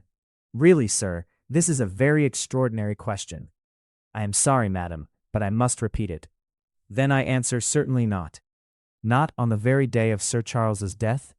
The flush had faded in an instant, and a deathly face was before me. Her dry lips could not speak the no which I saw rather than heard. "Surely your memory deceives you," said I. "I could even quote a passage of your letter. It ran, 'Please, please, as you are a gentleman, burn this letter, and be at the gate by 10 o'clock. I thought that she had fainted, but she recovered herself by a supreme effort. "Is there no such thing as a gentleman?" she gasped. "You do Sir Charles an injustice. He did burn the letter. But sometimes a letter may be legible, even when burned. You acknowledge now that you wrote it?" "Yes, I did write it," she cried, pouring out her soul in a torrent of words. "I did write it. Why should I deny it? I have no reason to be ashamed of it. I believed that if I had an interview, I could gain his help, so I asked him to meet me. But why at such an hour? Because I had only just learned that he was going to London next day and might be away for months. There were reasons why I could not get there earlier. But why a rendezvous in the garden instead of a visit to the house? Do you think a woman could go alone at that hour to a bachelor's house? Well, what happened when you did get there? I never went. Mrs. Lyons, no, I swear to you on all I hold sacred, I never went. Something intervened to prevent my going. What was that? That is a private matter. I cannot tell it. You acknowledge then that you made an appointment with Sir Charles at the very hour and place at which he met his death, but you deny that you kept the appointment. That is the truth. Again and again I cross-questioned her, but I could never get past that point. Mrs. Lyons, said I as I rose from this long and inconclusive interview, you are taking a very great responsibility and putting yourself in a very false position by not making an absolutely clean breast of all that you know. If I have to call in the aid of the police, you will find how seriously you are compromised. If your position is innocent, why did you in the first instance deny having written to Sir Charles upon that date? Because I feared that some false conclusion might be drawn from it, and that I might find myself involved in a scandal. And why were you so pressing that Sir Charles should destroy your letter? If you have read the letter, you will know. I did not say that I had read all the letter. You quoted some of it. I quoted the postscript. The letter had, as I said, been burned, and it was not all legible. I ask you once again why it was that you were so pressing that Sir Charles should destroy this letter, which he received on the day of his death. The matter is a very private one. The more reason why you should avoid a public investigation. I will tell you then. If you have heard anything of my unhappy history, you will know that I made a rash marriage and had reason to regret it. I have heard so much. My life has been one incessant persecution from a husband whom I abhor. The law is upon his side, and every day I am faced by the possibility that he may force me to live with him. At the time that I wrote this letter to Sir Charles, I had learned that there was a prospect of my regaining my freedom if certain expenses could be met. It meant everything to me, peace of mind, happiness, self-respect, everything. I knew Sir Charles's generosity, and I thought that if he heard the story from my own lips, he would help me. Then how is it that you did not go? Because I received help in the interval from another source. Why then did you not write to Sir Charles and explain this? So I should have done had I not seen his death in the paper next morning.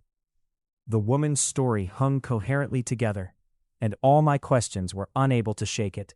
I could only check it by finding if she had indeed instituted divorce proceedings against her husband at or about the time of the tragedy.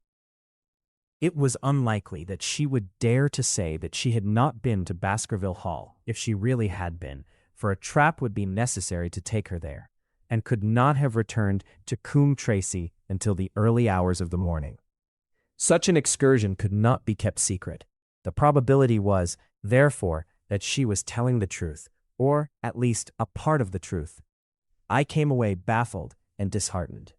Once again I had reached that dead wall, which seemed to be built across every path by which I tried to get at the object of my mission. And yet the more I thought of the lady's face and of her manner, the more I felt that something was being held back from me. Why should she turn so pale? Why should she fight against every admission until it was forced from her? Why should she have been so reticent at the time of the tragedy?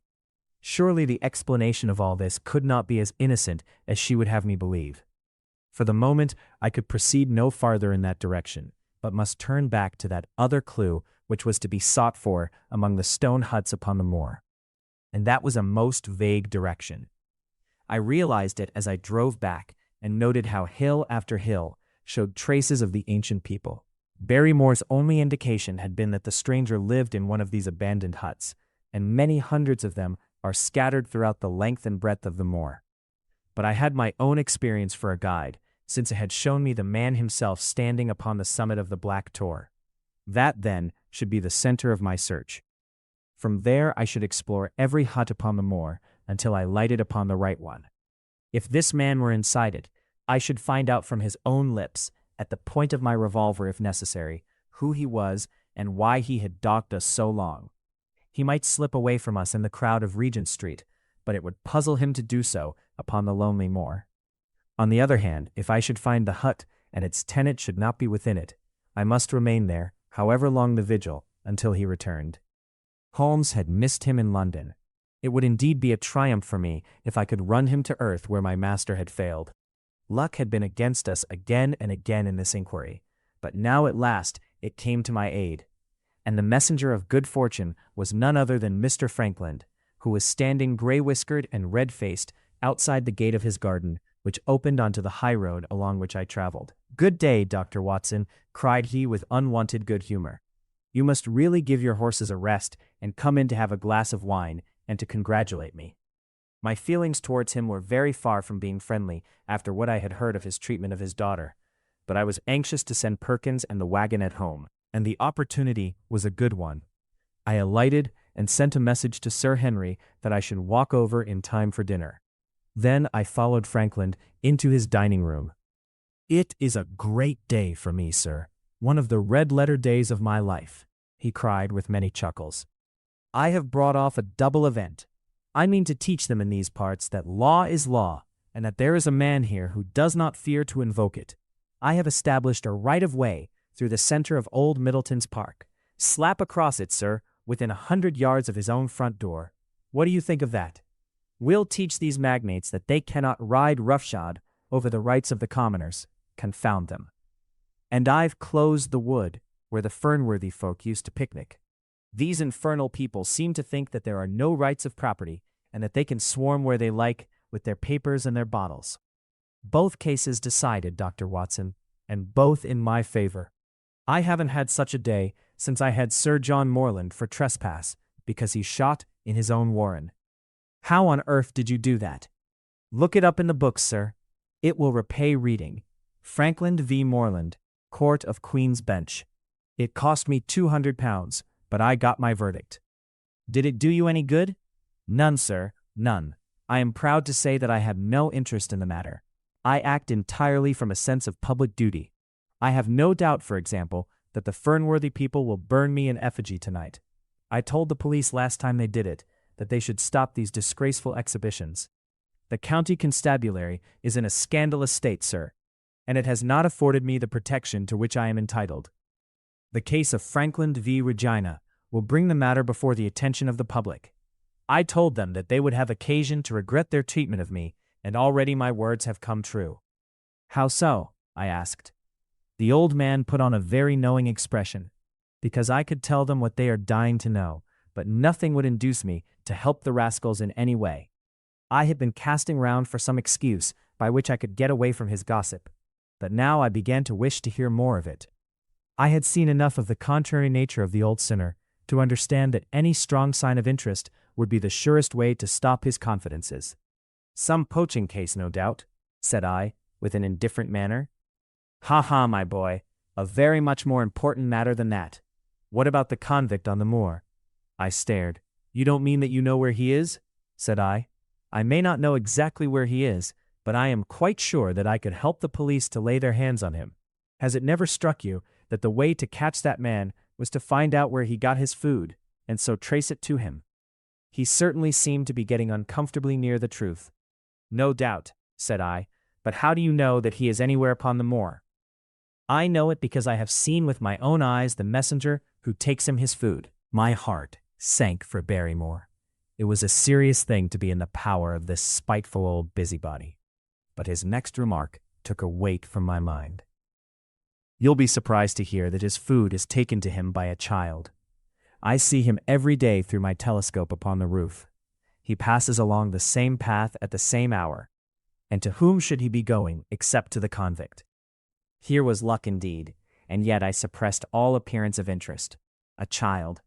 Barrymore had said that our unknown was supplied by a boy. It was on his track, and not upon the convicts that Frankland had stumbled. If I could get his knowledge, it might save me a long and weary hunt. But incredulity and indifference were evidently my strongest cards. I should say that it was much more likely that it was the son of one of the moorland shepherds taking out his father's dinner. The least appearance of opposition struck fire out of the old autocrat. His eyes looked malignantly at me, and his gray whiskers bristled like those of an angry cat. Indeed, sir, said he, pointing out over the wide-stretching moor. Do you see that black tor over yonder? Well, do you see the low hill beyond with the thorn bush upon it? It is the stoniest part of the whole moor. Is that a place where a shepherd would be likely to take his station? Your suggestion, sir, is a most absurd one. I meekly answered that I had spoken without knowing all the facts. My submission pleased him and led him to further confidences. You may be sure, sir, that I have very good grounds before I come to an opinion. I have seen the boy again and again with his bundle. Every day, and sometimes twice a day, I have been able but, wait a moment, Dr. Watson.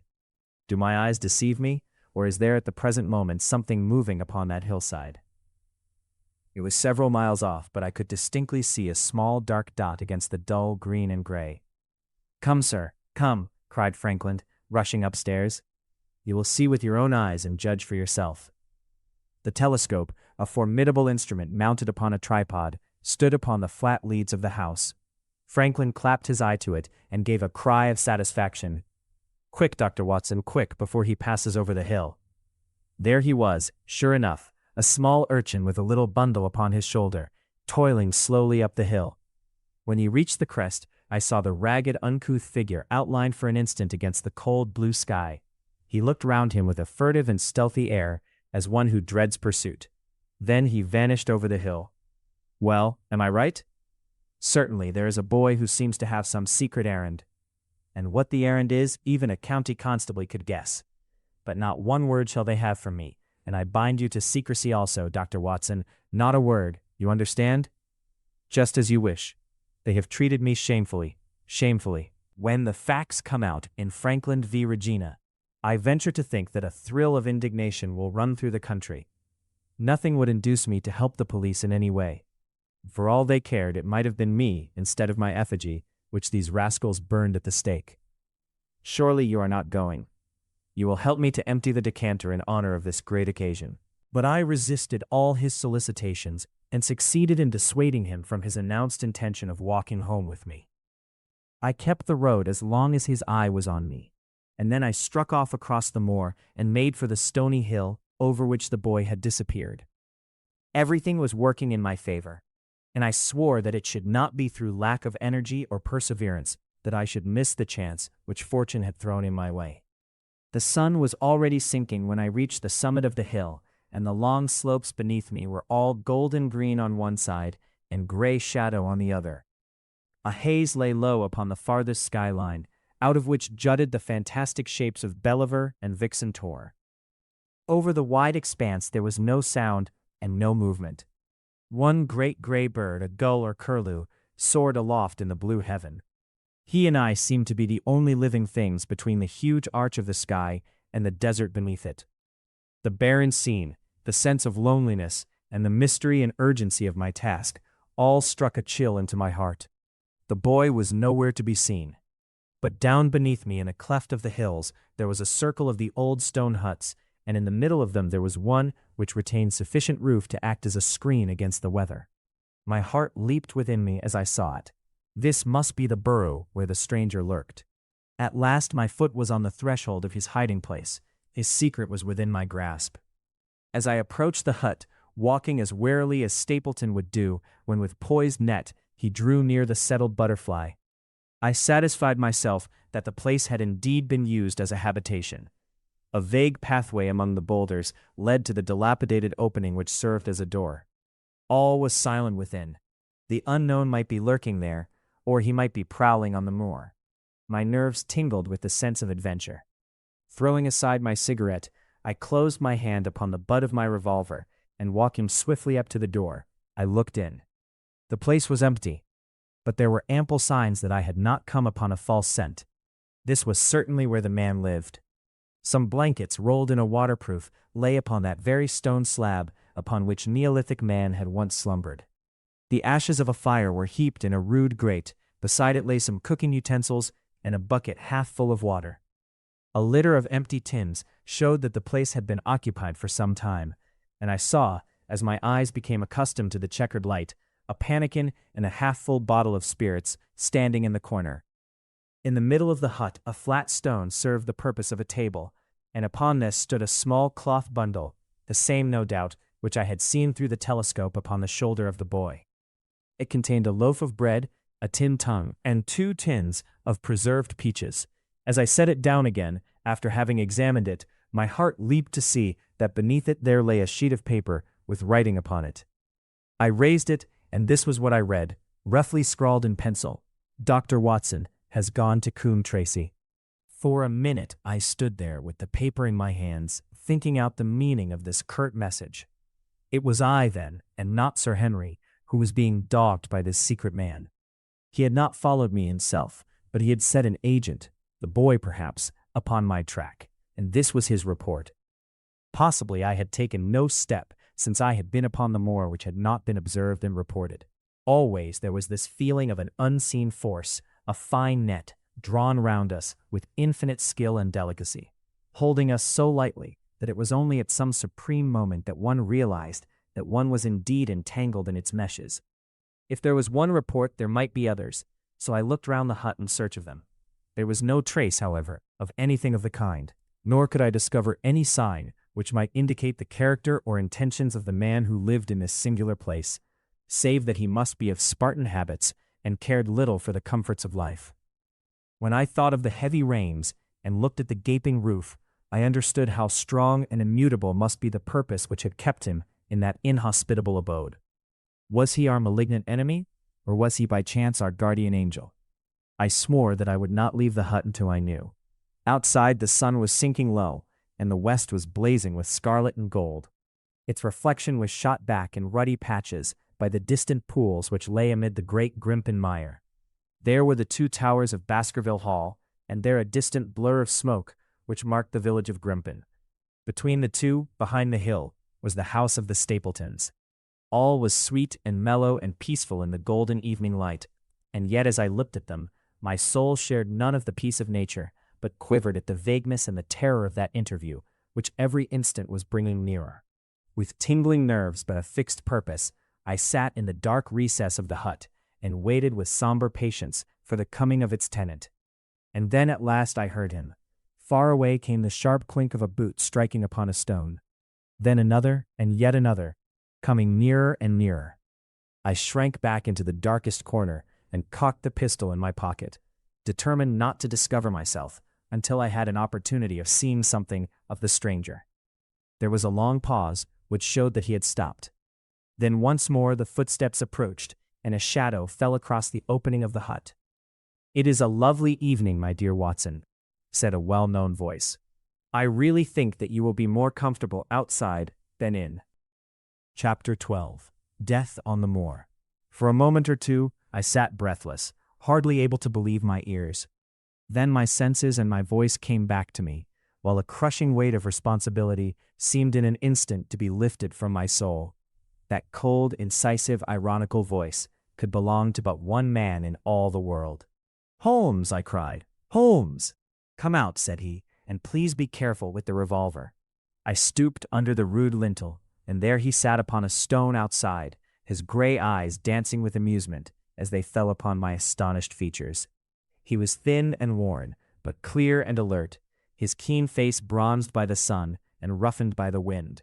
In his tweed suit and cloth cap, he looked like any other tourist upon the moor, and he had contrived with that cat-like love of personal cleanliness which was one of his characteristics, that his chin should be as smooth and his linen as perfect as if he were in Baker Street. "I never was more glad to see anyone in my life," said I as I wrung him by the hand. "Or more astonished, eh? Well, I must confess to it. The surprise was not all on one side, I assure you. I had no idea that you had found my occasional retreat, still less that you were inside it, until I was within 20 paces of the door. My footprint, I presume? No, Watson, I fear that I could not undertake to recognize your footprint amid all the footprints of the world. If you seriously desire to deceive me, you must change your tobacconist, for when I see the stub of a cigarette marked Bradley, Oxford Street, I know that my friend Watson is in the neighborhood. You will see it there beside the path. You threw it down, no doubt, at that supreme moment when you charged into the empty hut." "Exactly. I thought as much. And knowing your admirable tenacity, I was convinced that you were sitting in ambush, a weapon within reach, waiting for the tenant to return." "So you actually thought that I was the criminal?" "I did not know who you were, but I was determined to find out." "Excellent, Watson. And how did you localize me? You saw me perhaps on the night of the convict hunt, when I was so imprudent as to allow the moon to rise behind me. Yes, I saw you then. And have no doubt searched all the huts until you came to this one? No, your boy had been observed, and that gave me a guide where to look. The old gentleman with the telescope, no doubt. I could not make it out when first I saw the light flashing upon the lens. He rose and peeped into the hut. Ha, I see that Cartwright has brought up some supplies. What's this paper? So you have been to Coombe Tracey, have you? Yes. To see Mrs. Laura Lyons? Exactly. Well done. Our researches have evidently been running on parallel lines, and when we unite our results, I expect we shall have a fairly full knowledge of the case. Well, I am glad from my heart that you are here, for indeed the responsibility and the mystery were both becoming too much for my nerves. But how in the name of wonder did you come here? And what have you been doing? I thought that you were in Baker Street, working out that case of blackmailing. That was what I wished you to think. Then you use me and yet do not trust me, I cried with some bitterness. I think that I have deserved better at your hands, Holmes. My dear fellow, you have been invaluable to me in this as in many other cases, and I beg that you will forgive me if I have seemed to play a trick upon you. In truth, it was partly for your own sake that I did it, and it was my appreciation of the danger which you ran which led me to come down and examine the matter for myself. Had I been with Sir Henry and you, it is confident that my point of view would have been the same as yours, and my presence would have warned our very formidable opponents to be on their guard. As it is, I have been able to get about as I could not possibly have done had I been living in the hall, and I remain an unknown factor in the business, ready to throw in all my weight at a critical moment. But why keep me in the dark? For you to know could not have helped us, and might possibly have led to my discovery. You would have wished to tell me something, or in your kindness, you would have brought me out some comfort or other, and so an unnecessary risk would be run. I brought Cartwright down with me. You remember the little chap at the express office, and he has seen after my simple wants, a loaf of bread and a clean collar. What does man want more? He has given me an extra pair of eyes upon a very active pair of feet, and both have been invaluable. Then my reports have all been wasted. My voice trembled as I recalled the pains and the pride with which I had composed them. Holmes took a bundle of papers from his pocket. Here are your reports, my dear fellow, and very well thumbed, I assure you. I made excellent arrangements, and they are only delayed 1 day upon their way. I must compliment you exceedingly upon the zeal and the intelligence which you have shown over an extraordinarily difficult case. I was still rather raw over the deception which had been practiced upon me, but the warmth of Holmes's praise drove my anger from my mind. I felt also in my heart that he was right in what he said, and that it was really best for our purpose that I should not have known that he was upon the moor. That's better, said he, seeing the shadow rise from my face. And now tell me the result of your visit to Mrs. Laura Lyons. It was not difficult for me to guess that it was to see her that you had gone, for I am already aware that she is the one person in Coombe Tracey who might be of service to us in the matter. In fact, if you had not gone today, it is exceedingly probable that I should have gone tomorrow. The sun had set, and dusk was settling over the moor. The air had turned chill, and we withdrew into the hut for warmth. There, sitting together in the twilight, I told Holmes of my conversation with the lady. So interested was he that I had to repeat some of it twice before he was satisfied. This is most important, said he, when I had concluded. It fills up a gap which I had been unable to bridge in this most complex affair. You are aware, perhaps, that a close intimacy exists between this lady and the man Stapleton? I did not know of a close intimacy. There can be no doubt about the matter. They meet, they write, there is a complete understanding between them. Now this puts a very powerful weapon into our hands. If I could only use it to detach his wife. His wife? I am giving you some information now. In return for all that you have given me, the lady who has passed here as Miss Stapleton is in reality his wife. Good heavens, Holmes! Are you sure of what you say? How could he have permitted Sir Henry to fall in love with her? Sir Henry's falling in love could do no harm to anyone except Sir Henry. He took particular care that Sir Henry did not make love to her, as you have yourself observed. I repeat that the lady is his wife, and not his sister. But why this elaborate deception? Because he foresaw that she would be very much more useful to him in the character of a free woman. All my unspoken instincts, my vague suspicions, suddenly took shape and centered upon the naturalist. In that impassive, colorless man, with his straw hat and his butterfly net, I seemed to see something terrible, a creature of infinite patience and craft, with a smiling face and a murderous heart. It is he, then, who is our enemy. It is he who dogged us in London. So I read the riddle. And the warning, it must have come from her. Exactly. The shape of some monstrous villainy, half seen, half guessed, loomed through the darkness which had girt me so long. But are you sure of this, Holmes? How do you know that the woman is his wife? Because he so far forbade himself as to tell you a true piece of autobiography upon the occasion when he first met you, and I dare say he has many a time regretted it since. He was once a schoolmaster in the north of England. Now, there is no one more easy to trace than a schoolmaster. There are scholastic agencies by which one may identify any man who has been in the profession. A little investigation showed me that a school had come to grief under atrocious circumstances, and that the man who had owned it, the name was different, had disappeared with his wife. The descriptions agreed. When I learned that the missing man was devoted to entomology, the identification was complete. The darkness was rising, but much was still hidden by the shadows. If this woman is in truth his wife, where does Mrs. Laura Lyons come in? I asked. That is one of the points upon which your own researches have shed a light. Your interview with the lady has cleared the situation very much.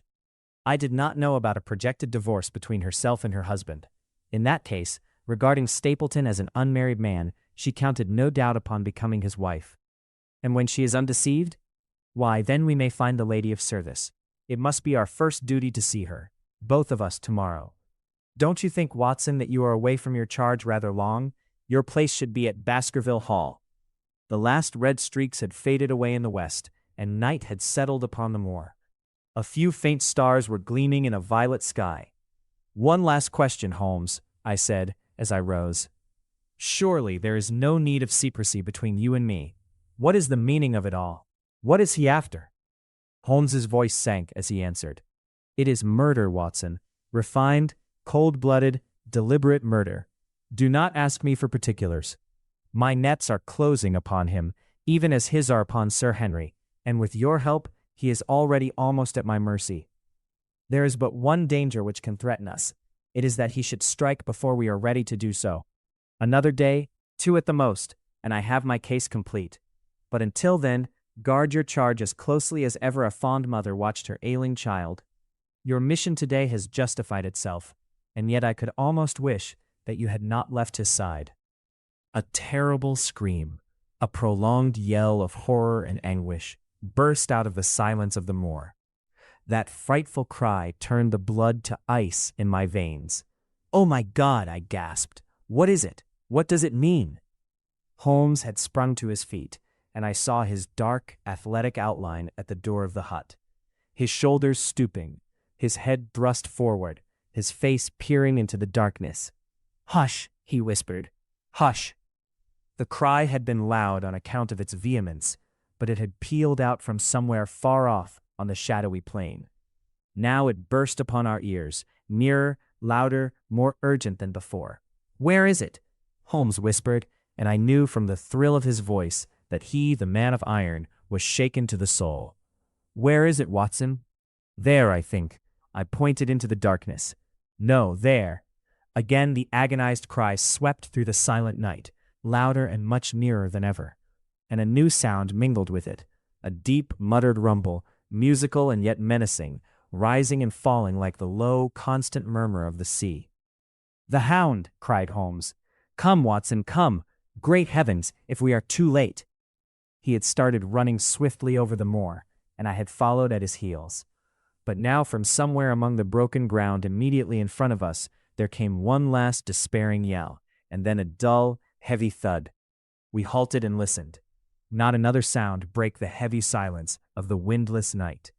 I saw Holmes put his hand to his forehead like a man distracted. He stamped his feet upon the ground. "He has beaten us, Watson. We are too late. No, no, surely not. Fool that I was to hold my hand. And you, Watson, see what comes of abandoning your charge. But by heaven, if the worst has happened, we'll avenge him." Blindly we ran through the gloom, blundering against boulders, forcing our way through gorse bushes, panting up hills and rushing down slopes, heading always in the direction whence those dreadful sounds had come. At every rise, Holmes looked eagerly round him, but the shadows were thick upon the moor, and nothing moved upon its dreary face. "Can you see anything?" "Nothing. But hark! What is that?" A low moan had fallen upon our ears. There it was again upon our left. On that side, a ridge of rocks ended in a sheer cliff which overlooked a stone-strewn slope. On its jagged face was spread-eagled some dark, irregular object. As we ran towards it, the vague outline hardened into a definite shape. It was a prostrate man, face downward upon the ground, the head doubled under him at a horrible angle, the shoulders rounded, and the body hunched together as if in the act of throwing a somersault. So grotesque was the attitude that I could not for the instant realize that that moan had been the passing of his soul. Not a whisper, not a rustle, rose now from the dark figure over which we stooped. Holmes laid his hand upon him and held it up again with an exclamation of horror. The gleam of the match which he struck shone upon his clotted fingers and upon the ghastly pool which widened slowly from the crushed skull of the victim. And it shone upon something else which turned our hearts sick and faint within us, the body of Sir Henry Baskerville. There was no chance of either of us forgetting that peculiar, ruddy tweed suit, the very one which he had worn on the first morning that we had seen him in Baker Street. We caught the one clear glimpse of it, and then the match flickered and went out, even as the hope had gone out of our souls. Holmes groaned, and his face glimmered white through the darkness. "The brute! The brute!" I cried with clenched hands. "Oh, Holmes, I shall never forgive myself for having left him to his fate. I am more to blame than you, Watson. In order to have my case well-rounded and complete, I have thrown away the life of my client. It is the greatest blow which has befallen me in my career. But how could I know that he would risk his life alone upon the moor in the face of all my warnings? That we should have heard his screams, my God, those screams, and yet have been unable to save him? Where is this brute of a hound which drove him to his death? It may be lurking among these rocks at this instant. And Stapleton, where is he? He shall answer for this deed. He shall. I will see to that. Uncle and nephew have been murdered, the one frightened to death by the very sight of a beast which he thought to be supernatural, the other driven to his end in his wild flight to escape from it. But now we have to prove the connection between the man and the beast. Save from what we heard, we cannot even swear to the existence of the latter, since Sir Henry has evidently died from the fall. But, by heavens, cunning as he is, the fellow shall be in my power before another day is past." We stood with bitter hearts on either side of the mangled body, overwhelmed by this sudden and irrevocable disaster which had brought all our long and weary labors to so piteous an end. Then as the moon rose, we climbed to the top of the rocks over which our poor friend had fallen, and from the summit we gazed out over the shadowy moor, half silver and half gloom.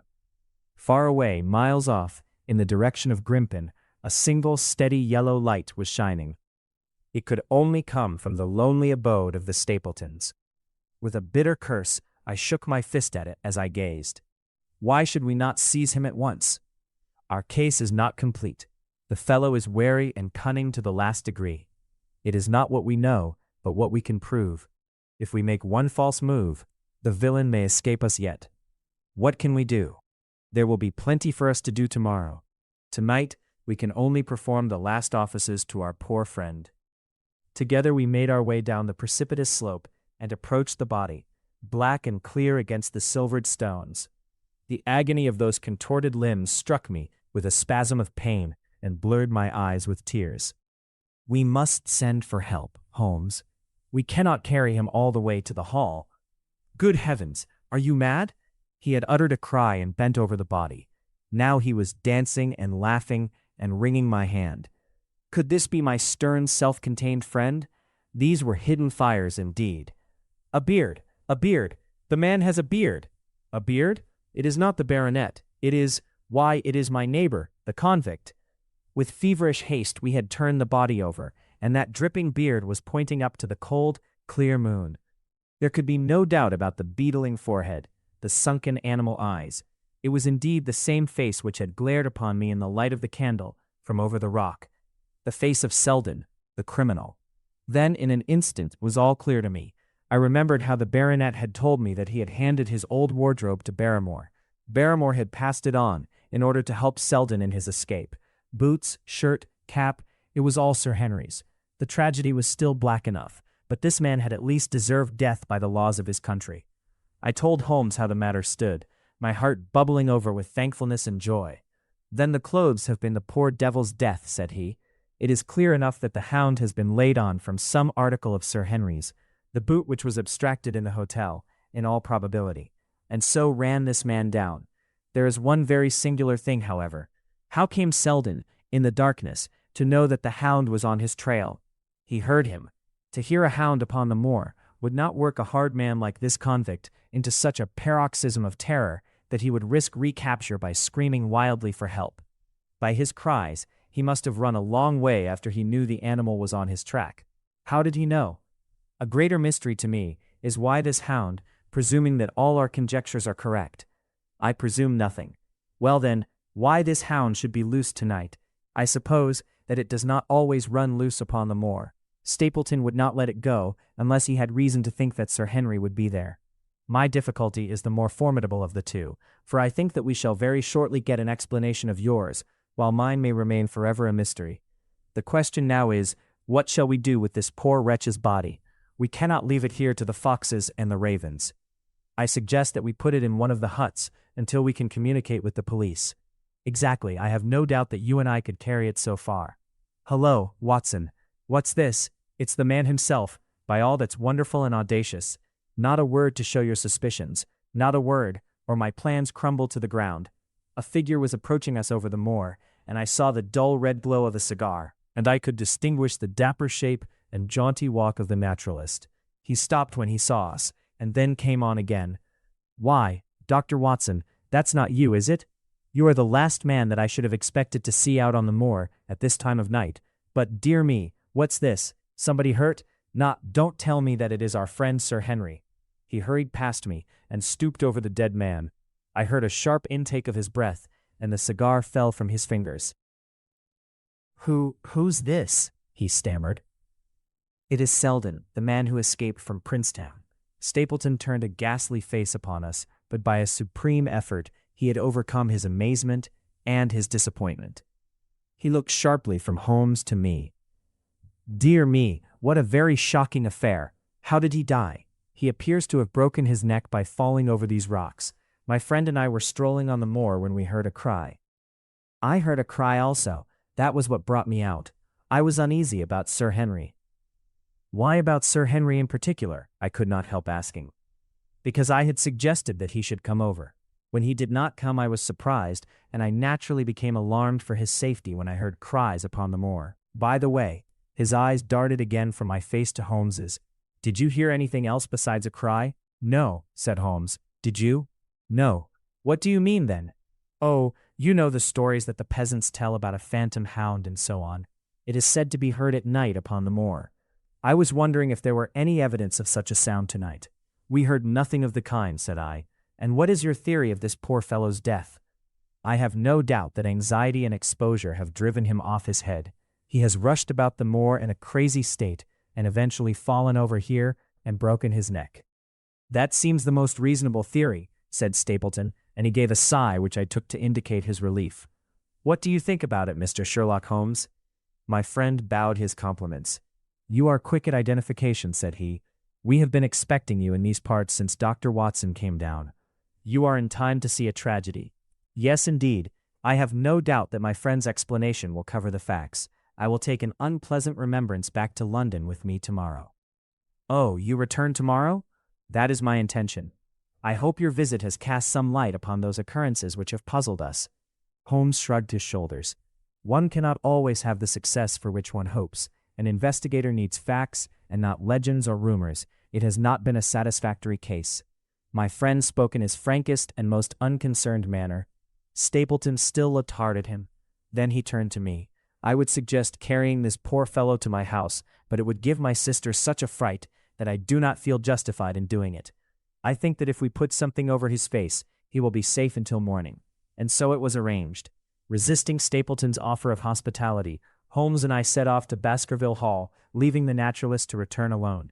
Looking back, we saw the figure moving slowly away over the broad moor, and behind him that one black smudge on the silvered slope, which showed where the man was lying, who had come so horribly to his end. "We're at close grips at last," said Holmes, as we walked together across the moor. "What a nerve the fellow has! How he pulled himself together in the face of what must have been a paralyzing shock when he found that the wrong man had fallen a victim to his plot.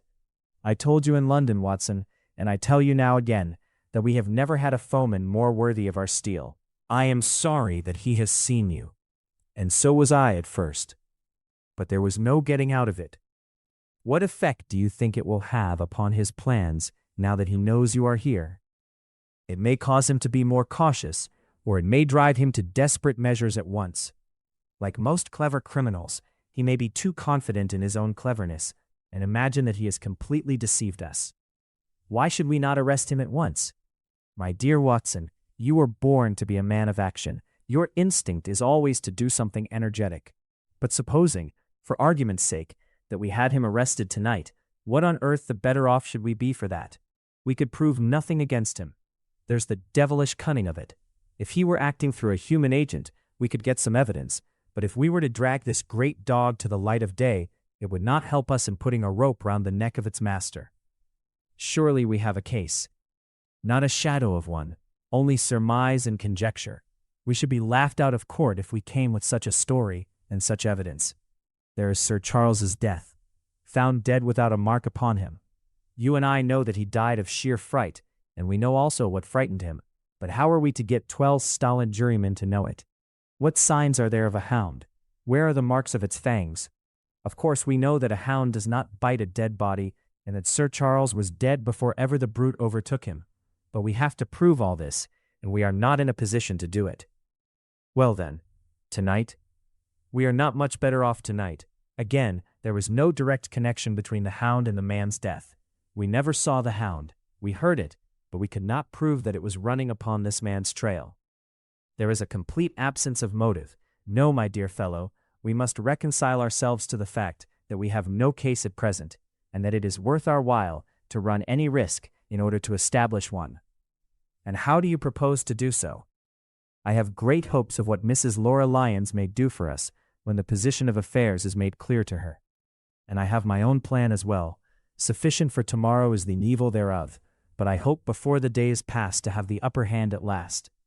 I could draw nothing further from him, and he walked, lost in thought, as far as the Baskerville gates. Are you coming up?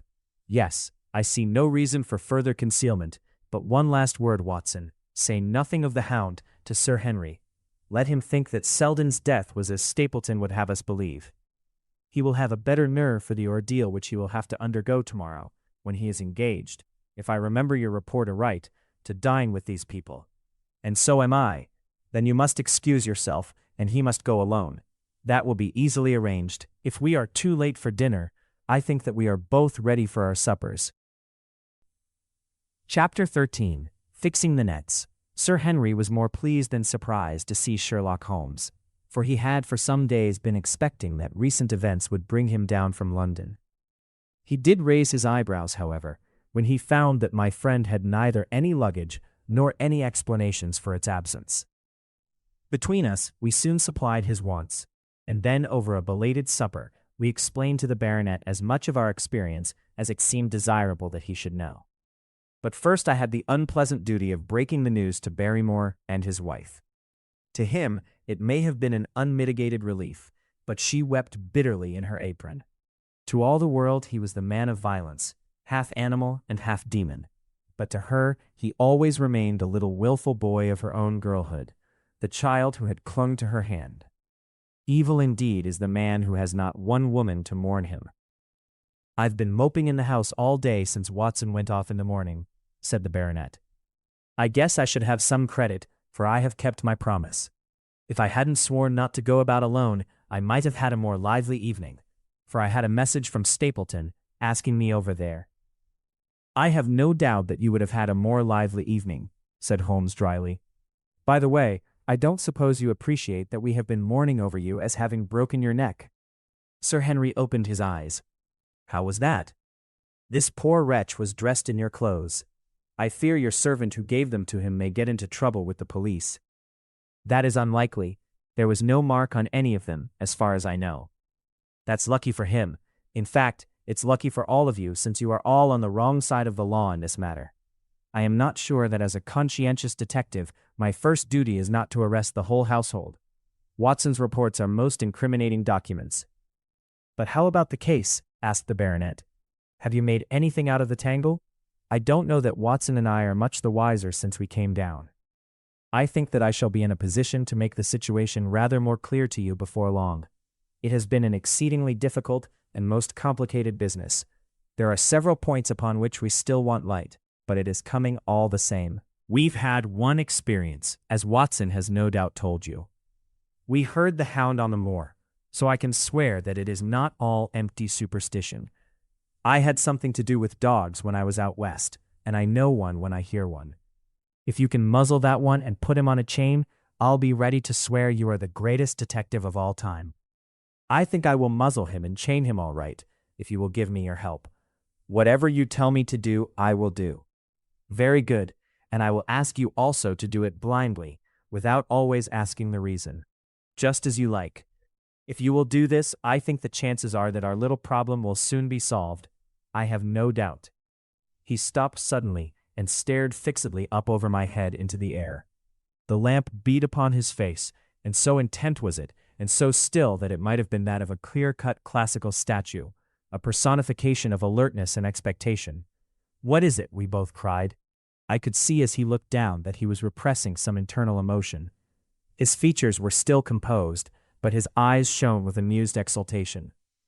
"Excuse the admiration of a connoisseur," said he, as he waved his hand towards the line of portraits which covered the opposite wall. "Watson won't allow that I know anything of art, but that is mere jealousy because our views upon the subject differ. Now these are a really very fine series of portraits." "Well, I'm glad to hear you say so," said Sir Henry, glancing with some surprise at my friend. "I don't pretend to know much about these things, and I'd be a better judge of a horse or a steer than of a picture. I didn't know that you found time for such things. I know what is good when I see it, and I see it now. That's a Kneller, I'll swear. That lady in the blue silk over yonder, and the stout gentleman with the wig, ought to be a Reynolds. They are all family portraits, I presume? Every one. Do you know the names? Barrymore has been coaching me in them, and I think I can say my lessons fairly well." "Who is the gentleman with the telescope?" "That is Rear Admiral Baskerville, who served under Rodney in the West Indies. The man with the blue coat and the roll of paper is Sir William Baskerville, who was chairman of committees of the House of Commons under Pitt. And this cavalier opposite to me, the one with the black velvet and the lace. Ah, you have a right to know about him. That is the cause of all the mischief. The wicked Hugo, who started the Hound of the Baskervilles. We're not likely to forget him." I gazed with interest and some surprise upon the portrait. "Dear me," said Holmes, "he seems a quiet, meek-mannered man enough, but I dare say that there was a lurking devil in his eyes. I had pictured him as a more robust and ruffianly person. There's no doubt about the authenticity, for the name and the date, 1647, are on the back of the canvas." Holmes said little more, but the picture of the old roisterer seemed to have a fascination for him, and his eyes were continually fixed upon it during supper. It was not until later, when Sir Henry had gone to his room, that I was able to follow the trend of his thoughts. He led me back into the banqueting hall, his bedroom candle in his hand, and he held it up against the time-stained portrait on the wall. "Do you see anything there?" I looked at the broad-plumed hat, the curling love-locks, the white lace collar, and the straight, severe face which was framed between them. It was not a brutal countenance, but it was prim, hard, and stern, with a firm-set, thin-lipped mouth, and a coldly intolerant eye. "Is it like anyone you know?" "There is something of Sir Henry about the jaw. Just a suggestion, perhaps, but wait an instant." He stood upon a chair, and holding up the light in his left hand, he curved his right arm over the broad hat and round the long ringlets. "Good heavens!" I cried in amazement. The face of Stapleton had sprung out of the canvas. "Ha! You see it now. My eyes have been trained to examine faces and not their trimmings. It is the first quality of a criminal investigator that he should see through a disguise.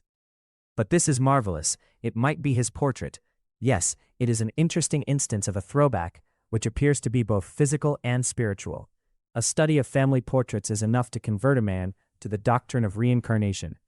The fellow is a Baskerville, that is evident, with designs upon the succession. Exactly. This chance of the picture has supplied us with one of our most obvious missing links. We have him, Watson. We have him, and I dare swear that before tomorrow night he will be fluttering in our net, as helpless as one of his own butterflies. A pin, a cork, and a card, and we add him to the Baker Street collection. He burst into one of his rare fits of laughter as he turned away from the picture. I have not heard him laugh often, and it has always boded ill to somebody. I was up betimes in the morning, but Holmes was afoot earlier still, for I saw him as I dressed, coming up the drive. Yes, we should have a full day today, he remarked, and he rubbed his hands with the joy of action. The nets are all in place, and the drag is about to begin. We'll know before the day is out whether we have caught our big lean-jawed pike, or whether he has got through the meshes. Have you been on the moor already? I have sent a report from Grimpen to Princetown as to the death of Selden. I think I can promise that none of you will be troubled in the matter. And I have also communicated with my faithful Cartwright, who would certainly have pined away at the door of my hut, as a dog does at his master's grave, if I had not set his mind at rest about my safety. What is the next move? To seize Sir Henry. Ah, here he is. Good morning, Holmes, said the baronet. You look like a general who is planning a battle with his chief of the staff. That is the exact situation. Watson was asking for orders, and so do I. Very good. You are engaged, as I understand, to dine with our friends the Stapletons tonight. I hope that you will come also. They are very hospitable people, and I am sure that they would be very glad to see you. I fear that Watson and I must go to London. To London? Yes, I think that we should be more useful there at the present juncture. The baronet's face perceptibly lengthened. I hoped that you were going to see me through this business. The hall and the moor are not very pleasant places when one is alone. My dear fellow, you must trust me implicitly and do exactly what I tell you. You can tell your friends that we should have been happy to have come with you, but that urgent business required us to be in town. We hope very soon to return to Devonshire. Will you remember to give them that message? There is no alternative, I assure you. I saw by the baronet's clouded brow that he was deeply hurt by what he regarded as our desertion. When do you desire to go? He asked coldly. Immediately after breakfast. We will drive in to Coombe Tracey, but Watson will leave his things as a pledge that he will come back to you. Watson, you will send a note to Stapleton to tell him that you regret that you cannot come. I have a good mind to go to London with you, said the baronet. Why should I stay here alone? Because it is your post of duty. Because you gave me your word that you would do as you were told, and I tell you to stay. All right then, I'll stay. One more direction. I wish you to drive to Merripit House. Send back your trap, however, and let them know that you intend to walk home. To walk across the moor? Yes, but that is the very thing which you have so often cautioned me not to do. This time you may do it with safety. If I had not every confidence in your nerve and courage, I would not suggest it, but it is essential that you should do it. Then I will do it. And as you value your life, do not go across the moor in any direction, save along the straight path which leads from Merripit House to the Grimpen Road and is your natural way home. I will do just what you say. Very good. I should be glad to get away as soon after breakfast as possible, so as to reach London in the afternoon. I was much astounded by this program, though I remembered that Holmes had said to Stapleton on the night before that his visit would terminate next day. It had not crossed my mind, however, that he would wish me to go with him, nor could I understand how we could both be absent at a moment which he himself declared to be critical. There was nothing for it, however, but implicit obedience. So we bade goodbye to our rueful friend, and a couple of hours afterwards we were at the station of Coombe Tracey and had dispatched the trap upon its return journey. A small boy was waiting upon the platform. Any orders, sir? You will take this train to town, Cartwright. The moment you arrive, you will send a wire to Sir Henry Baskerville, in my name, to say that if he finds the pocketbook which I have dropped, he is to send it by registered post to Baker Street. Yes, sir. And ask at the station office if there is a message for me. The boy returned with a telegram, which Holmes handed to me. It ran, "Wire received. Coming down with unsigned warrant. Arrive 5:40. Lestrade." That is an answer to mine of this morning. He is the best of the professionals, I think, and we may need his assistance. Now, Watson, I think that we cannot employ our time better than by calling upon your acquaintance, Mrs. Laura Lyons. His plan of campaign was beginning to be evident. He would use the baronet in order to convince the Stapletons that we were really gone, while we should actually return at the instant when we were likely to be needed. That telegram from London, if mentioned by Sir Henry to the Stapletons, must remove the last suspicions from their minds. Already I seem to see our nets drawing closer around that lean-jawed pike. Mrs. Laura Lyons was in her office, and Sherlock Holmes opened his interview with a frankness and directness which considerably amazed her. "I am investigating the circumstances which attended the death of the late Sir Charles Baskerville," said he. "My friend here, Dr. Watson, has informed me of what you have communicated, and also of what you have withheld in connection with that matter." "What have I withheld?" she asked defiantly. "You have confessed that you asked Sir Charles to be at the gate at 10 o'clock. We know that that was the place and hour of his death. You have withheld what the connection is between these events." "There is no connection." "In that case, the coincidence must indeed be an extraordinary one. But I think that we shall succeed in establishing a connection after all. I wish to be perfectly frank with you, Mrs. Lyons. We regard this case as one of murder, and the evidence may implicate not only your friend, Mr. Stapleton, but his wife as well." The lady sprang from her chair. "His wife," she cried. "The fact is no longer a secret. The person who has passed for his sister is really his wife." Mrs. Lyons had resumed her seat, her hands were grasping the arms of her chair, and I saw that the pink nails had turned white with the pressure of her grip. "His wife," she said again. "His wife. He is not a married man. Prove it to me. Prove it to me. And if you can do so," the fierce flash of her eyes said more than any words. "I have come prepared to do so," said Holmes, drawing several papers from his pocket. "Here is a photograph of the couple taken in York 4 years ago. It is endorsed Mr. and Mrs. Vandeleur, but you will have no difficulty in recognizing him, and her also, if you know her by sight. Here are 3 written descriptions by trustworthy witnesses of Mr. and Mrs. Vandeleur, who, at that time, kept St. Oliver's private school. Read them and see if you can doubt the identity of these people." She glanced at them and then looked up at us with the set, rigid face of a desperate woman. "Mr. Holmes," she said, "this man had offered me marriage on condition that I could get a divorce from my husband. He has lied to me, the villain, in every conceivable way. Not one word of truth has he ever told me. And why? Why? I imagined that all was for my own sake. But now I see that I was never anything but a tool in his hands. Why should I preserve faith with him, who never kept any with me? Why should I try to shield him from the consequences of his own wicked acts?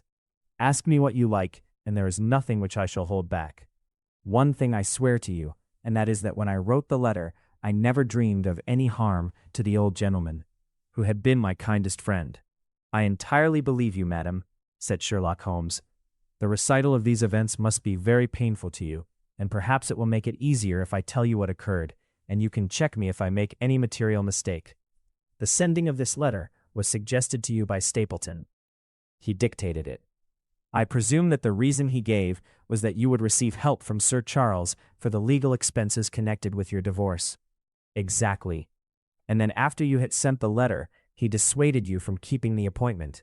He told me that it would hurt his self-respect that any other man should find the money for such an object, and that though he was a poor man himself, he would devote his last penny to removing the obstacles which divided us. He appears to be a very consistent character, and then you heard nothing until you read the reports of the death in the paper." "No. And he made you swear to say nothing about your appointment with Sir Charles?"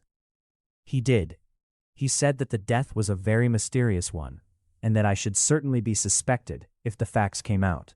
He frightened me into remaining silent." "Quite so. But you had your suspicions?" She hesitated and looked down.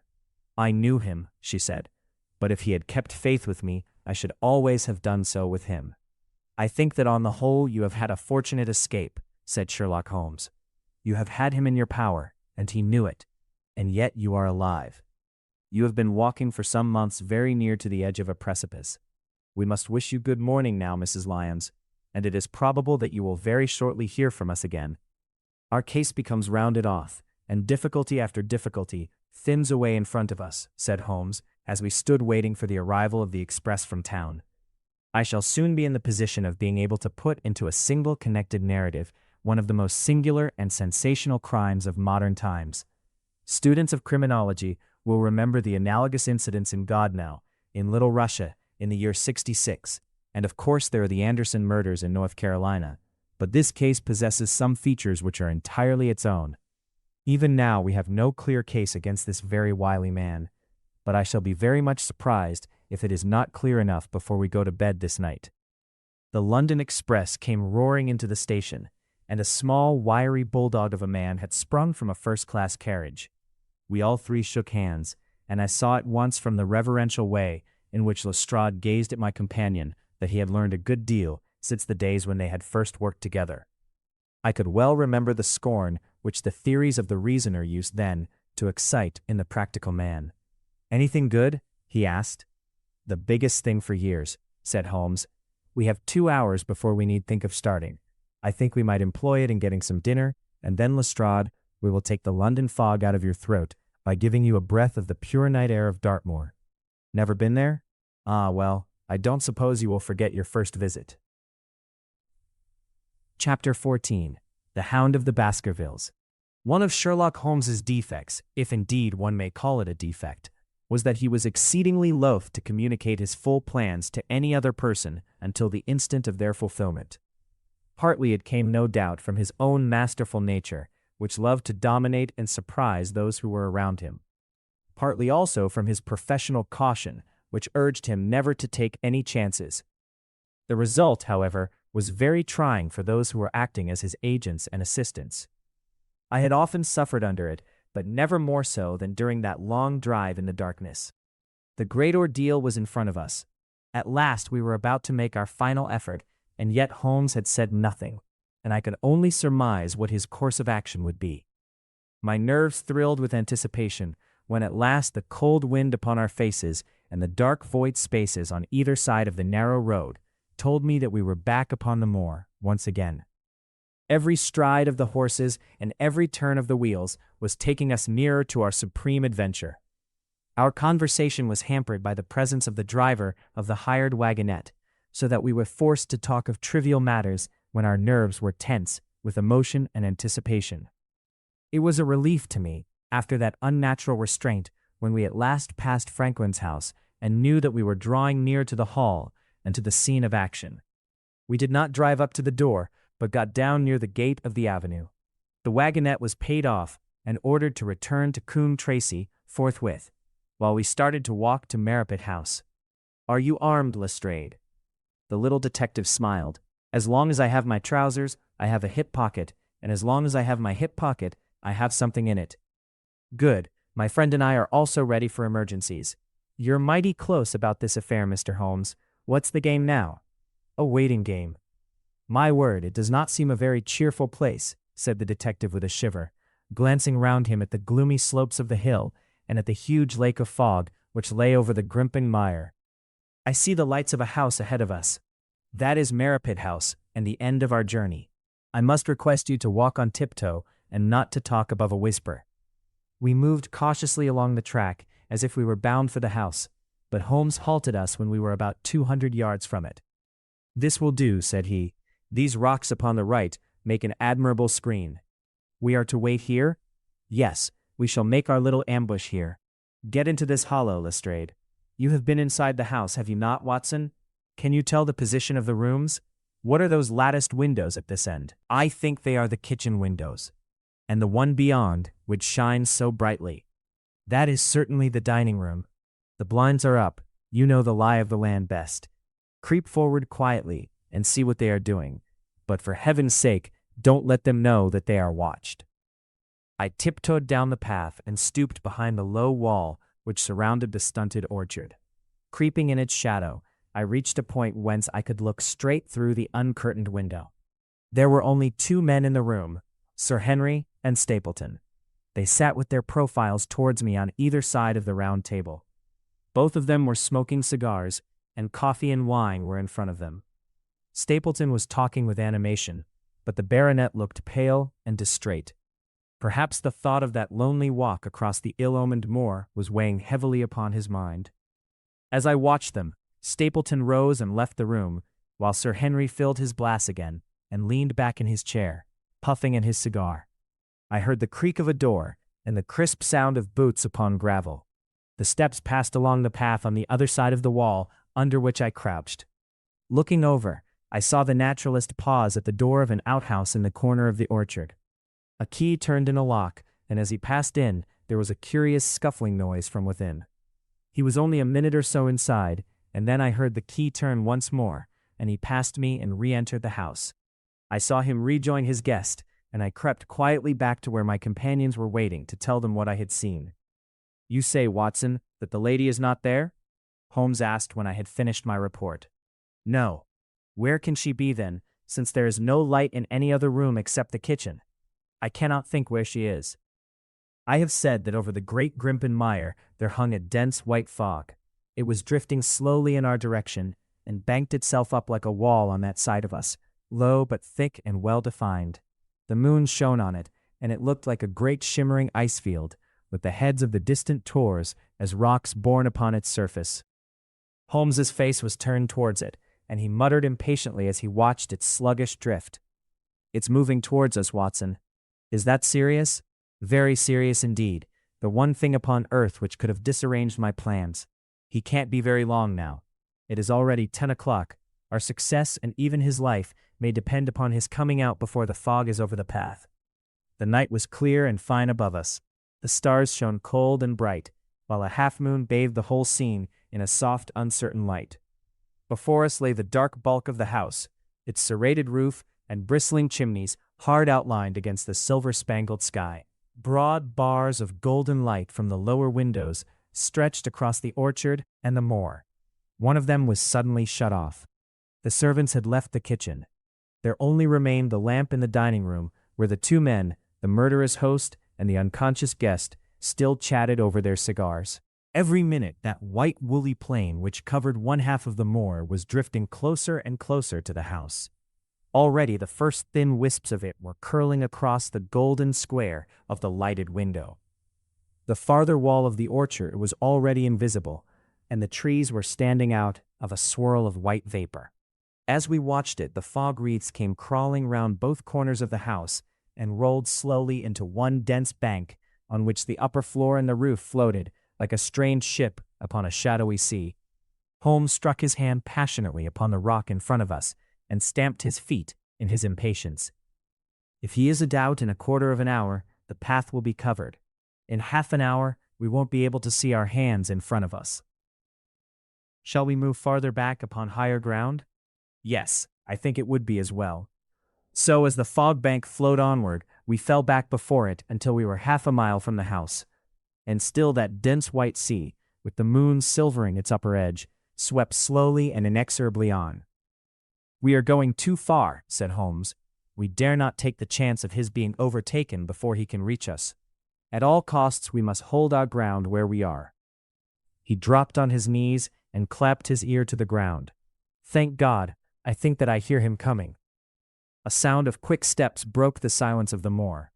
Crouching among the stones, we stared intently at the silver-tipped bank in front of us. The steps grew louder, and through the fog, as through a curtain, there stepped the man whom we were awaiting. He looked round him in surprise as he emerged into the clear, starlit night. Then he came swiftly along the path, passed close to where we lay, and went on up the long slope behind us. As he walked, he glanced continually over either shoulder, like a man who is ill at ease. "Hist!" cried Holmes, and I heard the sharp click of a cocking pistol. "Look out, it's coming."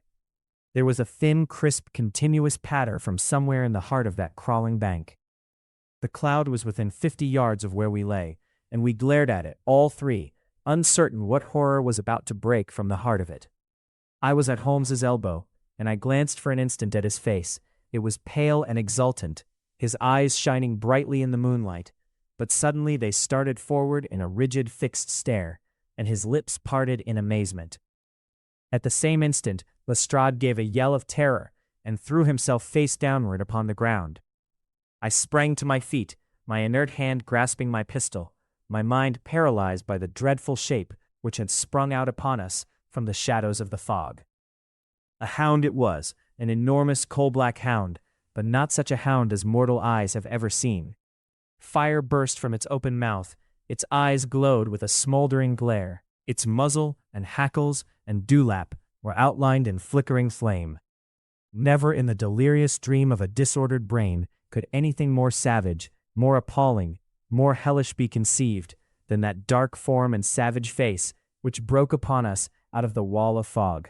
With long bounds, the huge black creature was leaping down the track, following hard upon the footsteps of our friend. So paralyzed were we by the apparition that we allowed him to pass before we had recovered our nerve. Then Holmes and I both fired together, and the creature gave a hideous howl, which showed that one at least had hit him. He did not pause, however, but bounded onward. Far away on the path we saw Sir Henry looking back, his face white in the moonlight, his hands raised in horror, glaring helplessly at the frightful thing which was hunting him down. But that cry of pain from the hound had blown all our fears to the winds. If he was vulnerable, he was mortal, and as we could wound him, we could kill him. Never have I seen a man run as Holmes ran that night. I am reckoned fleet of foot, but he outpaced me as much as I outpaced the little professional.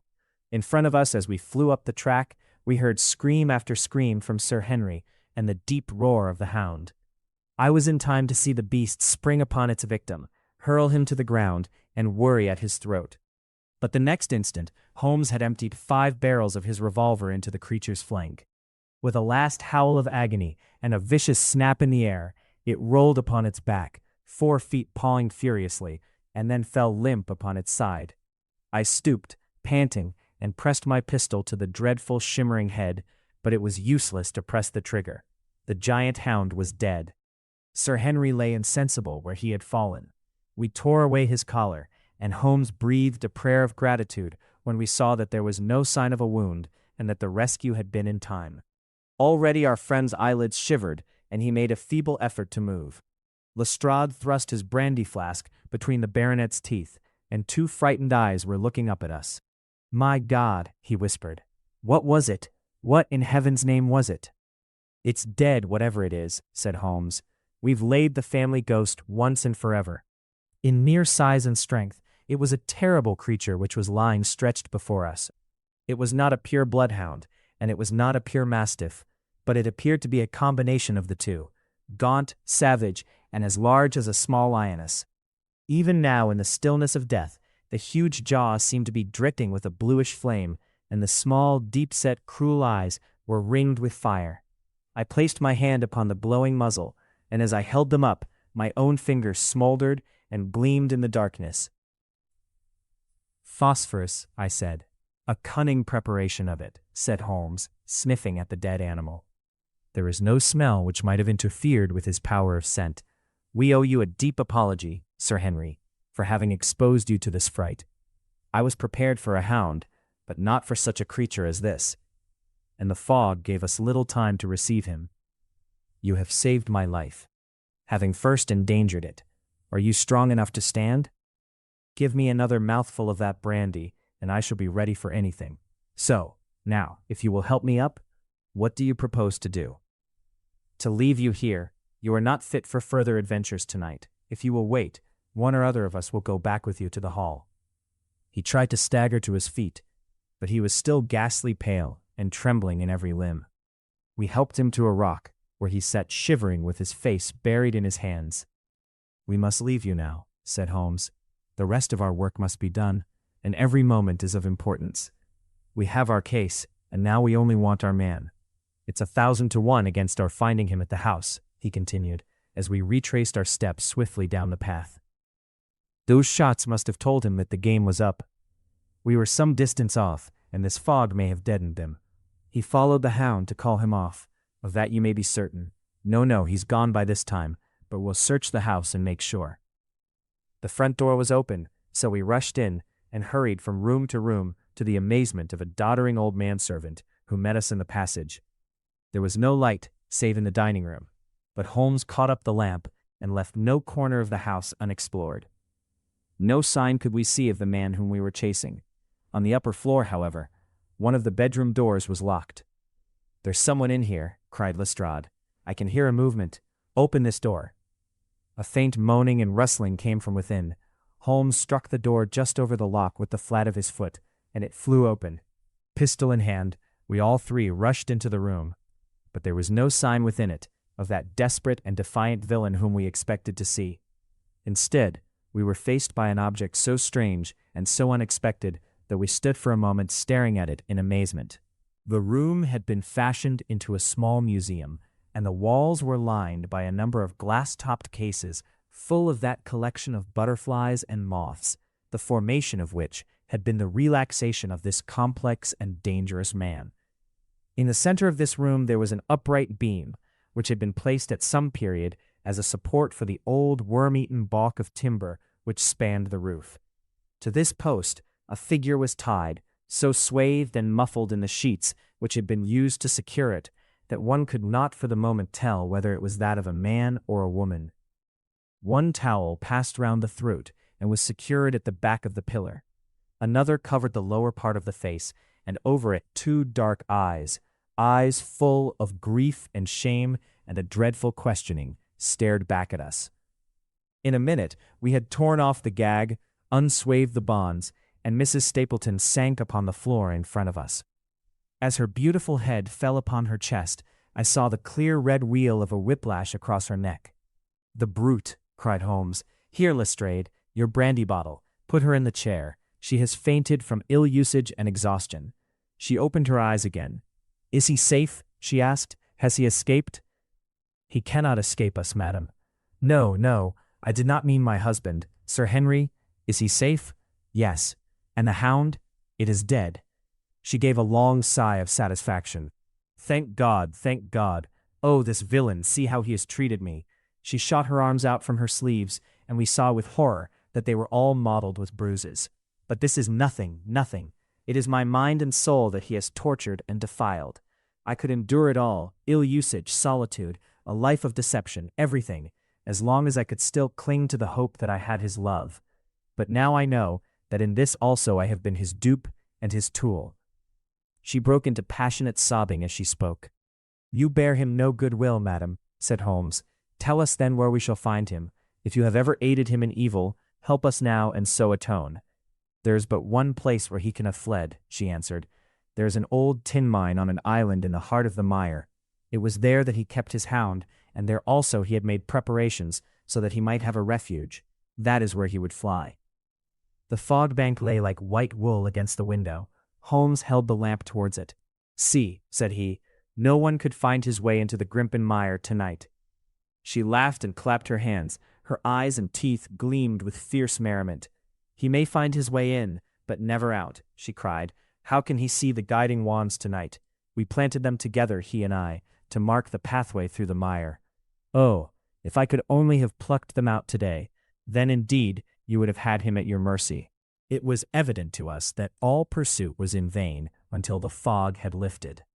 Meanwhile, we left Lestrade in possession of the house, while Holmes and I went back with the baronet to Baskerville Hall. The story of the Stapletons could no longer be withheld from him, but he took the blow bravely when he learned the truth about the woman whom he had loved. But the shock of the night's adventures had shattered his nerves, and before morning he lay delirious in a high fever under the care of Dr. Mortimer. The two of them were destined to travel together round the world before Sir Henry had become once more the hale, hearty man that he had been before he became master of that ill-omened estate. And now I come rapidly to the conclusion of this singular narrative, in which I have tried to make the reader share those dark fears and vague surmises which clouded our lives so long, and ended in so tragic a manner. On the morning after the death of the hound, the fog had lifted, and we were guided by Mrs. Stapleton to the point where they had found a pathway through the bog. It helped us to realize the horror of this woman's life when we saw the eagerness and joy with which she laid us on her husband's track. We left her standing upon the thin peninsula of firm, peaty soil which tapered out into the widespread bog. From the end of it, a small wand, planted here and there, showed where the path zigzagged from tuft to tuft of rushes among those green-scummed pits and foul quagmires which barred the way to the stranger. Rank reeds and lush, slimy water plants sent an odor of decay and a heavy miasmatic vapor onto our faces, while a false step plunged us more than once thigh-deep into the dark, quivering mire, which shook for yards in soft undulations around our feet. Its tenacious grip plucked at our heels as we walked, and when we sank into it, it was as if some malignant hand was tugging us down into those obscene depths. So grim and purposeful was the clutch in which it held us. Once only we saw a trace that someone had passed that perilous way before us. From amid a tuft of cotton grass, which bore it up out of the slime, some dark thing was projecting. Holmes sank to his waist as he stepped from the path to seize it, and had we not been there to drag him out, he could never have set his foot upon firm land again. He held an old black boot in the air. Myers, Toronto was printed on the leather inside. "It is worth a mud bath," said he. "It is our friend Sir Henry's missing boot, thrown there by Stapleton in his flight." Exactly. He retained it in his hand after using it to set the hound upon the track. He fled when he knew the game was up, still clutching it, and he hurled it away at this point of his flight. We know at least that he came so far in safety. But more than that, we were never destined to know, though there was much which we might surmise. There was no chance of finding footsteps in the mire, for the rising mud oozed swiftly in upon them. But as we at last reached firmer ground beyond the morass, we all looked eagerly for them. But no slightest sign of them ever met our eyes. If the earth told a true story, then Stapleton never reached that island of refuge towards which he struggled through the fog upon that last night. Somewhere in the heart of the great Grimpen mire, down in the foul slime of the huge morass which had sucked him in, this cold and cruel-hearted man is forever buried. Many traces we found of him in the bog-girt island where he had hid his savage ally. A huge driving wheel and a shaft half filled with rubbish showed the position of an abandoned mine. Beside it were the crumbling remains of the cottages of the miners, driven away no doubt by the foul reek of the surrounding swamp. In one of these a staple and chain, with a quantity of gnawed bones, showed where the animal had been confined. A skeleton with a tangle of brown hair adhering to it lay among the debris. "A dog," said Holmes. "By Jove, a curly-haired spaniel. Poor Mortimer will never see his pet again." Well, I do not know that this place contains any secret which we have not already fathomed. He could hide his hound, but he could not hush its voice, and hence came those cries, which even in daylight were not pleasant to hear. On an emergency, he could keep the hound in the outhouse at Merripit, but it was always a risk, and it was only on the supreme day which he regarded as the end of all his efforts that he dared do it. This paste in the tin is no doubt the luminous mixture with which the creature was daubed. It was suggested, of course, by the story of the family hellhound, and by the desire to frighten old Sir Charles to death. No wonder the poor devil of a convict ran and screamed, even as our friend did, and as we ourselves might have done, when he saw such a creature bounding through the darkness of the moor upon his track. It was a cunning device, for apart from the chance of driving your victim to his death, what peasant would venture to inquire too closely into such a creature, should he get sight of it, as many have done, upon the moor? I said it in London, Watson, and I say it again now, that never yet have we helped to hunt down a more dangerous man than he who is lying yonder. He swept his long arm towards the huge mottled expanse of green-splotched bog, which stretched away until it merged into the russet slopes of the moor. Chapter 15. A Retrospection. It was the end of November, and Holmes and I sat, upon a raw and foggy night, on either side of a blazing fire in our sitting room in Baker Street. Since the tragic upshot of our visit to Devonshire, he had been engaged in two affairs of the utmost importance, in the first of which he had exposed the atrocious conduct of Colonel Upwood in connection with the famous card scandal of the Nonpareil Club, while in the second he had defended the unfortunate Madame Montpensier from the charge of murder which hung over her in connection with the death of her stepdaughter, Mademoiselle Carrère, the young lady who, as it will be remembered, was found 6 months later, alive and married in New York. My friend was in excellent spirits over the success which had attended a succession of difficult and important cases, so that I was able to induce him to discuss the details of the Baskerville mystery. I had waited patiently for the opportunity, for I was aware that he would never permit cases to overlap, and that his clear and logical mind would not be drawn from its present work to dwell upon memories of the past. Sir Henry and Dr. Mortimer were, however, in London, on their way to that long voyage which had been recommended for the restoration of his shattered nerves. They had called upon us that very afternoon, so that it was natural that the subject should come up for discussion. "The whole course of events," said Holmes, "from the point of view of the man who called himself Stapleton, was simple and direct, although to us, who had no means in the beginning of knowing the motives of his actions, and could only learn part of the facts, it all appeared exceedingly complex. I have had the advantage of 2 conversations with Mrs. Stapleton, and the case has now been so entirely cleared up that I am not aware that there is anything which has remained a secret to us. You will find a few notes upon the matter under the heading B in my index list of cases. Perhaps you would kindly give me a sketch of the course of events from memory." "Certainly, though I cannot guarantee that I carry all the facts in my mind. Intense mental concentration has a curious way of blotting out what has passed. The barrister who has his pace at his fingers' ends and is able to argue with an expert upon his own subject finds that a week or 2 of the courts will drive it all out of his head once more. So each of my cases displaces the last, and Mademoiselle Carrère has blurred my recollection of Baskerville Hall. Tomorrow some other little problem may be submitted to my notice, which will in turn dispossess the fair French lady and the infamous Upward. So far as the case of the Hound goes, however, I will give you the course of events as nearly as I can, and you will suggest anything which I may have forgotten. My inquiries show beyond all question that the family portrait did not lie, and that this fellow was indeed a Baskerville.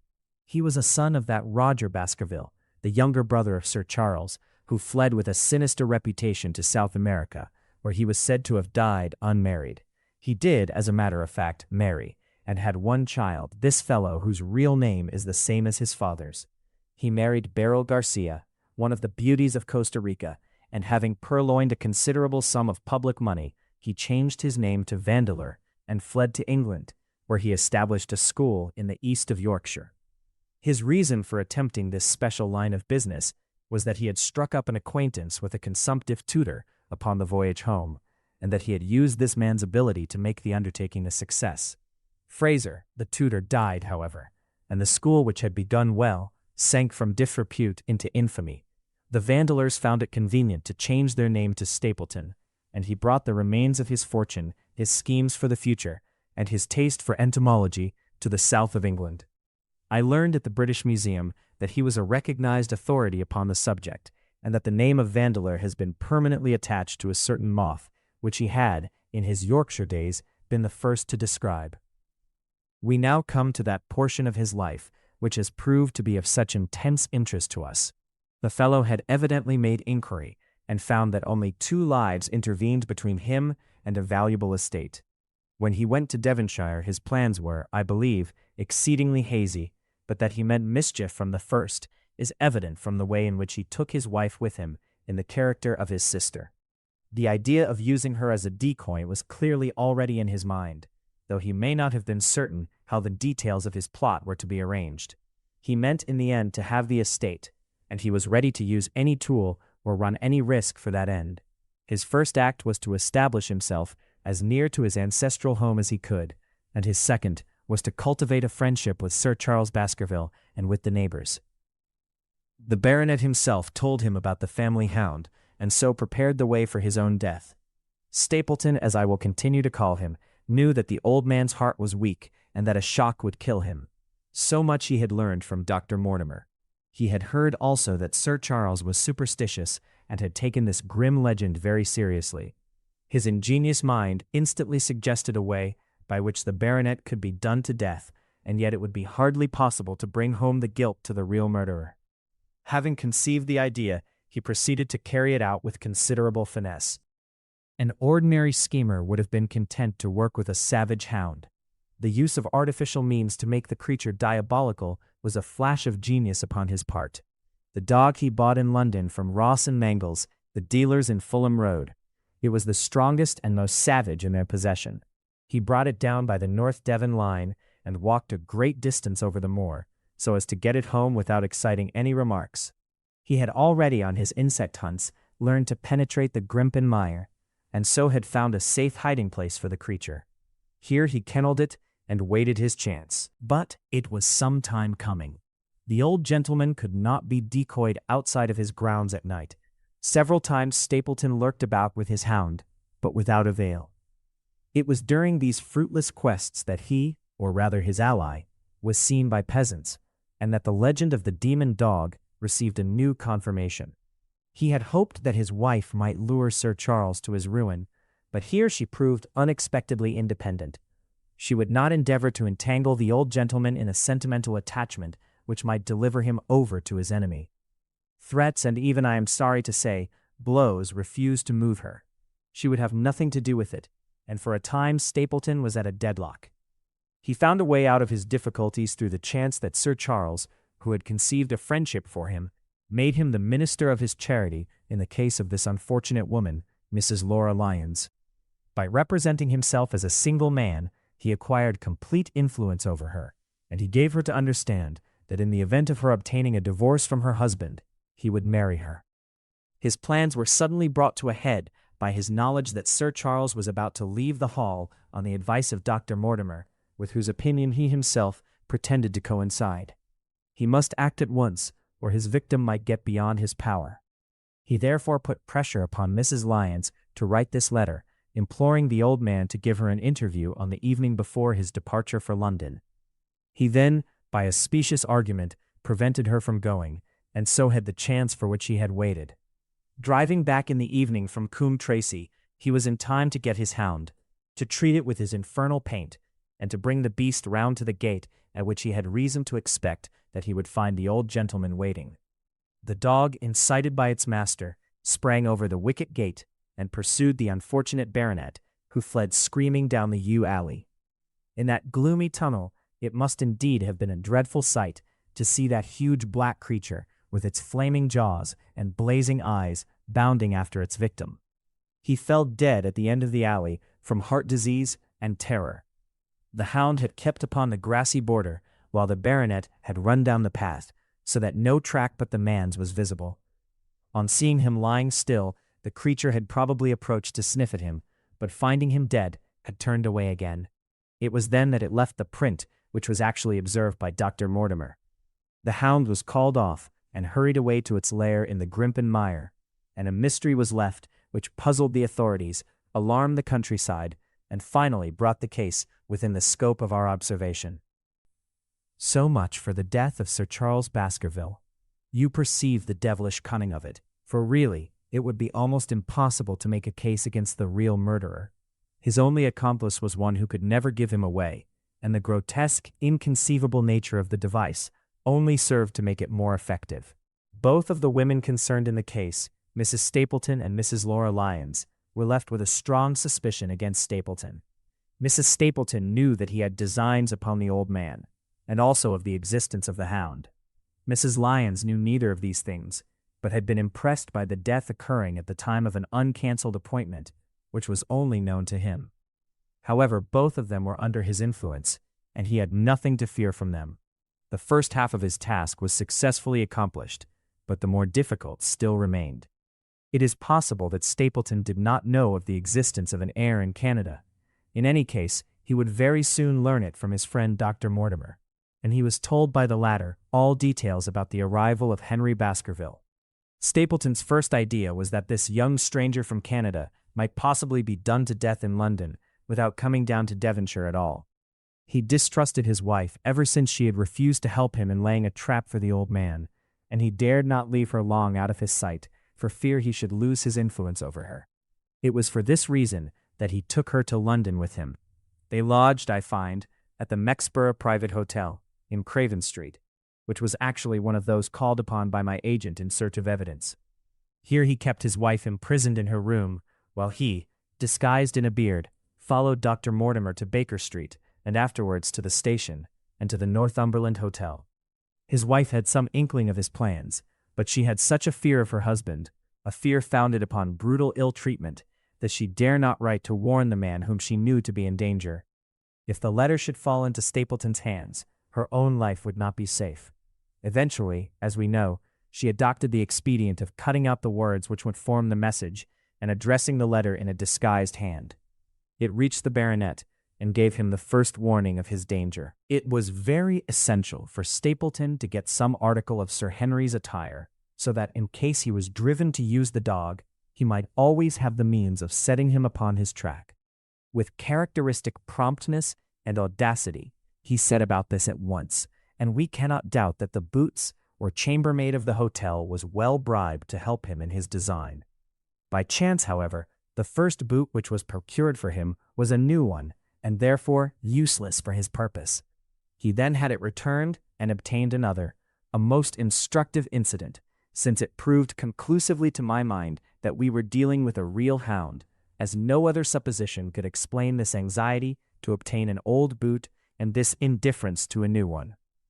The more outré and grotesque an incident is, the more carefully it deserves to be examined, and the very point which appears to complicate a case is, when duly considered and scientifically handled, the one which is most likely to elucidate it. Then we had the visit from our friends next morning, shadowed always by Stapleton in the cab. From his knowledge of our rooms and of my appearance, as well as from his general conduct, I am inclined to think that Stapleton's career of crime has been by no means limited to this single Baskerville affair. It is suggestive that during the last 3 years there have been 4 considerable burglaries in the West Country, for none of which was any criminal ever arrested. The last of these, at Folkestone Court in May, was remarkable for the cold-blooded pistoling of the page, who surprised the masked and solitary burglar. I cannot doubt that Stapleton recruited his waning resources in this fashion, and that for years he has been a desperate and dangerous man. We had an example of his readiness of resource that morning when he got away from us so successfully, and also of his audacity in sending back my own name to me through the cabman. From that moment, he understood that I had taken over the case in London, and that therefore there was no chance for him there. He returned to Dartmoor and awaited the arrival of the baronet. "One moment," said I. "You have, no doubt, described the sequence of events correctly, but there is one point which you have left unexplained. What became of the Hound when its master was in London?" "I have given some attention to this matter, and it is undoubtedly of importance. There can be no question that Stapleton had a confidant, though it is unlikely that he ever placed himself in his power by sharing all his plans with him. There was an old manservant at Merripit House whose name was Anthony. His connection with the Stapletons can be traced for several years, as far back as the schoolmastering days, so that he must have been aware that his master and mistress were really husband and wife. This man has disappeared and has escaped from the country. It is suggestive that Anthony is not a common name in England, while Antonio is so in all Spanish or Spanish-American countries. The man, like Mrs. Stapleton herself, spoke good English, but with a curious lisping accent. I have myself seen this old man cross the Grimpen Mire by the path which Stapleton had marked out. It is very probable, therefore, that in the absence of his master, it was he who cared for the Hound, though he may never have known the purpose for which the beast was used. The Stapletons then went down to Devonshire, whither they were soon followed by Sir Henry and you. One word now as to how I stood myself at that time. It may possibly recur to your memory that when I examined the paper upon which the printed words were fastened, I made a close inspection for the watermark. In doing so, I held it within a few inches of my eyes, and was conscious of a faint smell of the scent known as white jessamine. There are 75 perfumes which it is very necessary that a criminal expert should be able to distinguish from each other, and cases have more than once within my own experience depended upon their prompt recognition. The scent suggested the presence of a lady, and already my thoughts began to turn towards the Stapletons. Thus I had made certain of the Hound, and had guessed at the criminal before ever we went to the West Country. It was my game to watch Stapleton. It was evident, however, that I could not do this if I were with you, since he would be keenly on his guard. I deceived everybody, therefore, yourself included, and I came down secretly when I was supposed to be in London. My hardships were not so great as you imagined, though such trifling details must never interfere with the investigation of a case. I stayed for the most part at Coombe Tracey, and only used the hut upon the moor when it was necessary to be near the scene of action. Cartwright had come down with me, and in his disguise as a country boy he was of great assistance to me. I was dependent upon him for food and clean linen. When I was watching Stapleton, Cartwright was frequently watching you, so that I was able to keep my hand upon all the strings. I have already told you that your reports reached me rapidly, being forwarded instantly from Baker Street to Coombe Tracey. They were of great service to me, and especially that one incidentally truthful piece of biography of Stapleton's. I was able to establish the identity of the man in the one, and knew at last exactly how I stood. The case had been considerably complicated through the incident of the escaped convict and the relations between him and the Barrymores. This also you cleared up in a very effective way, though I had already come to the same conclusions from my own observations. By the time that you discovered me upon the moor, I had a complete knowledge of the whole business, but I had not a case which could go to a jury. Even Stapleton's attempt upon Sir Henry that night, which ended in the death of the unfortunate convict, did not help us much in proving murder against our man. There seemed to be no alternative but to catch him red-handed, and to do so we had to use Sir Henry, alone and apparently unprotected, as a bait. We did so, and at the cost of a severe shock to our client, we succeeded in completing our case and driving Stapleton to his destruction. That Sir Henry should have been exposed to this is, I must confess, a reproach to my management of the case, but we had no means of foreseeing the terrible and paralyzing spectacle which the beast presented, nor could we predict the fog which enabled him to burst upon us at such short notice. We succeeded in our object at a cost which both the specialist and Dr. Mortimer assure me will be a temporary one. A long journey may enable our friend to recover not only from his shattered nerves, but also from his wounded feelings. His love for the lady was deep and sincere, and to him the saddest part of all this black business was that he should have been deceived by her. It only remains to indicate the part which she had played throughout. There can be no doubt that Stapleton exercised an influence over her, which may have been love or may have been fear, or very possibly both, since they are by no means incompatible emotions. It was at least absolutely effective. At his command, she consented to pass as his sister, though he found the limits of his power over her when he endeavored to make her the direct accessory to murder. She was ready to warn Sir Henry so far as she could without implicating her husband, and again she tried to do so. Stapleton himself seems to have been capable of jealousy, and when he saw the baronet paying court to the lady, even though it was part of his own plan, still he could not help interrupting with a passionate outburst, which revealed the fiery soul which his self-contained manner so cleverly concealed. By encouraging the intimacy, he made it certain that Sir Henry would frequently come to Merripit House, and that he would sooner or later get the opportunity which he desired. On the day of the crisis, however, his wife turned suddenly against him. She had learned something of the death of the convict, and she knew that the Hound was being kept in the outhouse on the evening that Sir Henry was coming to dinner. She taxed her husband with his intended crime, and a furious scene followed, in which he showed her for the first time that she had a rival in his love. Her fidelity turned in an instant to bitter hatred, and he saw that she would betray him, that she might have no chance of warning Sir Henry, and he hoped, no doubt, that when the whole countryside put down the baronet's death to the curse of his family, as they certainly would do, he could win his wife back to accept an accomplished fact, and to keep silent upon what she knew. In this I fancy that in any case he made a miscalculation, and that, if we had not been there, his doom would none the less have been sealed. A woman of Spanish blood does not condone such an injury so lightly. And now, my dear Watson, without referring to my notes, I cannot give you a more detailed account of this curious case. I do not know that anything essential has been left unexplained. He could not hope to frighten Sir Henry to death as he had done the old uncle with his bogey hound. The beast was savage, and half-starved. If its appearance did not frighten its victim to death, at least it would paralyze the resistance which might be offered. No doubt, there only remains one difficulty. If Stapleton came into the succession, how could he explain the fact that he, the heir, had been living unannounced under another name so close to the property? How could he claim it without causing suspicion and inquiry? It is a formidable difficulty, and I fear that you ask too much when you expect me to solve it. The past and the present are within the field of my inquiry, but what a man may do in the future is a hard question to answer. Mrs. Stapleton has heard her husband discuss the problem on several occasions. There were 3 possible courses. He might claim the property from South America, establish his identity before the British authorities there, and so obtain the fortune without ever coming to England at all. Or he might adopt an elaborate disguise during the short time that he may be in London. Or again, he might furnish an accomplice with the proofs and papers, putting him in as heir, and retaining a claim upon some proportion of his income.